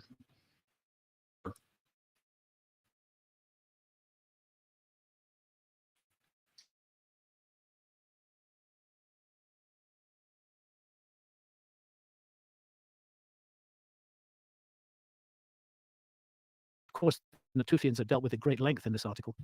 How do I? Am I here? What just happened? Are we good? You guys hear me? Am I still connected? Who worked in stone? Who worked in stone? When did this stone work? If you look at the research by Huckler and Gopher, for example, and of the introduction of geometric elements into stone Thanks, work Sherman. in pre-Göbekli Tepe cultures, you find that almost all of it comes after the beginning of the Younger Dryas, not before the beginning of the Younger Dryas. There is an interesting development at Ain Malaha in Israel, also called Ainan, where some kind of geometric plan seems to have been put into place. In Palestine. But the bulk of the work, the bulk of the I hate to use the word that archaeologists dislike, a Neolithic revolution, but the bulk of the revolution took place. I love using words that archaeologists So that's why you dislike. think it's evidence of a transfer. Yes, I do. Except that the fact that there's no domesticated plants or animals at Göbekli Tepe. So if there's a transfer of knowledge, why are they not You mean Göbekli Tepe that's been excavated 5%? And aren't there? Wait a minute. Isn't there evidence of domesticated plants? Isn't there evidence of processing at least? Let's drop that down as a claim. Agriculture in Abu Huraira, for but example. not at Göbekli Tepe? No, Abu Huraira is a Natufian. So if there's a transfer of knowledge, why are they not transferring agriculture? Well, there was actually agriculture in Abu Huraira, for but example. not at Göbekli Tepe. No, Abu but Huraira is a Natufian How site. far away is Abu Huraira? It was, and he's saying it was settled beforehand at Abu Huraira, and that's near it. So why does every site have to have domestic foods at it? Well, why? That was occupied before Göbekli Tepe. Would you find agriculture around Notre Dame? Yeah, It we was a have, sacred site. Göbekli Tepe was a sacred site. and we know that they're hunting gazelles by the thousands and harvesting wild Yes, plants. yeah. This has been published. And that is harvesting and hunting, even after agriculture happened, was still part of ceremonies and rituals. Karahan Tepe, is that how they pronounce it? Like just because you're doing horticulture or agriculture doesn't mean that you're not hunting. and they're still heavily involved with hunting, and especially if they're animistic, which fits in with what both the structures, the pillars that we find at Göbekli Tepe, that fits in with an animistic culture. It does. Ad nauseum by people like Laura Dietrich, who have talked about the kind of plants that they're harvesting and the Right, but isotopes. was it possible that they just didn't bring food to this area because it was a sacred site for ceremony and ritual, and perhaps not at all for to be for people to live in? No, it seems more like they were there about half of the year. Okay, let's mark that down as a claim. They're there during the warm months. Are they all there? Is this a part of a larger civilization? That doesn't necessarily tell us very much at all. So if you look at the harvesting season from the plant remains, be for people to live in? no, it seems more like they were there about half of the year. So they're there during the warm months. If you look at the harvesting season from the plant remains we have, and then the wild plants that are gathered, and then if you look at the isotope evidence and the mortality profile from the teeth of the animals that they're slaughtering, we see that they're there basically during the warm 6 months of the year. So this is But still not Okay. at Göbekli Tepe. at Göbekli Tepe. I'm Göbekli talking Tepe. about. Yeah, Look for into that about more. 6 months out of the year, that's when people are there harvesting these. And so I sort of say they found an ecological niche and they've learned how to exploit this. And to sort of stay there for half the year, they probably went to the lowlands during the other half of the year, which is a fairly common mobile pastoral or hunter-gatherer strategy, which is That's where you true. move to where the food is in different seasons, right? And so that area is a very naturally abundant area during the warm months. And so, you know, there's so much more that's under excavation right now by Lee Clare and other colleagues that shows sort of domestic spaces around this ceremonial center that we have. I sort of think of it as like Washington, D.C. We have the ceremonial center in downtown, and then we have the less nice looking areas outside. Is it Less nice looking areas downtown is an understatement for DC. possible that there was a sophisticated culture that also was hunter-gatherers because the resources were so rich that they didn't need agriculture? Yeah, I think that's what we're seeing in this period. It's sort So of do- so So do there's I. no need to there's no need to grow plants. Because I think plants are they found a plentiful. successful niche Right. and they really exploited it and did a great job with it. And so I think that that's what's going on right in this period. And it's also the period where we can start to see the start of domestication. And so do you think that that also explains the resources that were required to build such immense stone structures, that they had the time to do this because they had abundant food? Yeah, they had abundant food 6 months out of the year. And while they're there, they there's had still the no- time to build those kind of structures. But Exactly. were they the first of those kinds of structures you think that were? Well, I mean, that's a tough question to ask. So, I mean, we certainly have T-shaped pillars from other sites in the region. In fact, there were some that were found by Klaus Schmidt before he found Göbekli Tepe at Navali Chori. It's a younger so- site. Hmm? Navali Chori is a younger site. It is a younger site, and so I think there's more invested. But what we do have is good monumental architecture from that period that we've known about for 60 years. If you go to Tel Es Sultan or Jericho, there's a pre-pottery Neolithic tower there. And so it's an enormous, not megalithic, but enormous monumental structure that we've known about in that area from the exact same period. And so, this is pre-metallurgy. This is all pre-metallurgy. pre-wheel. Yeah, well, yeah, probably pre-wheel. but And that's where tough are to they tell. getting these stones from? From the area? Most of them seem to be Yeah, local. The quarries at real. Göbekli Tepe are right nearby. And how do you think they moved those things? You know, there's so many different ways to move large stones. There's been so many different experiments that show with rollers or ropes, you can get enough people and know how, levers, and you can whatever. do that. And so, you know, there's so many videos on YouTube of Wally Wallington and others that show you how you can move stones weighing many, many, many tons. I don't think there's any mystery around the moving of the stones. Yeah. And I don't claim that there is. I think what's intriguing. Not Göbekli Tepe, but there certainly is in Egypt. Yes, Egypt's a bigger mystery, and we can go into that. Show us how. But what intrigues me about Göbekli Tepe is the precision, the underlying geometrical plan of the site, and the astronomical alignments of Göbekli Tepe. And I think that the transfer of technology that I refer to did take place. It took place gradually. There's a site called Tel Karamal. You've spoken of Jericho. The Tower of Jericho is fascinating. It's a sort of Neolithic skyscraper in a way, but it's after the Younger Dryas. There's Tel Karamal, which has got 5 towers. Aquatic Tepe,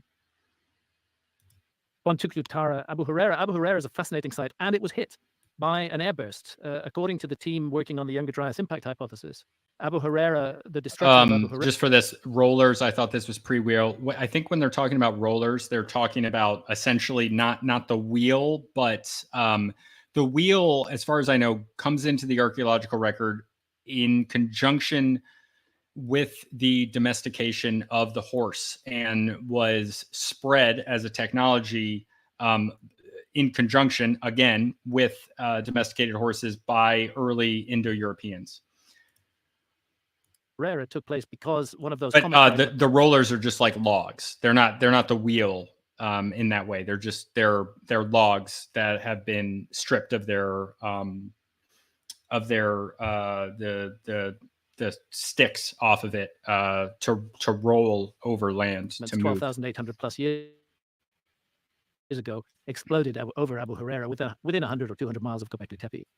This is certainly a controversial point. I'm not an expert on this. Then shut up and don't say But I anything, know a dude. lot of people that believe that the evidence is not there for the. I have a Andreas black impact friend. hypothesis. Yeah, there's a huge dispute going on about it. It's an not my interesting, specialty though. it's But an I would interesting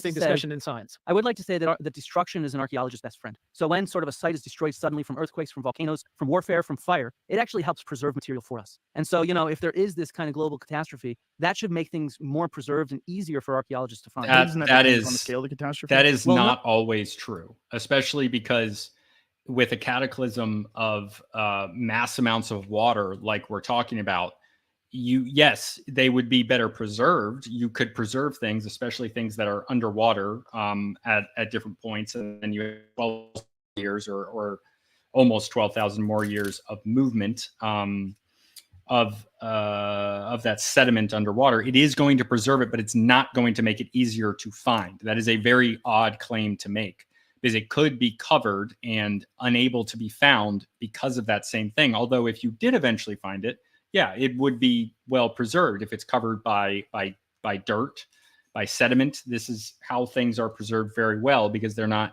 exposed to the elements. So let's. Why does he say easier for archaeologists to find? That's a very strange claim. That's not true.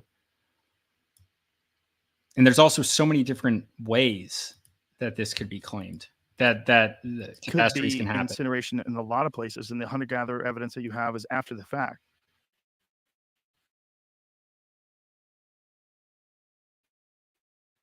No, the hunter-gatherer evidence. Right. But And when in you all look those at periods. have you seen the evidence of the younger dryas impact theory in terms of like iridium levels, nanodiamonds? I'm not someone who's qualified to be I able to don't- comment I on don't that. know I'm more anything about thinking it. about it from an archaeological point of view, which is that if there was a destruction, just like with Pompeii or Herculaneum with the pyroclastic flow, that stuff helps preserve material for us. Same thing with earthquakes knocking over buildings. Right. Would but if an atom bomb preserve material for us? Yes, because the atom bomb, the very center of it might vaporize stuff, but then the whole area that gets abandoned afterwards because of the radiation, that actually is going to make that area an archaeological paradise for people once that radiation goes He's away. probably But right if about Randall that. It's gonna Carlson's be- work on the impact to what was the ice that was covering North America. In one small landscape. What do you mean? Meaning he talks about it in the scablands, right? Not just the scablands. He talks about that, but he also just talks about that there's massive evidence of intense up, erosion, so Smeagol? very quick water flow that happened through an area that was absolutely devastating. I mean, look, so the more rapid a destruction is, the better it preserves for us, just like with sea Dude. level rise. Right, but Come on, man. There's so many different types of catastrophes that can happen. This is not necessarily.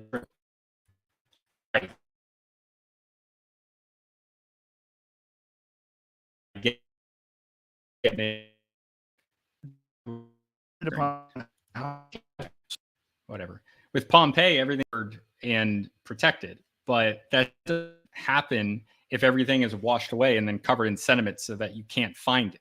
This is nonsense. There are certain catastrophes, yes.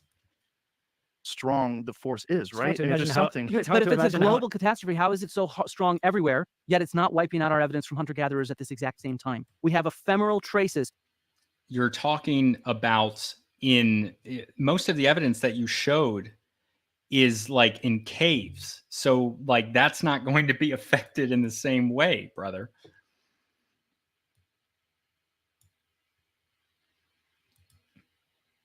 What is that? That is a red claim.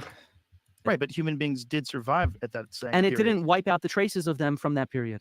But the traces Where? you talk about are stone tools. Earth's footprints, Mhm. things like that that Yeah. are extremely ephemeral, animal bones and seeds. We have all of these things from the period around this supposed destruction. But do you have them in the area where the supposed destruction We don't occurred? know where destruction happened because Right, but nobody's when- ever found that. But with Randall Carlson's descriptions of these massive floods of Yeah, water, just- Smeagol. It is something like Tuscunga. I think it's something slightly different than that. That was like modern though. I think they discussed that in this actually. hundreds of millions of pounds of water. Well, let's go to J. Harlan Brett's long before Randall Carlson. I mean, the Channel Scablands are an enigma. The massive water flows. I don't think anybody's disputing that massive amounts of water flow through there. It's a question of exactly when that happened and why. Well, it also, happened. what would be left over in that area? There's not evidence of hunter gatherers in that area from that. Well, I remember he showed when he was here last, he showed sort of mammoth bones from that kind of period. No, that was from Siberia, though, wasn't it? Was it from Siberia or? I don't remember, but It it certainly, wasn't certainly, from it Siberia. It's certainly right, wasn't but I from the Channel Scablands. But No. let's cut to the chase here. 12,800 between 12,900 and 12,800 years ago, a very dramatic climate episode occurred, and that's called the Younger Dryas. The world had been gradually warming up before that, and then suddenly it went very, very cold. There is evidence of a 6-meter sea level rise at exactly that time, which is very hard to explain. But it looks like the suggestion is that that was due to impacts on the ice cap, on the North American ice cap, and perhaps on the European ice cap. The evidence for the Younger Dryas impact is found in what are called impact, and that's iridium, nanodiamonds, platinum, melt glass like trinitite, found in sites across a vast area of the Earth's surface. 50 million plus square kilometers, an enormous area. Abu Huraira, next to Göbekli Tepe, happens to be one of those areas. And what they're suggesting is that a fragment of a comet blew up in the sky, that it was an airburst, exactly the same thing that happened over Tunguska in Siberia on the 30th of June, 1908. That was an object that fell out of the sky, almost There you certainly go, out of Samir. the Taurid meteor stream, which is thought to be the progenitor of the remnant giant comet, because that's the peak of the beta Taurids. It wasn't big enough to hit the Earth and create a crater. It blew up in the sky. When it blew up in the sky, fortunately over an uninhabited area of Siberia, it flattened 2,000 square miles of trees. It was absolutely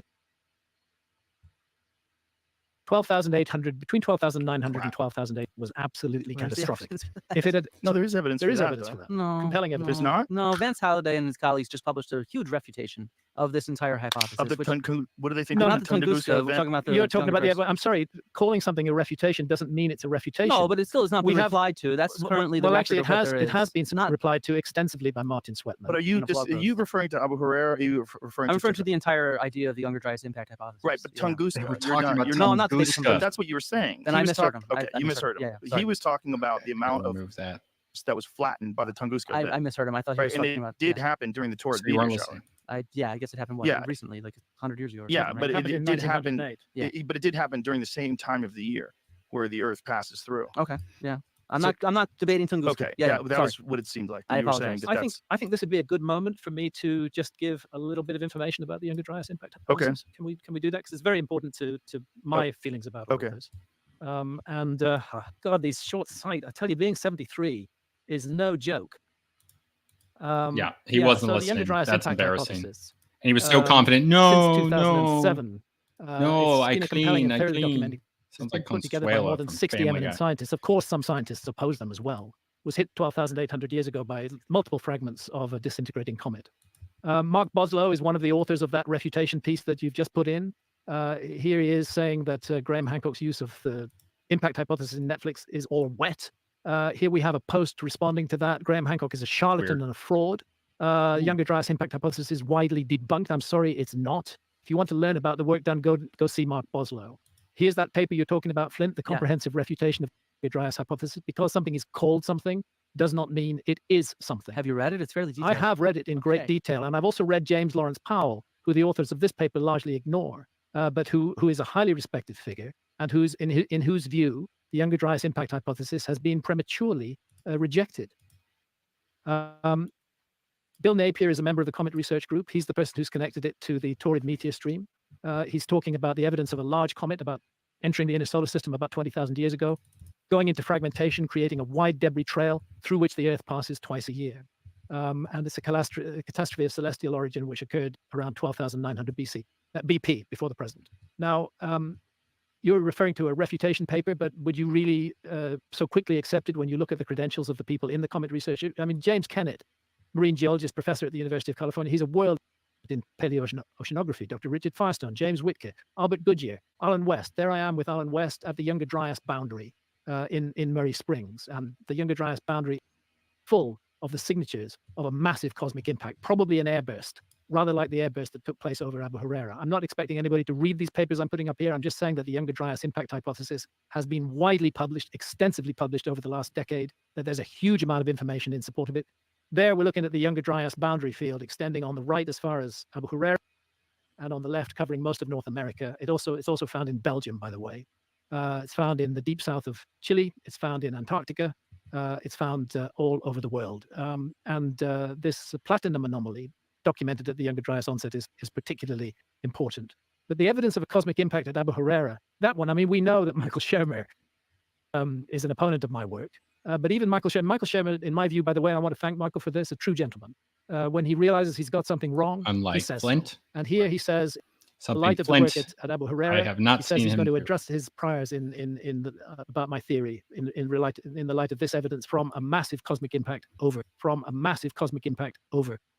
Huraira. So the fact that a paper has been published which claims to refute the Younger Dryas impact is really not anything at all. The question is, what's the depth to that refutation? Is it a solid refutation? Does it really work? And why is it that the same team who claimed to have refuted the Younger Dryas impact hypothesis in 2023 also published a requiem for the Younger Dryas impact hypothesis in 2000? There was something wrong with their 2011 requiem. I am not a scholar that focuses on these kind of questions. I focus on And why are archaeological you evidence. So I'm going to try to reply talking from that about it? perspective. And so one of the examples you give is if this is Abu Huraira, for example, the site is still there for us to excavate. Indeed. We understand that it has some of the earliest domesticated crops there. Mhm. And so the entire point is that this kind of even Earliest if in the record this so far. hypothesis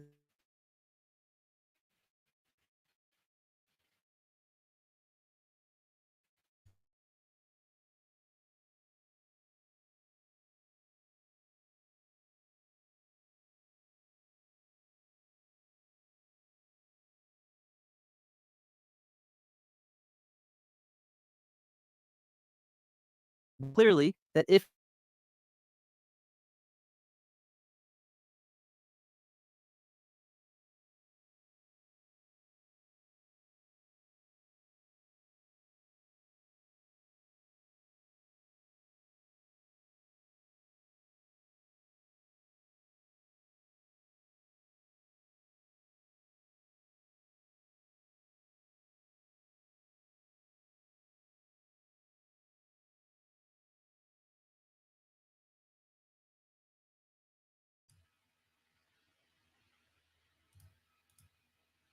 Huh?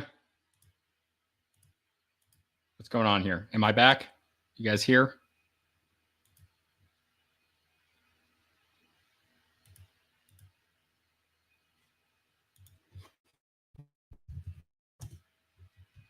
All right. I just lost internet for a minute. Sweet. What's up, Abel Babble? I like the alliteration in your name.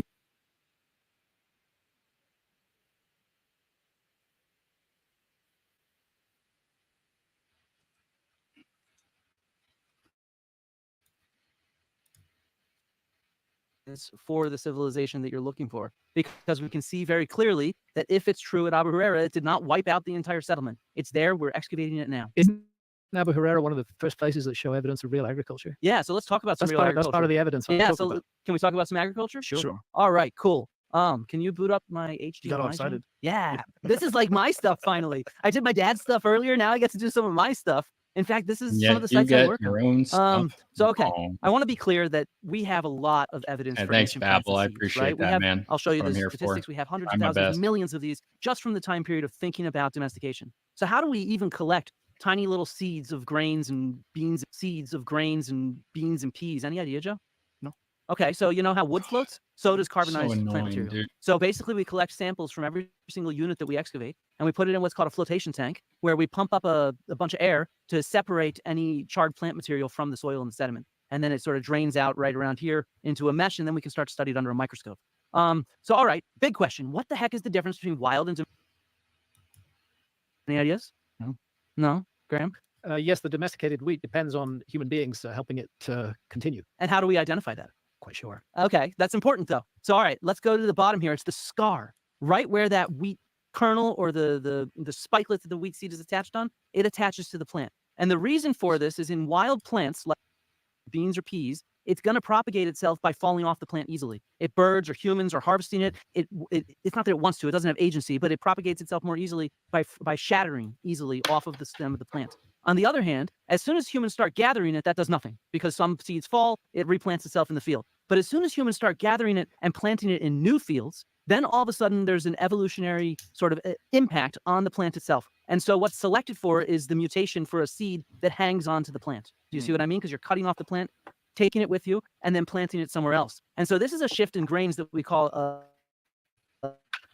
brittle to a tough ruckus. And you can see it's kind of a clean scar right here on the left in wild wheat, while it's a much sort of tougher scar on the right. Do we know what the evolutionary mechanism is that would cause it to do that? Yeah, To so there's change like two that? different genes that actually control this in wheat, for example. And so we actually know, just statistically speaking, and by sampling wild wheat,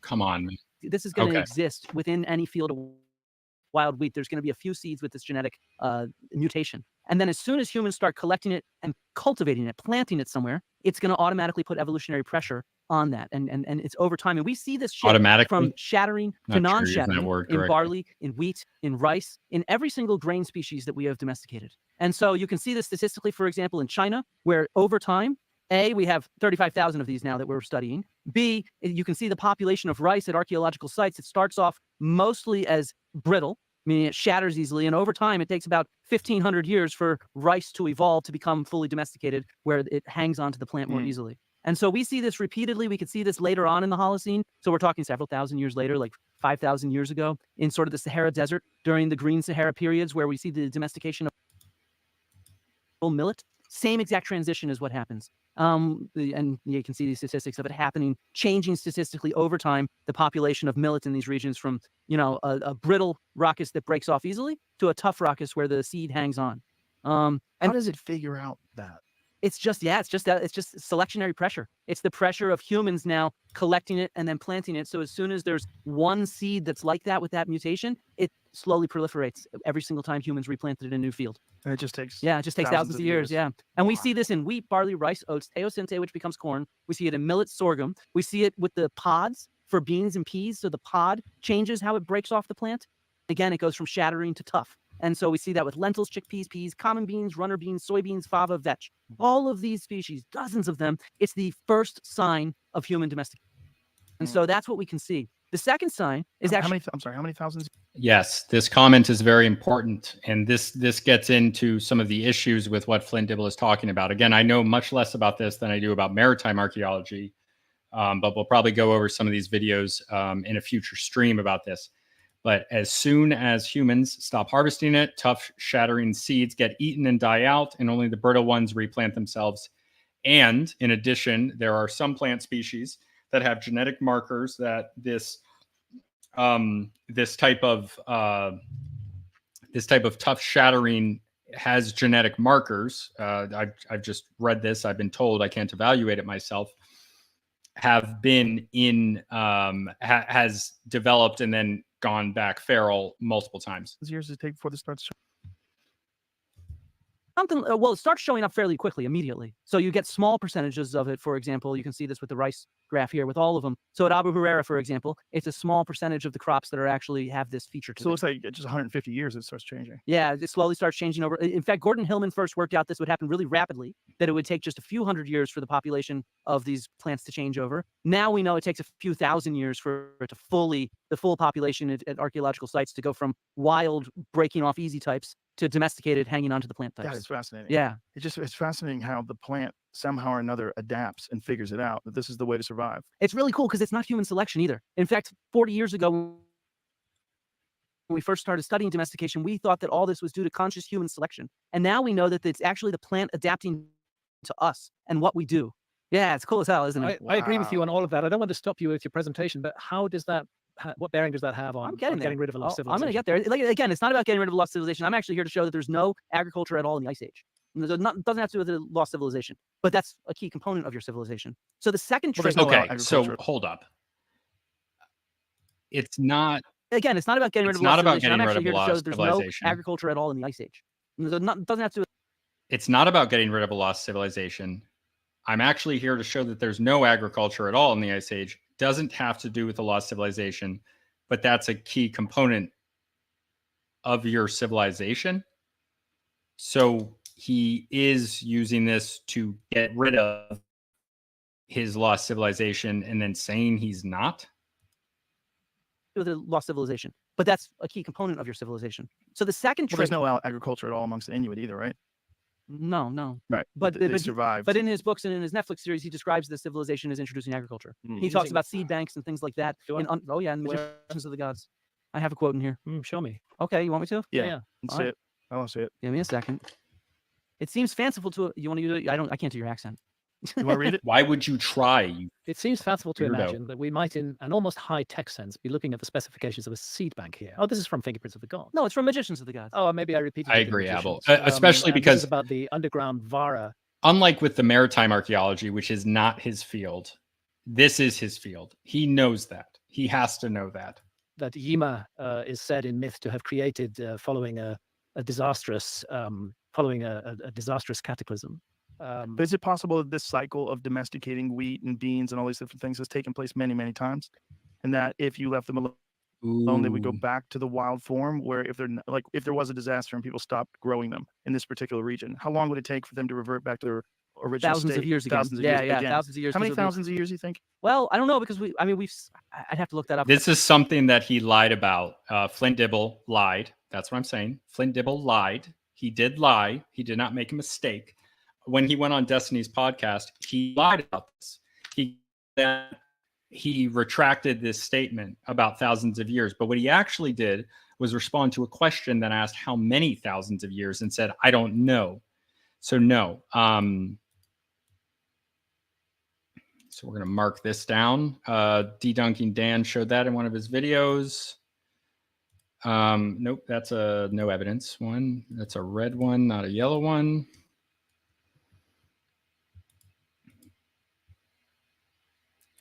This is very thousands important. of years again. Thousands of Yeah, years yeah, again. thousands of years. How many It would take thousands of years, you thousands think? of years to Well, revert to their original state. How many thousands of years do you I don't know because I'd have to look that up because I know that we've observed this kind of stuff, feral domesticates going feral, but I don't have that. And you said how many years from the original till the whole crop? Something like was? 3,000 years. 3,000 Dorian years. Fuller's actually published a lot on estimating the time ranges Right. of this. So if you had agriculture in 12,800 years ago, around the time of the Younger Dryas impact theory, and then people are resorted again, it takes a long time before they start using agriculture again. Is But it that's possible? not what he's claiming. He's claiming that. Yeah, I know, if- but I'm yeah. asking: is it possible that those plants one would thing I'm- revert, and one then the thing I'm- process would happen again once people started growing them intentionally? That's tough to tell because what we see is it's exactly at that time, at least in Southwest Asia, where this domestication starts. Or we it's- haven't seen the reverse happen. No, no, no. But is it possible? Well, I mean, it would have had to have happened a lot earlier. If, But you see if what I mean. people weren't cultivating it anymore, wouldn't the natural? Ooh, that's another reference to that. It would have happened to happen a lot earlier. It's like he's still claiming that thousands of years, although he doesn't know the specific number, even though he did not claim that. He claimed he retracted that statement just last week, I think.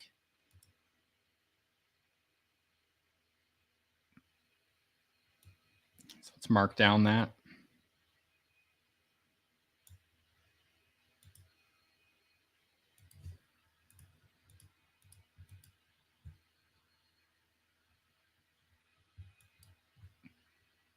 cultivating it anymore, wouldn't the natural selection revert back yes, to the it original would. state? I agree with that. It would. But it would take a long time. It would take a long time. And so I want to How get into how the long? next trait size takes thousands of years after that, which is the selection for large seeds. So we measure these seeds, and we can see their change over time. And I here a really cool. Is this a selection by farmers and by people that are? That's such a great question because actually we think at first it's not. So this is the plants adapting to the fact that they're being planted in plowed and tilled and cleared fields. And so They have more larger resources? seeds, no, larger seeds actually grow faster. So they outcompete their neighbors that might have been planted with smaller seeds. Oh, because it's monocrop, because they're constantly surrounded by other plants that are similar, and so they're competing for resources. they're competing for resources, and the ones with larger seeds on average grow. So a lot. This is done from a lot of experimental archaeology. That is Yeah. so wild. Glynis Jones, Dorian Fuller, and others. Glynis Jones at Sheffield, who's retired now, has taught me this stuff. That is so, just the fact. I mean, I know we're in the middle of this crazy debate, but just the wonder of nature itself. Ugh. The complexity involved in these natural life forms adapting to their environment is so fascinating. And the fact that it's such a contentious issue amongst biological creatures, specifically human beings, because of religious implications. But if you just look at it in terms of what we know for sure with plants, it is such a bizarre process.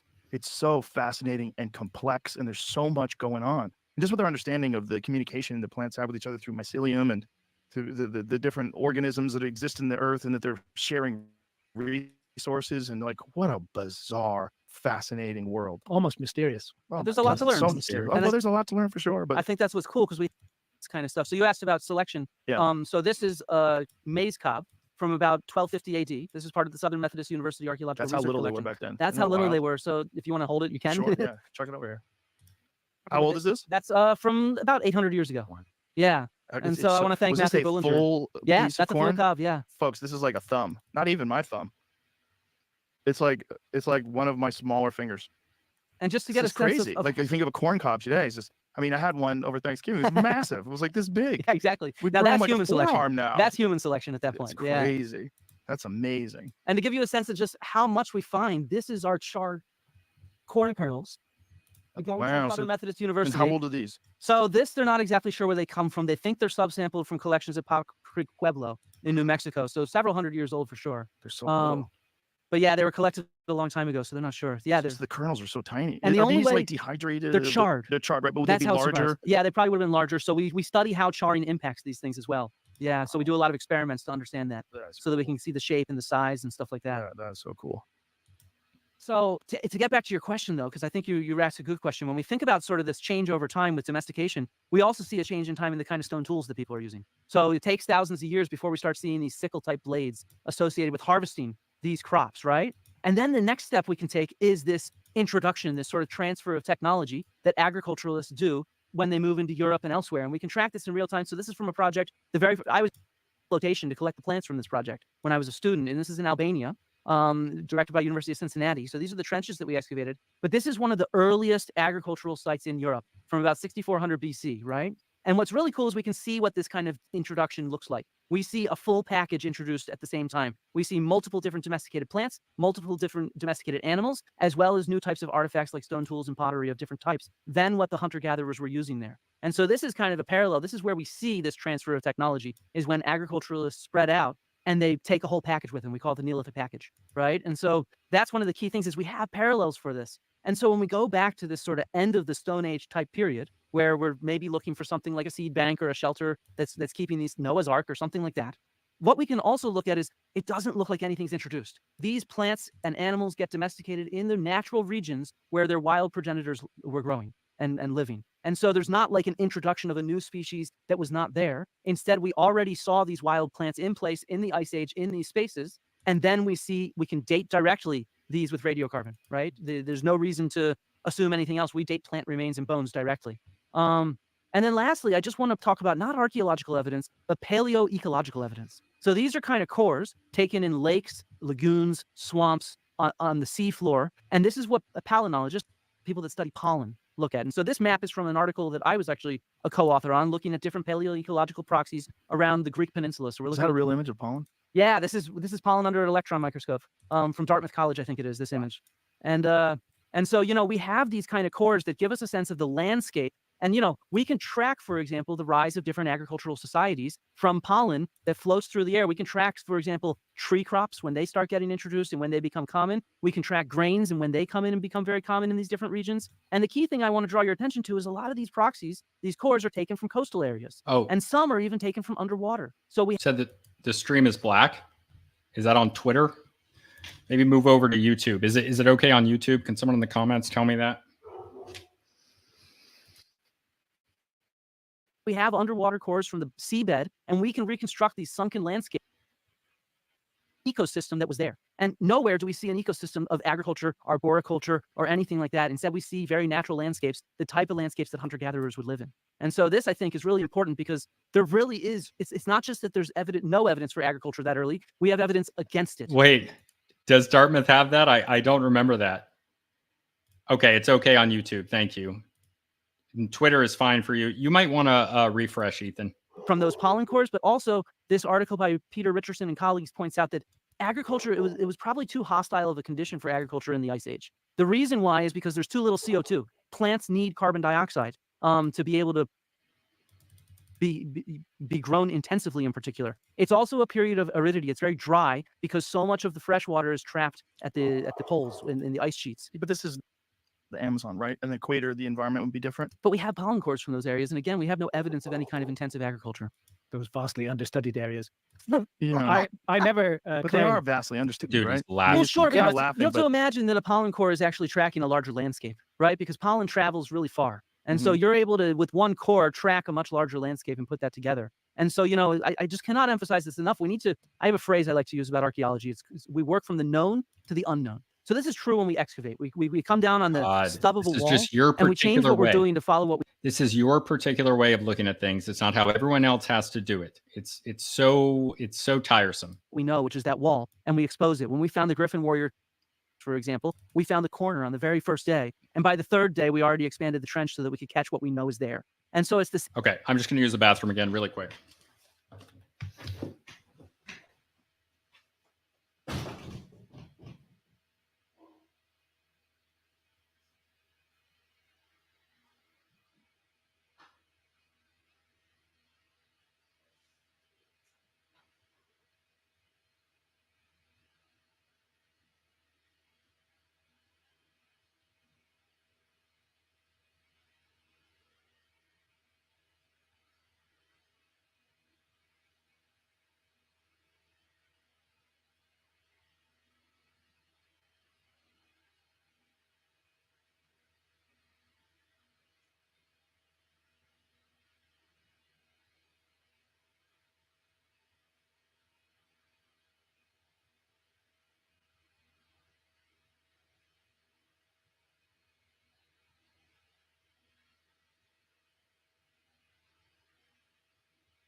Same kind of thing when you dig a layer. It's the same thing when you sort of test a hypothesis like Graham's, which is we want to work from what we do know from the Ice Age and what we do know from right after this period of domestication. And so what we do know is all this kind of natural evidence about the climate, about the ecology, and about how domestication actually happens. And so that's why I think that, unlike the other part with the Ice Age sort of coastal stuff, I think that's sort of like, why do we keep finding tens of thousands of Ice Age sites that are hunter-gatherers? It's a bit of a coincidence we don't find your civilization. Wait, tens of thousands of Ice Age sites? Oh, I remember this.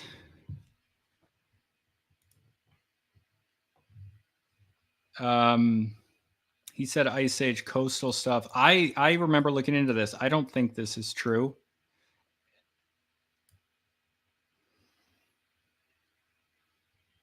No citation. Okay.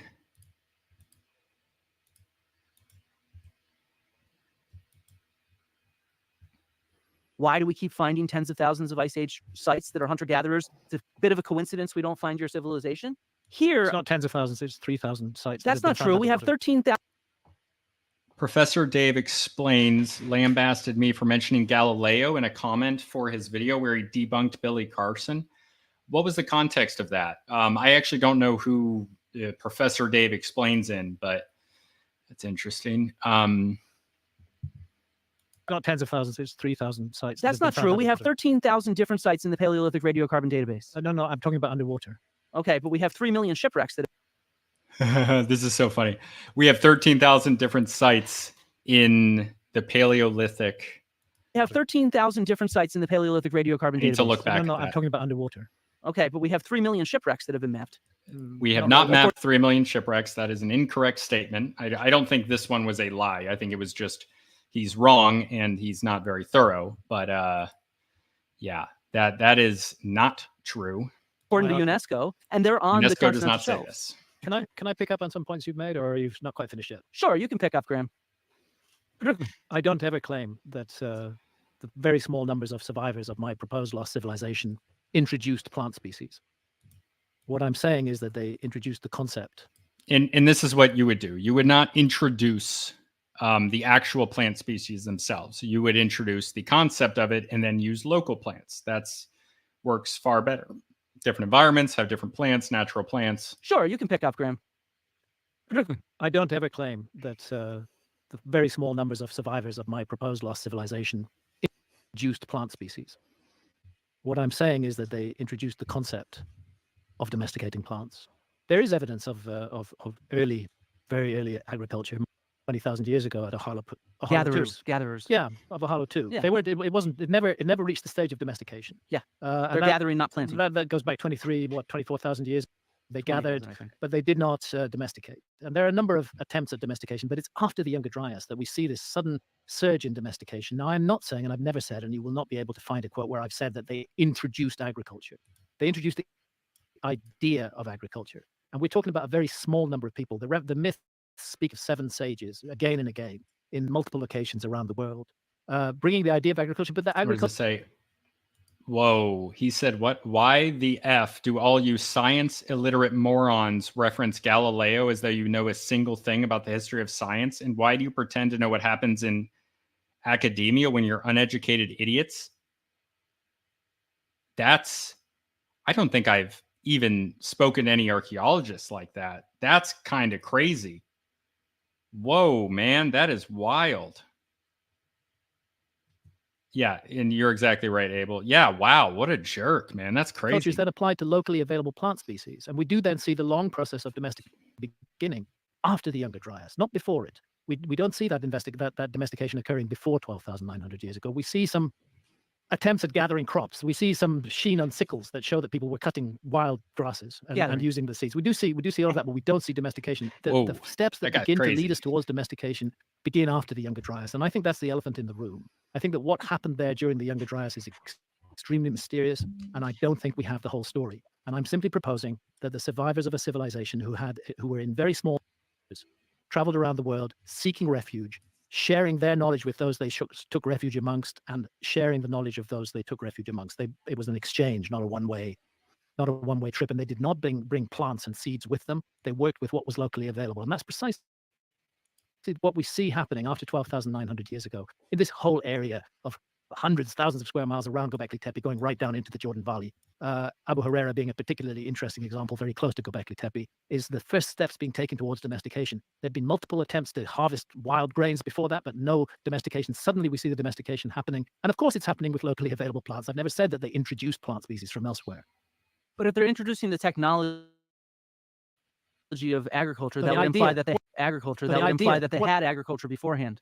Which, as I'm trying to show, it doesn't make any sense. You need to invent new species of plants. You need to go against all the evidence that we have. What new species of plants? Why do you need to? Well, invent them? because They were if you look at where using wild grasses in the area of where they the were, Hollow 2 in the Jordan Valley. They were using them 23,000 in the years area ago, of those wild but plants. they did not domesticate them. But then what was your But then what was your civilization growing? They don't have complete coverage of the entire world. This is like entirely his point, and what Flint Dibble has essentially lied about. Well, no. This one was an absolute lie. He claims there's hundreds of thousands of sites.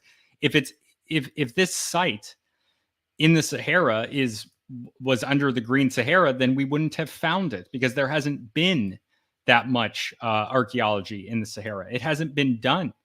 It hasn't been covered. And he uses sites from specific areas in the world, mostly Europe, to push this idea that there's coverage worldwide. And that's just not true. And there hasn't been that much. That's probably why he concentrates so much on pretending and creating the illusion that there has been enough in the Sahara archaeology done. civilization growing? No. What I do know is I don't know. What do you not understand about the word lost? I don't know what they were growing, but what I'm mystified by is this sudden surge towards domestication, which you rightly say is a long, slow process. It doesn't happen overnight. It takes a long time, but we see those first steps being taken after, not before the Younger Dryas. And that's it's not where so sudden. Thousands of years Yes. when agriculture starts in different places. So it's very Not in any early in location. Southwest Asia, but it's 1,000 or plus year lag in East Asia or Mesoamerica. So when people say suddenly, I think that's a misinterpretation of the evidence. In What terms I'm of human generations, what I'm we're talking referring to, hundreds of human what generations. I'm referring to suddenly is the transition from harvesting wild grasses to setting in process a project that will lead to domestication of wild grasses. And that cannot be demonstrated before the Younger Dryas. It can only be demonstrated after the Younger Dryas. It's not a And that's- project. It's just planting them in the ground. And that's why I think that there's something odd about the Younger Dryas episode. And to me, that's something odd when I combine it with mythology from all around the world about the destruction of a great civilization in a global cataclysm, about the fact that there were a few survivors, about the suggestion that they traveled around the world sharing their knowledge and ideas. That's why I think that the spark for the agricultural revolution that we see in that area was. Yes, you're exactly right, Keen. Northern Europe is a bad place to look for an ice age civilization, as it was covered in ice, and that's why he has to. Where you should be looking is the warmer areas of the world close to the equator, and that is exactly why Flint is trying to play up the amount of evidence that there is in the Sahara. The Sahara covers a distance of about the size of the United States, I think, including Alaska. Okay, so this is a massive area of coverage. And Flint Dibble, as far as I know, this is a lie. He claimed that the area of the Sahara has hundreds of thousands of sites in it. And as far as I know, that is not true. He did not cite a source for that, even though he cited many sources in that Guardian article. I've talked about it before. He did not cite a source for that, even though he cited a source on pseudoscience, even though that source did not mention Graham Hancock. He used a source on pseudoscience that actually cited Rogan, not Graham Hancock. He didn't cite anything. And I talked to him about it on Twitter briefly, not to him because he has me blocked and I blocked him back, so he can't continue to reply to my stuff. Yeah, it's ridiculous. I know I have an apartment in the Sahara in Egypt. It's huge. We need a big Hoover to suck up all that sand. Yeah, in some places in the Sahara, the sand is like over 100 meters deep. It's very deep, and there's not big coverage. A lot of the archaeology that's been done there is on the edges, especially in like Egypt. Okay, it's like you can't discount, even if there was hundreds of thousands of sites, if they were all concentrated in Egypt, where, as far as I know, most of them are, it would be like looking everywhere in New England and then pretending that you know that there's no evidence in the Pacific Northwest. It's just, it doesn't make logical sense. Not the agriculture itself, not the plants themselves. They use locally available plants. They'd be daft. But to play devil's advocate, Yeah. do that. Daft, but Wouldn't play devil's would advocate immediately show up as agriculture? No, Why would it take thousands of years for it to take hold? because it takes a long time to domesticate plants, as Flint has been saying. It's not something. Well, you but can you do see the shift starting immediately. You see the shift in 150 years. and Yeah. you see it immediately at Abu Huraira. Yes. And then elsewhere, not as early. But but is it also possible that the Younger Dryas impact theory affected the climate and it made agriculture more possible? And then they figured it out. Yeah, after I that agree, because Dildo. It was colder We've before had- that, right? Yeah, we've had lots of cold periods in the past. If you go back through the Ice Age, 400,000 years or so. Right. I That's wouldn't want- different. That's a different species of human almost. No, no, I mean, no, They, for- they hadn't 400,000 years ago. 400,000 years Right, ago. right, but they hadn't figured out anything that we the figured out. earliest evidence so far for anatomically modern humans is from Jebel Irhoud in Morocco. It's about 320,000 years old, 315,000 years old, something like that. Anatomically modern humans. So I think it makes sense. Right, but to they hadn't. But my point is, they hadn't figured out anything that we figured out. no. No, So they- wouldn't they- it make sense that at one point in time, the human species would figure out agriculture, and if that transition would take place for over a period of thousands of years after a massive shift in the climate? The mystery to me is why during the previous massive shifts in the climate that took place multiple times over the 400,000 years. Because humans hadn't evolved to do any of the things that they evolved to do eventually. There's not a big Boat evolution structures, between dams, 400,000 and boats, 300,000. seafaring, Sure. all those things took place afterwards, right? Sure. So there has to be a timeline for all innovation No, anyway. I'm responding to your point. Was the climate shift the trigger for Right. agriculture? It had to be the trigger for something, right? What I'm saying whenever is there's that- a massive a change in the environment, people adapt to that change. And if you look at the sophistication levels of societies over the course of hundreds Yes. of thousands of years, they They always have move been towards a more- backdating based on new information. That's the thing. It's like they say they have coverage of these areas, and then these things that we know about. I think the 300,000 number comes from. It was just a few years ago. It used to be like 150 and 200,000, and they keep finding older stuff. Stuff just keeps getting older,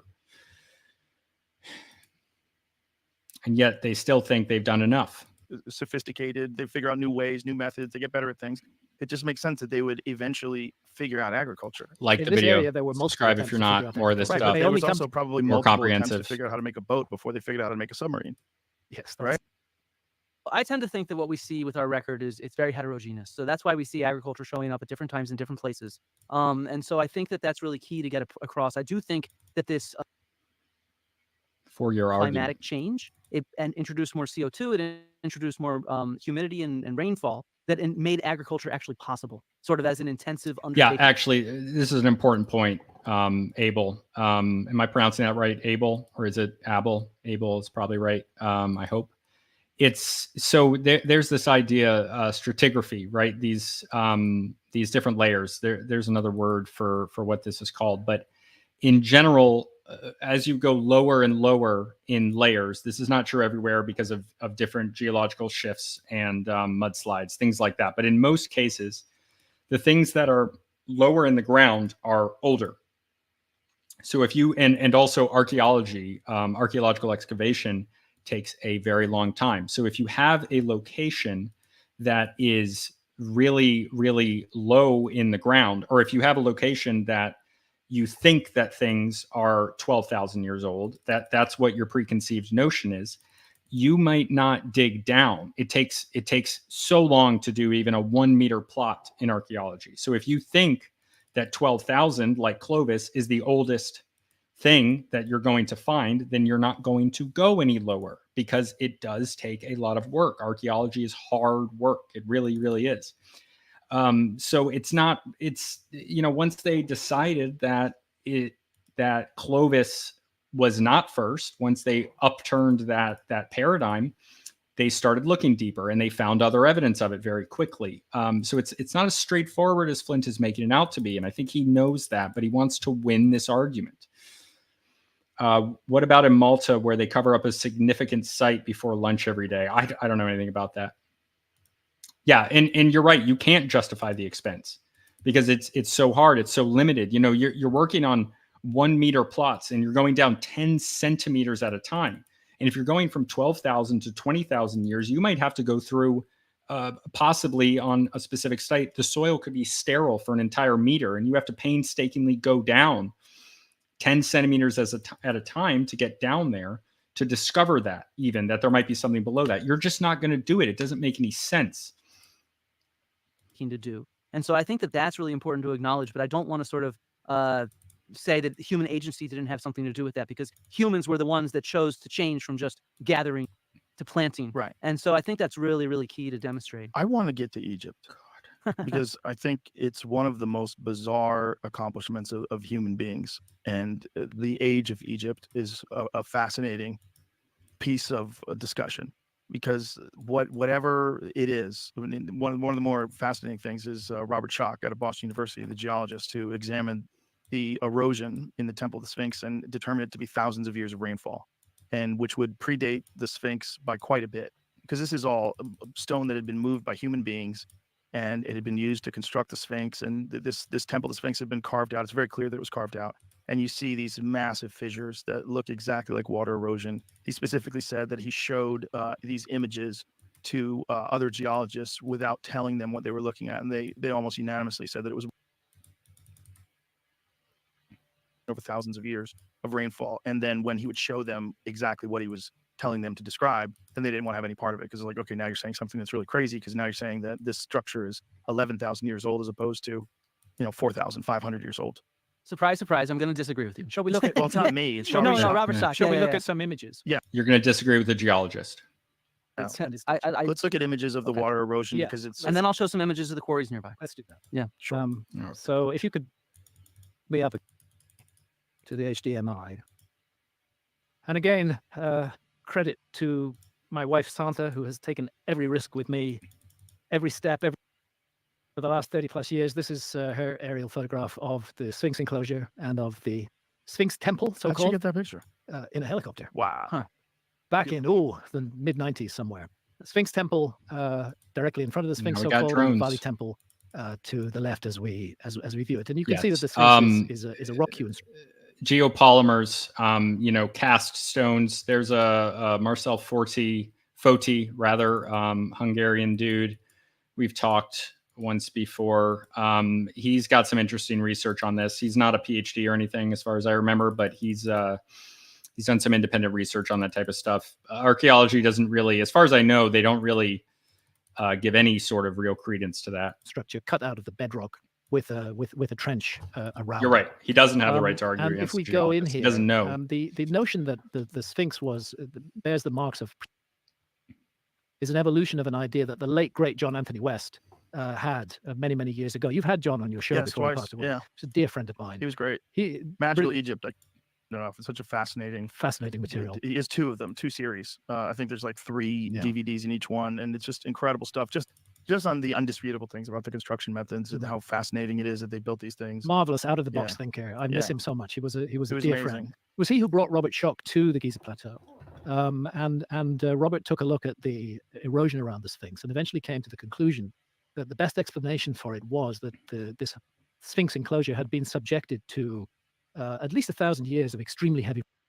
And Robert Schoch right now puts that back to around the 10,000 BC date, 12,000 plus years ago, during the Younger Dryas, when indeed there were heavy rains in Egypt. And it's these deep vertical fissures in the side of the enclosure wall which most clearly demonstrate what he's talking about. That the rainwater pouring off the edge of the plateau would have selectively cut out the softer areas of rock and created these fissures that we see through it, and this rounded scalloped profile in Robert Schoch's view and in mine. I've had Robert Schoch on as well. Yeah. We talked about it for a long time. And I want to pay tribute to Robert Schoch here. He and I have had our differences, but Robert Schoch, in my view, is a hero. Robert Schoch is a mainstream academic who has stuck his neck out for an idea that is very unpopular with mainstream academics. He's taken all the risks for his career. He's put himself out there, and he's spoken his truth. And I wonder why that would be a risk to his career. Robert Schoch, I want to express that respect and kudos to share Robert your Schoch for everything he's expertise. done. He's helped to That's advance this interesting. field enormously and to allow people to think previously unthinkable thoughts. And I've seen him attacked mercilessly. Mercilessly. This happens again and again with archaeologists, unfortunately. So Now, I'll just complete this point, because it's often said that the Sphinx was the work of the pharaoh Khafre, and that these 2 temples were the There work we of the go. pharaoh Khafre, particularly the Valley Temple that we see on the Here right we there. go. There's no inscriptions in the Sphinx Temple, but when we come to the Valley Temple, what we're looking at is a limestone core, and those limestone blocks were actually taken out of the Sphinx Trench, which was then faced in a later time with granite. And there's a quote from Robert Schoch there, who's saying that basically the original limestone, and that they were faced with granite. Now, that's the interior of the temple. You can see that there's definitely 2 phases of construction there. There's the granite, no dispute that that's Old Kingdom Egypt. And then there's the limestone, massive megalithic walls behind it, which are heavily eroded, as you can see even from here. Now, interestingly, is that really associated with the pharaoh Khafre? In 1947, I.E.S. Edwards, who was one of the leading Egyptologists of his time, wrote this: "Around each doorway is a band of hieroglyphic inscription giving the name and titles of the king. No other inscriptions or relief occur anywhere else in the building." That's been taken to assume that the name of the king was given as Khafre. Actually, Edwards corrected himself in 1993. Around each doorway was carved a band of hieroglyphic inscription giving the name and titles of the king, but only the last words, beloved of the goddess Bastet and beloved of the goddess Hathor, are preserved. No other inscriptions occur anywhere else in the building. In other words, there's nothing in that temple that directly connects it to the pharaoh Khafre. But what's interesting is the way that granite facing, which certainly was done in the Old Kingdom, has actually been, the interior of the granite has actually been cut to match the heavily weathered limestone that it's covering. It's been cut to shape that. They're honoring and respecting that ancient structure. And so, in my opinion, What is this? I was in Cairo in July, and I took a look at the Valley Temple, and to see the granite facing blocks have been carved to match the erosion of the limestone. Very interesting. Logical evidence on the antiquity of the Sphinx is strong. There's no doubt that the ancient Egyptians were there, that they did work on the Sphinx. The head of the Sphinx was recarved into a human head. I and my colleagues believe it was originally the head of a lion, that the Sphinx was an entire lion. But the evidence that it's been carved is that it has far less erosion than the rest of the body, correct? And also the head is way out of proportion Right. to the rest of the body. That's an issue, because one thing the ancient Egyptians were pretty good at when they put their minds to it was proportion. Yeah. And the disproportionate size of the head of the Sphinx in relation to the whole body of the Sphinx. I mean, if you look at other ancient Egyptian sphinxes, they also have small heads. If you put my head on a lion, it would look small. And they all indeed, look relatively small. Indeed, it would look small. That's the point. It was a lion before, and it was cut. It was heavily eroded, and it was then cut down into a human head. But it does have a distinctly different form of erosion. That's actually where I come and disagree with you. I have some Well, wait, photos as well. What's your It looks evidence that way it was less connected to eroded. Khafre? The head. Oh yeah, and The I can head show you looks why. way Yeah, less because eroded. it's a different stratum of the natural limestone. I see. So if you look at the geology of the area, are you finished, Graham? If not, I'll put up some slides. Yeah, go ahead. Okay. Yeah, let's do this. So first off, I want to sort of show this is what it looks like. Even the neck. You don't see the neck today because because they expanded the headdress as a support for the head. And so the point is that there's these different layers of this limestone here that we can understand geologically. And so there's this very dense limestone that's up by the head, and then the rest of the limestone is much more fragile and porous. So I do want to be clear. How do we date the Sphinx? What kind of evidence archaeologically are we I remember using? this. And so what that comes from is largely radiocarbon dates from the pyramids. How do we date the Sphinx? We date it with radiocarbon dates from the pyramids themselves. Okay, he's misspeaking a little bit here. All right. Number one, you don't date stone. You don't get radiocarbon dates from stone. You get radiocarbon dates from organic materials that would be perhaps in the in between stones. But why are you so confidently saying that you're dating the Sphinx from the pyramid, even though it's already wrong because you're already misspeaking there? That's really what he said there. Let's play that I again. want to be clear. How do we date the Sphinx? What kind of evidence archaeologically are we using? And so what that comes from is largely radiocarbon dates from the pyramids themselves. So From the pieces of wood pyramids. that were in between the blocks of the pyramids have been radiocarbon dated. And Number one, why would you date the Sphinx? Why would you date the Sphinx based on the pyramids? Why would you date a separate object from the pyramids? That doesn't work. It doesn't work like that. Number two, why are you dating a stone structure from wood that could be there, that could have gotten there later? It doesn't, this does not compute. That doesn't make any sense. Like, are people serious with this? what kind of Yes. evidence archaeologically are we I love using? this. And so what Nice. Now let's date the Chrysler building with radiocarbon dates of trash from the New York subway. It's essentially the same thing. Thank you. I don't know if Dibble's doing this wittingly or if he's just an idiot. I think it's a mix of both. that comes from is largely radiocarbon dates from the pyramids themselves. So Dude, pieces of wood that doesn't were make any in sense. in between the blocks of the pyramids have been radiocarbon dated and definitively tell us that the pyramids were built during the Old Kingdom, But right? didn't No. they do work on the pyramids at multiple stages where they would probably like reseal things and surface things and clean things? If they were constructed 12, 13, 20,000 years ago and people were still inhabiting them 5,000 years ago, wouldn't it make sense that they would do things to them? Well, we have inscriptions in there from areas that are sealed off from the actual construction Oh, wow. graffiti from the workmen, referring to, for example, Friends of Khufu and different workmen gangs that are in there. And these are in Just areas. graffiti like they You tagged know it? Yeah, you they know tagged it exactly. You know And that, these that, are that particular graffiti in the Khufu cartouche has long been suggested as a forgery by Howard Vyse. except it uses versions of Khufu's name that were not known until later by scholars. And so that's That weren't known until later by modern people. Okay. That doesn't mean they weren't known to people there. That doesn't mean that at all. versions of Khufu's name that were not known until later by scholars. And By so scholars. That's Okay. By people like you. So you're suggesting that just because they weren't known to, I assume, Western academia, including Egypt, maybe that's not Western, but like this complex, just because it's not known to them doesn't mean that it couldn't have been known by anyone else. If it does not exist in our records, then it does not exist. I don't know, man. I don't read hieroglyphs. I Where'd you read get that information? Egyptologists. Where'd you get that information? I got that. Zawi Hawass. No, not from Zahi Hawass. I've never met Zahi Hawass. I got that information from reading, man. But okay, so let's go back. What is this? He's got that bit wrong. The dates are from wood found up the air shafts that were left from the original construction. However, these date to about 500 years older than the accepted date of GP. What is GP? Oh, the Great Pyramid. Okay. Wood found up the air shaft. I'm going to have to find that. I'm going to be doing that when I go over this information later. Yeah, and you can't date the Sphinx based on wood from the pyramids. That doesn't make any sense.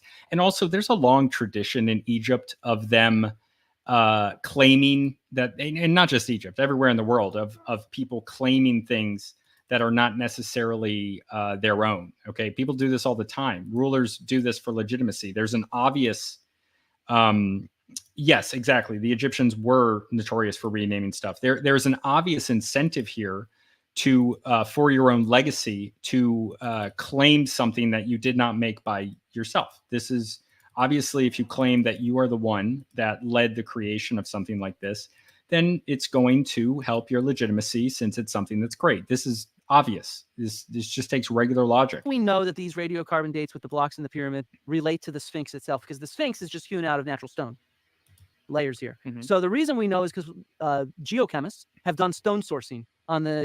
It's Ramses II put his name on everything, and you can even see where he carved his name over pre-existing cartouche. Ooh, I don't know what a cartouche is, but I'm going to find out. That's very interesting. I'm actually going to take a note of that at the moment. Ramses the second put name over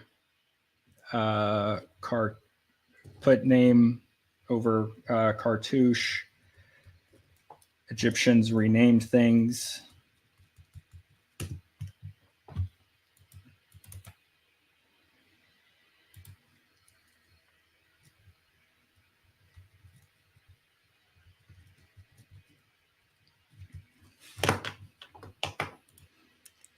One was found in an old desk or something. The chemistry of these stones in the pyramids, and they've been able to trace them to different quarries at Giza. And so this is photos of different quarries and cuttings for the quarries. And so they a hieroglyph where only a pharaoh's name and could from be the found. stones in the pyramids. They do different kinds of geochemical analyses to show the ratios of, in this case, magnesium and iron. And then they trace them back to specific quarries there. And so they know that a bunch of the stones from Khafre, for example, come from the area of the Sphinx. The Sphinx is from a quarry. It's a quarry site for those stones. And so one of the things Go back to that slide for a second. Yeah. We're coding the quarry walls. Okay. And so this is a photo of some of these quarries. And I want to point out that the quarry walls look a lot like exactly the walls of the Sphinx itself. It has the same kind of erosion on it. It has the same kind of rough working on it. And so what you're actually seeing with the Sphinx is you're seeing this roughened from quarrying, which is then built with nicer stones around it. Right, but we're talking about the So the reason we know is because geochemists have done seen with the Sphinx is you're seeing this roughened from quarrying, which is then built with nicer stones around it. Right, but we're talking about the temple, the Sphinx, the outside structure is what Robert Schoch was discussing. That shows much more clear indication of the water erosion, not necessarily this, which shows a lot of kind of different erosion. And by the way, this restoration on the pores of the Sphinx is modern. Yes, that is modern. I'm not going to deny that. But what I'm trying to explain to you is that we can't. A, I don't think that anybody really agrees with Schoch that it is erosion. B, if it is erosion, well, a lot of geologists do not. Nor do But many geologists do. Many geologists do agree with that. Very few. I think it's quite a bit. Graham, you would know more than I do. I think it's quite a bit too, but it doesn't really matter to me. I think whether geologists agree with him or not, whether archaeologists agree with him or not, he's spoken his truth. He's made his case, and I think it's a strong and compelling. And what I'm trying to do is present the evidence that goes against him, right? But when you look And at you're those fissures, claiming BS while you do it. You see the same thing on quarries there. You know, it's the same exact kind of fissures on this. Is just a completely different quarry in a different area of That's Giza. not the most specific example of it, though. If you show other examples of that wall. And so, I mean, there's other examples of that wall that are much more rounded out. So I have been to Giza, by the way. See, this doesn't look the same to me. Right, but I have a reason for saying that. I've been to Giza. The one time I went to Giza, it rained. In fact, the taxi got into an accident because the oil on the road got so slick that we were hit from behind. Right, it does rain. Very minor fender bender. But the point but you're is, not denying but that how do you, the climate radically changed. How do you date erosion like this? That takes a lot of experimentation, and I've seen no evidence that shows how to date this kind of I don't know erosion what Dibble really 12,000 years he ago. thinks whatever Are you in helps out control his of the thing case. now? I am, and I was going to show Graham, can you show images from what you were looking at when it shows the water erosion? Because it looks very different. Though the images that Graham was showing from where Robert Schoch did his work, it's much more extreme. The ones that you have are from a distance, and the other ones are kind of blurry, and you're looking at it, it looks similar. But like I was there in 2003, so it's been a long sure you time. were. I'm sure you were. But this is different. The fissures in there are different. They really look like water flow. And if you're talking about the different layers of stone, which are softer in some layers and harder in others, He doesn't know what to if you do did when have that Joe kind of water disagrees with flowing him through it, so it would make clearly. sense that the softer layer contention. And how are you going to date that though to however long ago? One of the other key I don't know. Why don't you Don't just use organic material from an unrelated structure near it? Apparently that's what passes. He probably ignores the precise stone vases too. I don't know what that is. Dated though by the amount of rainfall that we know took place at a certain time. Because a small amount of rainfall can also cause erosion, especially in a dry environment. So Right, in but if very it dry could cause environments, a that- tiny amount of rainfall can actually damage things even worse because things are so dry. But that level of erosion? Well, but you need to come up with some independent way of dating it, Okay. right? And that's where the issue is. What we do have is independent confirmation that the blocks in the pyramids came from the quarry right there. Right. And we have dates on those blocks, dates of wood in between those blocks. There's an area where my work is misunderstood. I strongly support Robert Schoch on the 12,000-year-old dating of the Sphinx and of the megalithic temples in front of the Sphinx. I've never claimed that the pyramids are 12,000 years old. Oh, no, it didn't say you I have. didn't say I you know did some either. people do Yeah, though. some people So you I didn't say I you know did some either. people do Yeah, though. some people do. Yeah, some people do. I've never claimed that. I do not seek to divorce the ancient That is why Egyptians I brought up from the the Great notion Pyramids. that they had been resurfaced, because that's Yeah. the claim. Yeah, I've heard that claim as That well. people had been living in them for thousands of years, and so that the material that you're dating is from that time period. Make of the hieroglyphs that show kingdoms going back 30,000 years. I've never heard that. So I have no comment. It's in all the king lists of the. Oh, you mean the dating of that? Yeah, well, so there's a lot of issues with the way that those are dated because they're not precisely dated. It's just generations. So it's about how you interpret that kind of stuff. But it's still, it becomes an issue of mythology. Are they adding in extra generations there and stuff like that? or are they actually reporting their truthful memory of their past? Well, but we'd want to have directly dated evidence of that. You might want to have that. Well, yeah, I Directly think if we're dated gonna talk evidence. about You archaeological want evidence- directly dated evidence of that, but you don't care when a site radiocarbon dates to 9,800 years old, and the author of that paper doesn't even claim that it's definitely an Ice Age site. You want to claim that as hard evidence somehow. It's just there's so many lies, so much obfuscation, so much hypocrisy. evidence, we need directly dated stuff. And one of the things that's fascinating about Egypt is the discovery of older construction methods that are below and very sophisticated below the surface. That the different temples were built on previous construction. I mean, that happens in every culture, where Right. you see sort of spaces being reused in different ways. Right. Temple But of how much- Horus at Edfu, where the Atlantis story is told in an ancient Egyptian context, is a good example of that, because the Temple of Horus at Edfu was just the latest incarnation of a series of older temples that had stood on that site. It does it is a regular issue Right. in ancient Egypt. And so how then? So if we go back to 4,500 years ago, which is the established date of the construction of the Great Pyramid, right? Somewhere around then. Edfu dates to the Ptolemaic period, Yeah. so it's actually after Plato. So can I talk a second But- about Edfu? but- No, when we'll come to that. I think it'd be really good to Okay. talk about Edfu and Atlantis. All right, briefly though, let's- pretending we've been these- doing this for a these- long time. Yeah. I know. That's great. Everybody's hanging in there. You're not these in temples that were charge. built on these older Flint. temples. You What did the time same thing period is to ascribed? Graham multiple times. In the case of Edfu, it comes into the early Old Kingdom, the earliest, not prehistoric. So what year? Maybe 4,000 years ago. And so what is the oldest construction that we're aware of in Egypt? I mean, we have Neolithic buildings that go back, 8,000 years or something, 9,000 years. Yeah. I think the oldest construction that we're aware of in Egypt is the Great Sphinx and the megalithic temples in front of it. That's my view. I mean, but we have no evidence from the Giza Plateau of any occupation that early, and that's one of the most intensively explored archaeological landscapes in the world. In terms of food, seeds, In terms of those- anything, yeah. In terms of artifacts or seeds or food. Dude, again, he doesn't need this evidence for other sites. So it's so stupid. It's so selective. And that's one of the most intensively explored archaeological landscapes in the world. In terms of food, seeds. In terms of those- anything, yeah. In terms of artifacts or seeds. Question is like, what would be left? Well, we'd find stuff just like we find stuff everywhere. I mean, Is there a point of no return though? Like is there a time period where there's Blades. 20,000, That old. 30,000 years Wow. ago where all the stuff you're looking for would have already been consumed by the earth? no, because when you work in stone, this Stone survives. tools, yeah, stone stone tools, tools. But what about- fire pottery? Bones themselves are going to survive in that kind of What do we environment. think they used to transport these stones, cut these stones, place them, and how did they have a mathematical understanding of geometry to the point where they could put together this immense structure of 2,300,000 stones?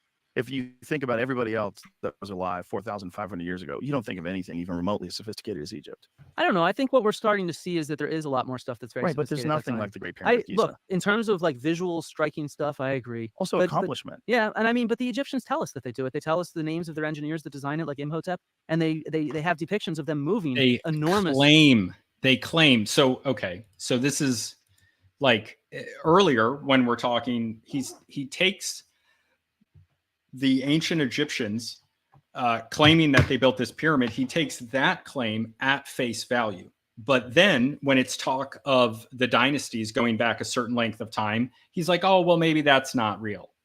Like, oh, what is this, man? Like, why is it that when it's talking about dynasties going back 30,000 years, that maybe they're wrong, but you're saying that even though there's evidence that contradicts it, I've heard about these radiocarbon dates that are earlier than Khafre or Khufu. I don't remember which one. Why is it that is taken at face value, but then these other claims are not? Like, there has to be a reason for that.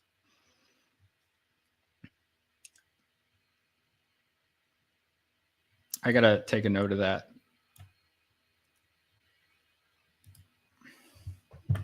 Okay.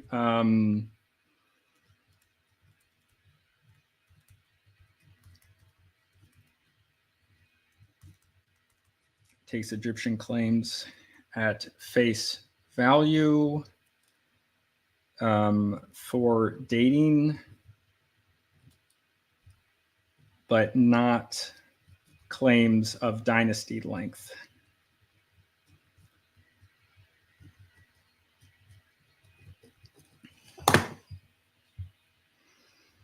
Yeah, and I mean, but the Egyptians tell us that they do it. They tell us the names of their engineers that design it, like Imhotep, and they have tell us depictions of who them they moving claim. enormous stones and statues that take 50, 60 people. They do They it on have sand. depictions that they Here, wait, I have claim. this booted up in my Google. If you want, Jamie. Who cares, dude? This is from later, but sorry, I hate Google sometimes. But this is from a little later. I think it's New Kingdom, but it shows people moving this enormous statue. And so what they're actually doing is doing it on sand. Come on, Washington Post. And what year is this image from? Oh God, I think it's New Kingdom, so maybe 2,500 years ago, something. No, more than that. 3,000 years ago ish. But what they're showing is they do it on a sledge right here, A sled. and then they pour water on the sand so that it can actually help move it. And so it makes it actually doable to move something that large. And so, I mean, I just want to get back to the point that, look, humans are smart people. Can I ask you this though? Is this is 2,000 years ago? Probably more like 3,000. Isn't that where these things were made? Well, no, because the Egyptians kept constructing large things. So they did have things like this that they made during this time. They stopped period? building. During this time. They stopped period? building pyramids, but they still built enormous temples like a Karnak And these stuff like enormous that. statues. Yeah, exactly. Sliding megalithic statues on wet sand. I'm not disputing that, but what I'm wondering is how you get a series of actually dozens of 70-ton granite blocks up to 300 feet above the base of the pyramid to form the ceiling of the king's chamber and the floor and the ceilings of the relieving chambers above the king's chamber. No matter how much wet sand you've got, you're not going to get them 300 feet in the air. Levers. Levers? What levers? Yeah, well, levers made of wood. We can find this No, online. hang on. Levers made of wood. You've been to Giza, so you know what the Great Pyramid Yeah. is like. We're envisaging a ramp, right? It's possible, yeah. A ramp to bring the stones up to that. I'm 300 foot range. envisaging very smart people with large labor forces and the equipment needed Me to do too. this. I'm envisaging that too, but I find it difficult to see how your wet sand example gets No, this was an example of how- gets 70-ton granite blocks 300 feet in the air. But you've got to make the concession that there's such a to do and what everybody else was able to do. There's such a difference. I mean, I think there's this such is a doing difference. something different is how I'd put it. It's not just doing something different. It's doing something on a scale that no one is doing 4,500 years ago. That scale's insane. I It's mean, cool as- it's cool as hell. it's cool as hell, but it's so different. Yeah. It's as different to the rest of the world as to hunter-gatherer civilizations that are in the Amazon to people that are living in Manhattan. And that's It's why so even in the different. Roman period, Egypt was a tourist destination, Mhm. you know, to go there and see these marvels. And so ever since they've been built, it's become a tourist destination because they're so visually striking and they really grab at everybody's imagination, right? And so Mhm. there's something very enigmatic about that. But I don't want to sort of say, just because it's enigmatic and mysterious, that we should not give credit to these people because they No, were it's the same smart people. people. Dude, who did that. nobody saying is don't give credit. claiming it's a I different think even people that are Oh dating my Egypt God. back, like if the hieroglyphs that date it back to more than 30,000, it's the same people. No one's saying it's different people that did it. What everyone's saying is like, how did they achieve the level of sophistication that they absolutely undeniably had at the very most 4,500 years ago? So There's just that alone, like there- what the fuck was going on there? There's a Yeah. date stamp at Giza. And this concerns another issue between archaeology and me, is what counts as evidence? What can we regard as evidence? Archaeology dismisses the Great Sphinx as evidence for an older civilization on the grounds that you've put. Can't be presented as evidence for an older civilization. And the other thing that archaeology tends to dismiss is mythology and tradition. Can I give a small, quick presentation, which is much to do with Egypt and much to do with what impassions me about this subject, and then we'll come back to it. So this is another one of Santa's amazing pictures of the Great Pyramid from the air. The ancient Egyptians spoke of a time called Zep Tepi, the first time when the gods walked the earth. If we're going to find out when that was, you need to have knowledge of an obscure astronomical phenomenon called the precession of the equinoxes. Now, we all know that everybody's heard the song, "We live in the dawning of the age of Aquarius." Actually, this connects to this idea. Because the Earth wobbles on its axis and is the viewing platform from which we observe the stars, it changes the times that particular stars rise in times of year, and it changes the positions of those stars in the sky as viewed from the Earth. Right now, at dawn on the spring equinox, the sun rises against the background of the constellation of Pisces.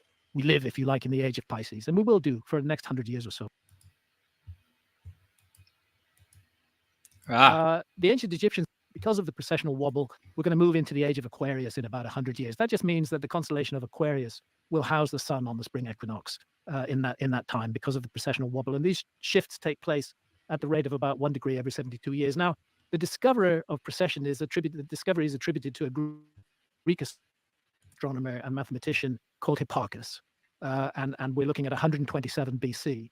But these guys, Giorgio de Santillana and Hertha von Deschend, in an amazing piece of work called Hamlet's Mill, strongly dispute that. And they suggest that we're looking at an extremely ancient knowledge of precession, the worldwide heritage of a lost civilization to which all subsequent civilizations in all parts of the globe, forgetful of the source of the precious legacy they received, are the ungrateful heirs. Giorgio de Santillana was professor of the history of science at MIT.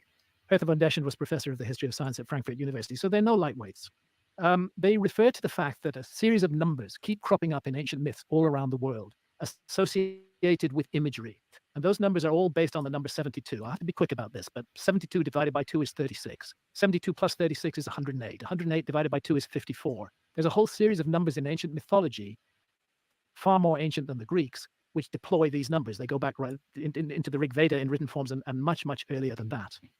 If we go to Angkor in Cambodia, an amazing site, again, Santa took this from a helicopter way back in the 90s, you'll find at Angkor a myth displayed on the walls, and that's called the churning of the Milky Ocean. Find at Angkor a myth displayed on the walls, and that's called the churning of the Milky Ocean. And here we see the great serpent wrapped around the body of Mount Mandara, and teams of demons and angels are pulling on the body of the serpent. And this is seen as an image of precession of the by Santillana and von Deschend. And they point out that it's not only expressed in myth, but also in architecture. So at Angkor Thom, we've got 108 statues on the bridge. That's a precessional number. It's 72 plus 36, 54 on each side. And it's the churning of the Milky Ocean by Mount Mandara that's being displayed there. Angkor Wat is, like the Great Pyramid, is aligned to within a fraction of a single degree of true north, south, east, and west. And on the spring equinox, if you go to Angkor and stand at the end of that long causeway right in the center, you'll only observe it then. You'll observe the sun rising directly over the central tower and sitting on top of the central tower of Angkor Wat. This site, nobody disputes it, is an equinoctial marker. It's designed to celebrate the spring equinox. And that's what you see at that time and at that time only. Let's jump over to Egypt now. When we come to the Nile Delta, here's the Great Pyramid. Now, I give you some statistics. It's 481.39 feet high originally. It's a bit lower today. It lost some 30 feet from its top in an earthquake. Footprint of the base, 13.1 acres. Weight, 6 million tons. 2.3 million blocks. Lost casing stones also came off in that earthquake, 115,000 of them weighing 10 tons each, covering an area of 22 acres. Angle of slope is 52 degrees. And this monument is aligned to within 3/60ths of a single degree of true north. Why do I pick 3/60ths? Because degrees are divided into 60 minutes. So we're talking about 3 arc minutes, a tiny fraction of a single degree. Yeah, Abel, I think I'm going to have to go back in to look at this. Speaking to the Earth. It's not only I knew this part was coming up. To true north, it's placed very close to latitude. Flint's about to do something very weird in response to this, and I have to kind of look at it to see if there is a difference in the way that Flint does it versus the way that Graham does it. Latitude 30, 1/3 of the way between the equator and the North Pole. And most mysteriously of all, if you take the height of the Great Pyramid and multiply it by 43,200, which is a precessional number, but it's one of those numbers. At the same time, if there is a hey, what's up, Scrooter Bellin? Nice to see you. Yeah, 5 till midnight is my other show, by the way. It's I just tipped myself $2 in order to put that up in a different color. But yeah, I do that at 8 p.m. It's modern stuff. Check that out if you'd like to.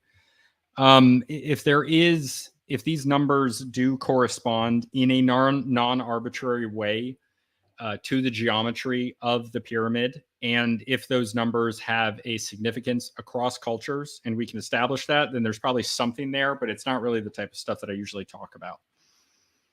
You get the polar radius of the Earth. And if you measure the base perimeter of the Great Pyramid and multiply it by the same number, you get the equatorial circumference of the Earth. So we have a monument that is perfectly aligned to geographical north, and that encodes the dimensions of the Earth on a scale based on a key motion of the Earth itself, the precession of the Earth's axis. This to me is very clever. Now, I'm not going to support that here. There's not much time. But if anybody wants to freeze the frame and look at this slide, all this information comes from IES Edwards about the statistics of the Great Pyramid, and the calculations are there.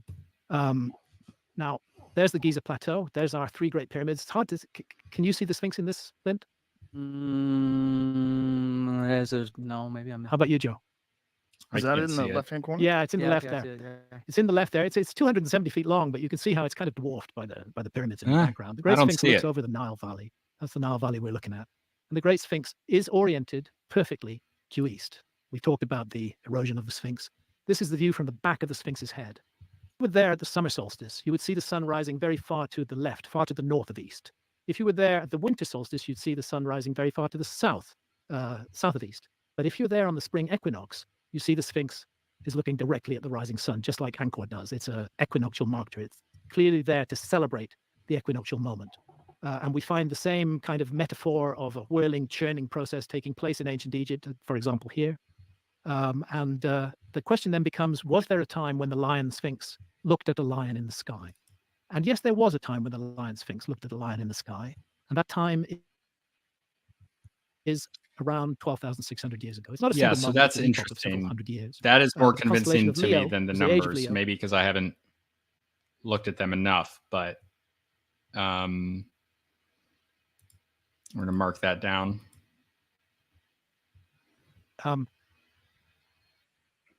It still is today. The Hoover Dam has a star map built into it, which freezes the skies above the Hoover Dam. And the reason that is there, the architect said, in remote ages to come, intelligent people with knowledge of precession would be able to discern the astronomical time of the dam's construction. So let's use this precessional tool to consider the age of the whole Giza Plateau. I strongly reaffirm, I do not insist that the pyramids are 12,000 years old. I do insist that the Sphinx is 12,000 years old. I think it's a very strong argument that Robert Schoch has made. But I do think the ground platforms for the Sphinx were there. I think that for the pyramids were there 12,000 years ago, and I think the project was completed much later by the ancient Egyptians. You need to know a bit about Egyptian mythology. The god Osiris, who walked the earth in the legendary Zep Tepi the first time, murdered by 72 conspirators, another one of those processional numbers, eventually becomes the ruler of the ancient Egyptian afterlife kingdom, which is called the Duat, which is both an underworld and a region of the sky.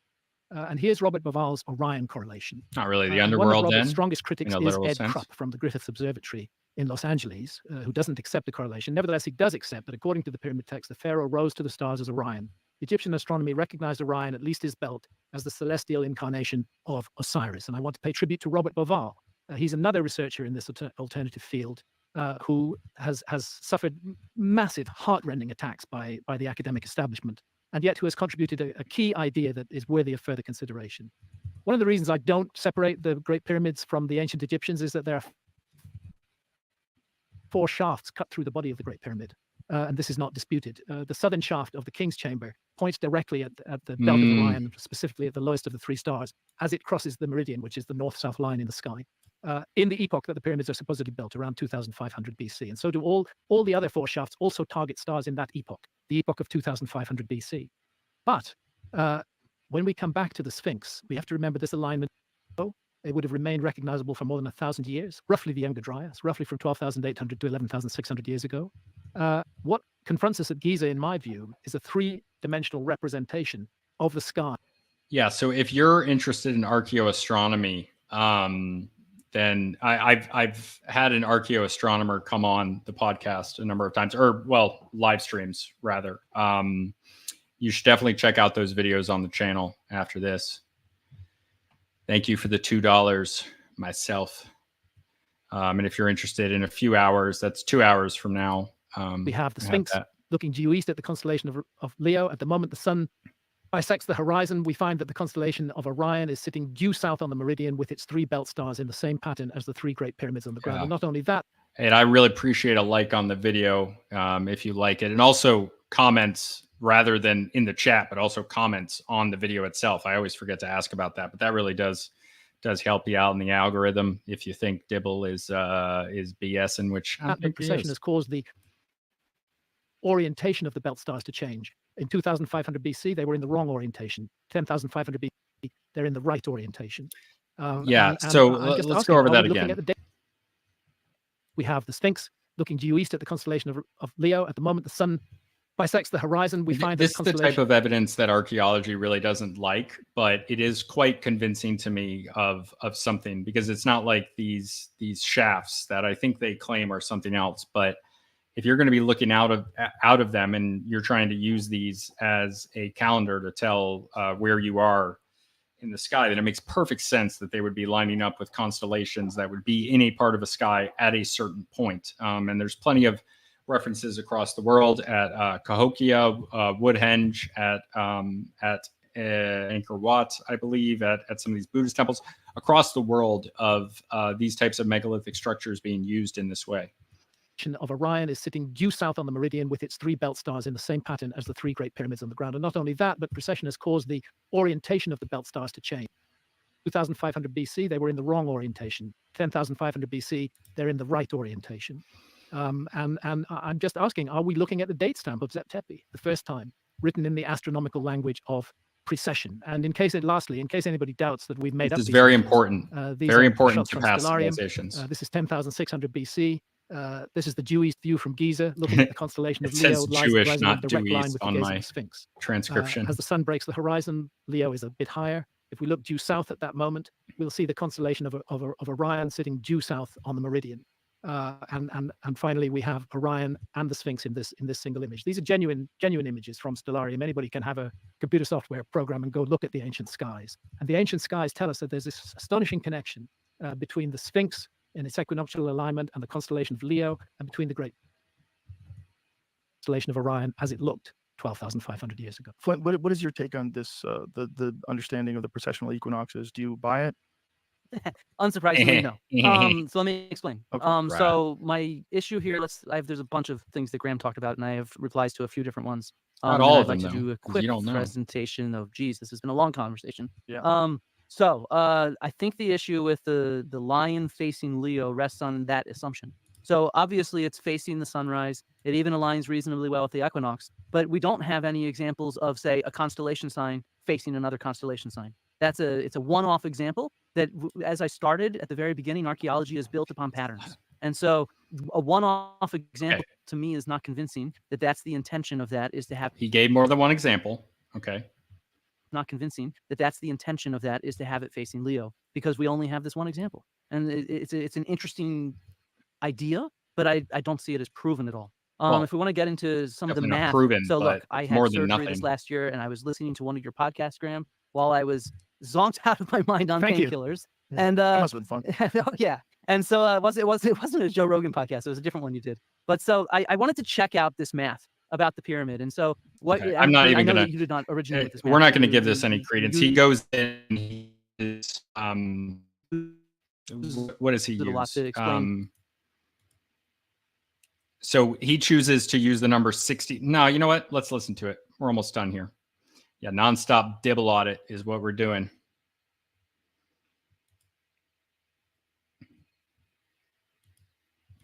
Let's listen to it. Oops, I need to click Alt.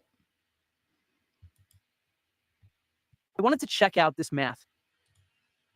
I mean, I know that you did not originate with this math, but you use it a lot to explain how cultures see the precession. And so in a sense, you take the height of the pyramid, 146.5 meters. You're trying to see how it relates to the polar radius of the Earth, 6,356,000 meters. And then you're using this precession number 72, which is the amount that the Earth's wobble changes by 1 degree is 72 years. And so you multiply it by 43,200. Why is that a precessional number? Because that's 72 times 600. And I checked it. I checked it in different kinds of things. If you do it in feet or you do it in metric system, it works, right? Because that's how math works. With multiplication, it's going to be transferable to different kind of units, and it's 99.57% accurate. But then I thought to myself, wait a second, can we find this elsewhere? And sure enough, as Graham states, you can. So I went to my own backyard, the Parthenon in Greece. And the Parthenon has 46 inner columns plus 23 outer columns for a total of 69 columns, which I think is a pretty cool number in and of itself. You got 69. And then you can multiply 69 by 576,000, which is also a precessional number of 72. Just remember, if you forgot, he started out this with like dicks. Like he showed images of penises. That's how he chose to start this off. On like Mycenaean, is it Mycenaean or something? 8,000, and you get 39,744,000, which is 99.17% accurate to the global circumference of the Earth. And kind of my point here, though, is that this will work for everything, because you have such a large number, you can solve it yourself. So let's take 420. We all love 420, right? No, we don't. So you just do this backwards. No, we don't all love 420 because we're not 15. You freaking little weirdo. What the heck is the matter You with take you? the polar radius of the Earth, 6,356,000, divide that by 420, divide it by our precession 72, and you get which is 210.185. Let's round that to 210, which is pretty cool because that's half of 420. Plus it's 3 times 7 times 10. And then when you do it Okay, so you rounded. He didn't do any rounding. He talked about numbers that have other significance. in reverse, 420 I don't- times 15,120, which is that processional number of 72 times 210, and you get 6,350,400. It's 99.91% accurate, more accurate than the height of the Great Pyramid. So every time you smoke a joint, you are connecting with the Earth mathematically. The is that math is there to find relationships. I can't make between heads or numbers. tails of And so this. we can go and find those very easily if we work them out. And I'm not saying that you did this in reverse. I'm saying that we're always going to find mathematical relationships between such numbers. And so that's what I think is really important here to think about, that it's always going to be there if you look. It's not something that the Egyptians necessarily encoded in there. That's a large assumption, if you see what I mean. Yeah, that makes sense to me. What doesn't make sense to me is how do you think they were able to align the pyramid to true north, south, east, and west within such a slight degree of error? And do you think knowledge at all about the Okay, so he precession has of 2 equinoxes? questions, and let's see if he answers the first one at all. I'm not sure. I don't remember. Let's just see.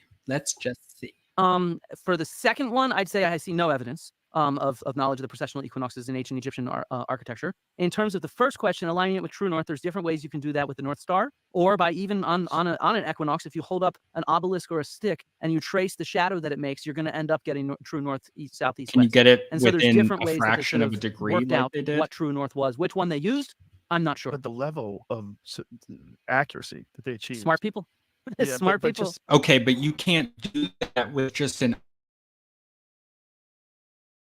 like something more accurate than that. That doesn't make any sense. be kind of beyond smart. What is it, That's what 360th freaks me of out an about the whole subject. It's like, how was this, regardless of the argument about the date, whatever it is, humans built it. They did it somehow. They made something that is so immense and so mind blowing that today people scratch their heads and say, how? Yeah, and I think that that's such a cool thing when you think about the past. You know, they didn't have TV, they didn't have Joe Rogan to listen to. They had the stars above them. And so, you know, I agree with Graham that a lot of ancient cultures are equinoxes or different. What do you make of the what looks like ancient drill marks and all these different bizarre ways it seems like they were carving the stones out? That's kind of inexplicable.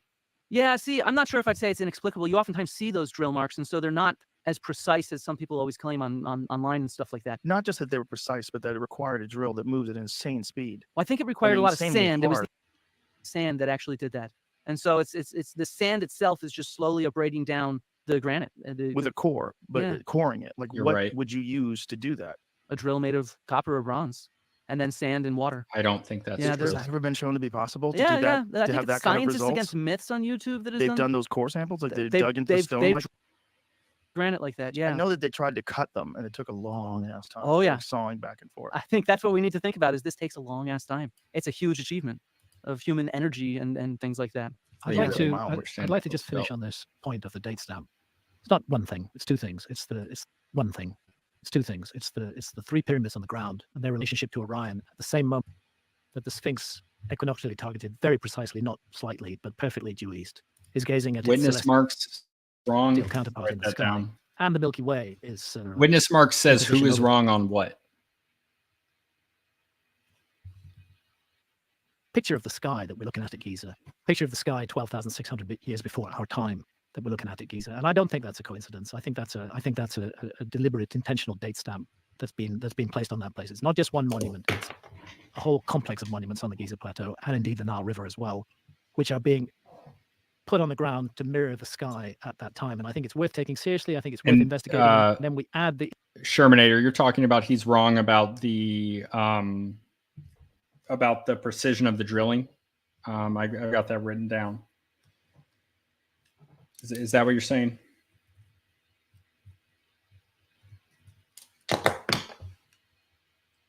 issue of the erosion of the Sphinx to this, which also puts it back to 12,000 years. And I think it's unfortunate that archaeology is so hurried to dismiss all of this and so unwelcoming to the possibility that we might be missing something in the human story. Can I give a little conclusion myself? Sure, please do. All right. Jamie, do you mind if I can share my slides? God.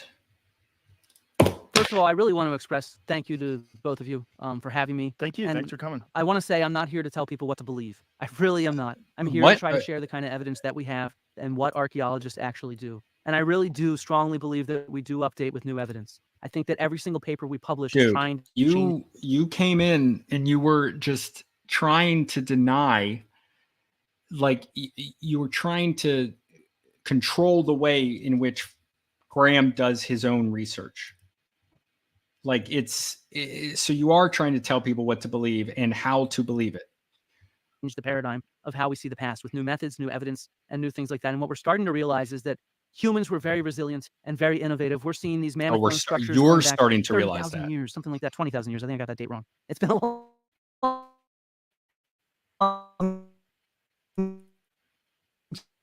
chat. Cool. But at the same time, I want to say that archaeology is very much about cultural heritage around the world. We need to give credit to the people that did things, and we need to really understand how modern people see their own cultural heritage and respect that. And so I just want to give a shout out to everybody listening from all over the world. Be proud of who you come from. But lastly, not lastly, I have a couple things I want to say, but I want to say there's major threats to archaeology that are going on in the world right now. There was just a major BBC article from yesterday. Wales, where I am right now, there's a 20% across the board cut to cultural heritage in Wales. They're talking about closing the National Museum in Cardiff. The National Museum of Wales, one of the jewels of that sector there. And so I want to draw everybody's attention. I'll share the links with you guys to this petition in front of the Welsh Parliament to try to get this debated, because it's really important that this scale of cuts do not happen. Everybody that's listening, Graham, I think you and me can agree that I think that every single paper we publish is trying to change the paradigm. Or I think that every single paper. Absolutely not. I couldn't do any of the work I do without the work that's been done by archaeologists. And I've said that on your show multiple times. I agree with you. And I want people to support the funding of archaeology. I don't history care. At Cardiff University. It's a huge deal. If you want to have people go out and do their own research, we need to have these kind of subjects available at public universities like Cardiff University, one of the top archaeology departments in the world. It was just ranked just a few weeks ago in one of the world rankings as like in the top 20 or 30 in the world. It had just closed. Sheffield, where I learned how to study ancient animal remains. When I first watched this debate, I thought Flint wiped the floor with Graham, but thanks to you and Dan and others, you opened my eyes to his lies in this debate. Thank you for that. Thank you for saying that. Thank you for taking the time to look into this stuff. A lot of the things that Flint was incorrect about or lied about, I did not realize at first until I started doing more research. And there will be more, and it will be synthesized and it will be connected to the main arguments that Flint was making. And I encourage all of you, if you haven't already, to look at my my two videos. The first one being Flint Dibble being wrong about maritime archaeology, as well as my response when Flint responded to me. He called me a liar. He is the liar. I did not lie. I have receipts. I have shown where he has lied. He made no claims specifically about what I lied about, because I did not lie. Because unlike Flint, I am a man of integrity, and I have made the offer multiple times, and that offer is still on the table, that anybody who disagrees with my takes is welcome to come on the podcast. And not the podcast, a live stream. We'll do it live. You can come on. If anyone watching this or anyone knows of anyone, tag me on Twitter. Let them know that if they think I'm wrong and they want to explain why, on that research that I did on Flint Dibble's lies and mischaracterizations and incorrect statements, you're welcome to anytime. They can send me a DM. And this is an open invitation to anybody. I made it dozens of times. No one will take me up on it. People very rarely even actually work and discuss this material with me. University of Sheffield just completely axed and destroyed a few years ago. And so what we're seeing is a complete defunding of the humanities and the social sciences. I don't care. You deserve it. I mean, my grant that I use to do my isotope analysis, or it's funded through another be undefined. Through your isotope. It's real bad. UNC Greensboro just cut their anthropology archaeology department. Yeah, it's crazy when you consider what our culture does spend money on. Right. Yes. That it's not spending. Yeah, it's very good evidence that we're sick. That we don't want funding of our. We want to live in the moment. Civilization. We tick all the boxes for the next lost civilization. I'll get to that in a second. Oh no. I would like to since you've had your moment here, Flint, or do you have? Oh no, I have just a couple more things to say, and then you can finish up as we agreed. we'll wrap it up. Sorry, we also face threats like looting. So the trade in archaeological artifacts usually comes from looting done by terrorists, different cartels around the world, and we need. He gives more shout outs than a rapper. Hosted by Liv Albert. So check those out. But lastly, I just want to talk about why it matters to see is human resilience. It's not like the palaces, it's the political structures, it's the major temples, it's the monuments, it's the art. Invest in everyone if we want to survive this. And my own research into climate change at the end of the Bronze Age, what it shows is that the ancient Greeks adapted too late. It took them hundreds of years to realize that I already gave that interview. It sounds like what you're saying. Yeah. It sounds like rich people better put your money back in society. Exactly. Or we're fucked. Graham, you want to wrap this up? Yeah, it's been an interesting conversation, Flint, and there's so much, both from my side and from yours, that we've not been able to touch on.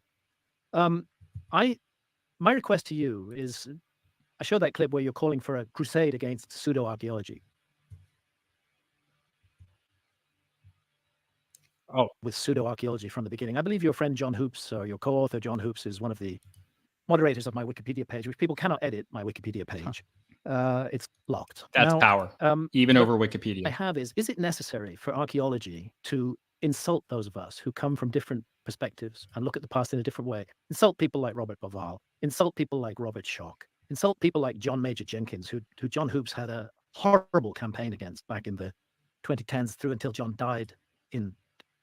Major Jenkins died in 2018. Does mainstream archaeology have to insult us all the time in that way? Is it not possible to have a meeting of minds and say, well, here are a bunch of outsiders. We archaeologists think that they're completely crazy, but let's actually entertain their views. Let's look at them. Let's not be so combative about this. When I first started writing about this, Fingerprints of the Gods in 1995, I was immediately attacked by archaeology. It began immediately. BBC Horizon devoted a whole program to trying to rubbish my work and gave platform to archaeologists to do that. Why do we need to have this conflict? Why is it not possible to have multiple points of view on the past? Why ultimately does archaeology so much want to control the narrative about the past? Why do so by attaching notions like racism and white supremacy to people that archaeology disagrees with? Is it not possible to have disagreements that don't involve all of that? I'll tell you frankly, I was hurt badly, wounded badly as a human being by this association that you were very largely responsible for of my work with white supremacy, racism, and all the other stuff that's written about in the SAA's letter. I don't think any of that was necessary. I don't think any of that got to grips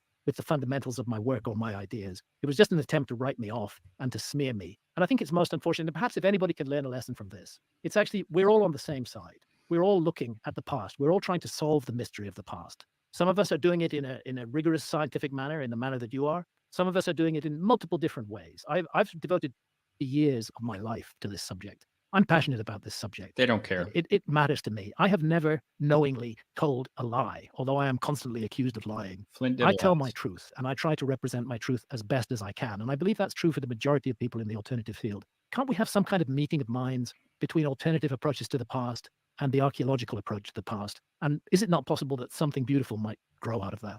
If I could speak to that, I think the problem is one of communication and this bizarre modern time where someone says something and then a bunch of people attack that thing that someone says. Yeah.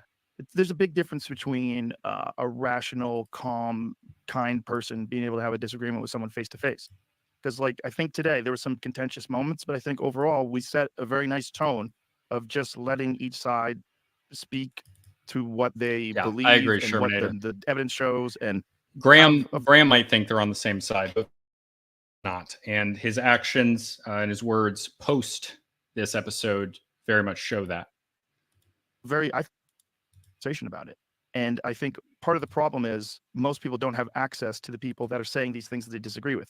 So what do? They make a YouTube video, or they make a blog post, or they make a podcast, whatever it is, and they dispute it and they attack that person, and maybe they insult that person, or maybe they connect that person to a bunch of horrible things because they're so emotionally invested in one side or the other side being correct, whether they're right or wrong.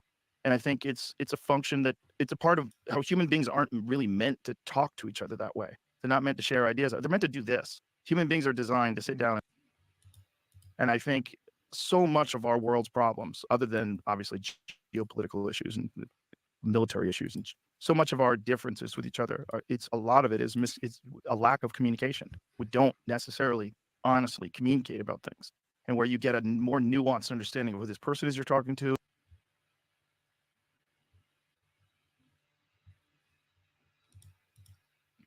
We can all be nicer to each other. I agree with you. I really all be believe that. nicer. We can all. You're so embattled in these conflicts with human beings that are almost mostly unnecessary, and especially at that level, amongst kind, intelligent people that really just want to find out what's true. A good statement, Joe. Yeah, we can all be nicer to each other. I agree with you. I really all be believe that. nicer. We can all be nicer, and Starts it doesn't with you, need Flynn. to. You're the one who it doesn't started need to this. involve pouring scorn and mobilizing hatred against others. As I say, I've been involved in this conflict with archaeology for 30 plus years. But the thing that hurt me the most is this bizarre association of me with racism and white supremacy and I mean, anti-Semitism and misogyny. All these words are in the Society for American Archaeology letter, which Yeah. tried to get my show mean, branded as science so- fiction. So I mean, one thing that I would say is I've read your books in the upcoming release of your show, right? And the tone between your books and the tone between your show is night and day. You were very What do combative. you mean by the upcoming release of my show? I meant back 2 years ago. Uh-huh. Yeah. So you read all my books? No, several of them though. Okay.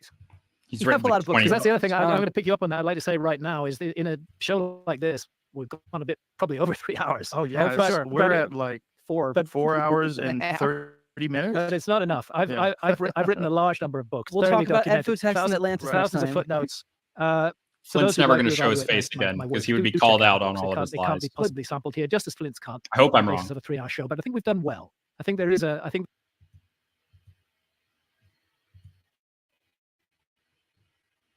What's going on? there is some kind of meeting of minds. I like you as a person. But I Flint. hope that we change our You tones on both started ends it. because, like I said, the tone you chose in our Dude, show okay. was offensive Whatever. to archaeologists. Yeah, that It was was very, very mild. And it's based on almost 30 years of abuse that he has taken from archaeologists, which is very different from Flint then participating in that abuse from a position of power in an organization of over 5,000 archaeologists and smearing Graham as a racist, an anti-Semite. Somehow, I don't even know where that one comes from. I at least understand the reasoning, their stupid reasoning about calling him a racist. It doesn't make any sense. But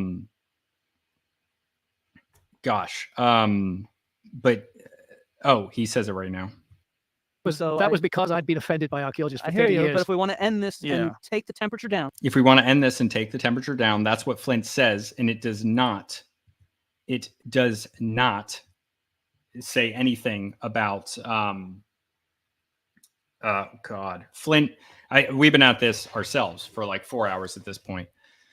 But if we want to end this and take the temperature down, we have to think about how we do this. Dude, you know what? You as an individual, Flint, you chose to do it this way. You chose to take something that was not directed at you personally and to make it personal to yourself, even though it was directed only at your field. You chose to, you haven't condemned, as far as I'm seeing, specifically any of the people saying things. Dude, come on. we want to end this Yeah. and take the temperature down. He's putting the Yeah. responsibility we have on to Graham, think about which how it we do should this, not be. and we need to talk about. And Graham is different being far aspects too of nice that to in a him. friendlier way. Here, here. So yeah, are very you important. still going to crusade against pseudo-archaeology? Well, I And don't what is it? Well, I think, but the best way to crusade against stuff that's not correct is to do what you've done. Just come That's on. why I and- agreed to come here. Yeah, Okay. it's Except you great. And lied. I think everybody's goal is the same. We want to find out what happened, like what this incredible history. Joe of and the human Graham are just species. being It's naive so here. bizarre, and especially when it comes to, I'm so fascinated with Egypt. That one to me is the craziest of crazy. Like, Can't blame what them. was going on there? Like, what changed? wouldn't expect in the anyone to world that act that's like not Flint's possible anymore. acted. That societies like that don't exist, and how did they exist 4,500 years ago in this one place? I mean, and And they maintained their civilization for 3,000 years. yes, it's crazy. And it was also a place rich with resources at the time. There's a lot of factors. Look, just so we're clear, even after this debate, and I showed this in a post on Twitter at one point. After this debate, Flint came out and he wrote this Guardian article where he continued to use these same attacks against Graham. He called him a pseudo-archaeologist. Again, he called him a conspiracy theorist. I don't think he repeated the white supremacy claims. And he did that. And not only did he do that, he was planning on doing that. There was a discussion between him and Bill Farley about how they were going to respond post the debate. So this was already pre-planned. even after the discussion that happened, not in this stream, but the last time that I did this for about an hour and a half, in the first about third of this episode. So they were already planning on doing this, and they did this, and Flint did not take the temperature down. It's like he doesn't believe himself to be worthy of criticism for the things that he said and done. Even when they're called out specifically, he repeats the same things, and it's snake behavior. It's disappointing from anybody. Right, but it's just, that's the most important thing. It's like, what happened? What was the process? So thank you, Flint, for coming on, and thank you for explaining all that stuff about grain and agriculture. That was really, really fascinating. Next time I'll share my research on bones and ancient drugs. I want to hear You're it. never, Let's you're talk. not, and thank you. you're too much of a coward to show your face after all the lies you told. You wouldn't want to be called out on them, Flint. And I hope you're wrong. You know, Joe Rogan, let me know, man. Bring me in. Put me in, coach. I'll sit right next to Jamie and I'll help him fact check archaeology. Just opened up these conversations, and I think it's interesting. It's just really interesting to find out what happened. Yeah. Well, Joe, thank you to you for hosting this first time ever kind of event. My pleasure. I think it was great. I think this can be done with a lot of subjects. You know, like, people don't have to be assholes. We can all be nice. That's a beautiful line to end with. That's a People good line don't to have end to be. with. Don't have to be. All right. Bye, everybody. Bye. Oh, all right, boys, and maybe ladies. That's all for that 4-hour stream. Good Lord. Like and subscribe to the video. Check out some of my other stuff. Archaeoastronomy, all on the page. Twitter. Patreon's $2 a month. But yeah, and please comment.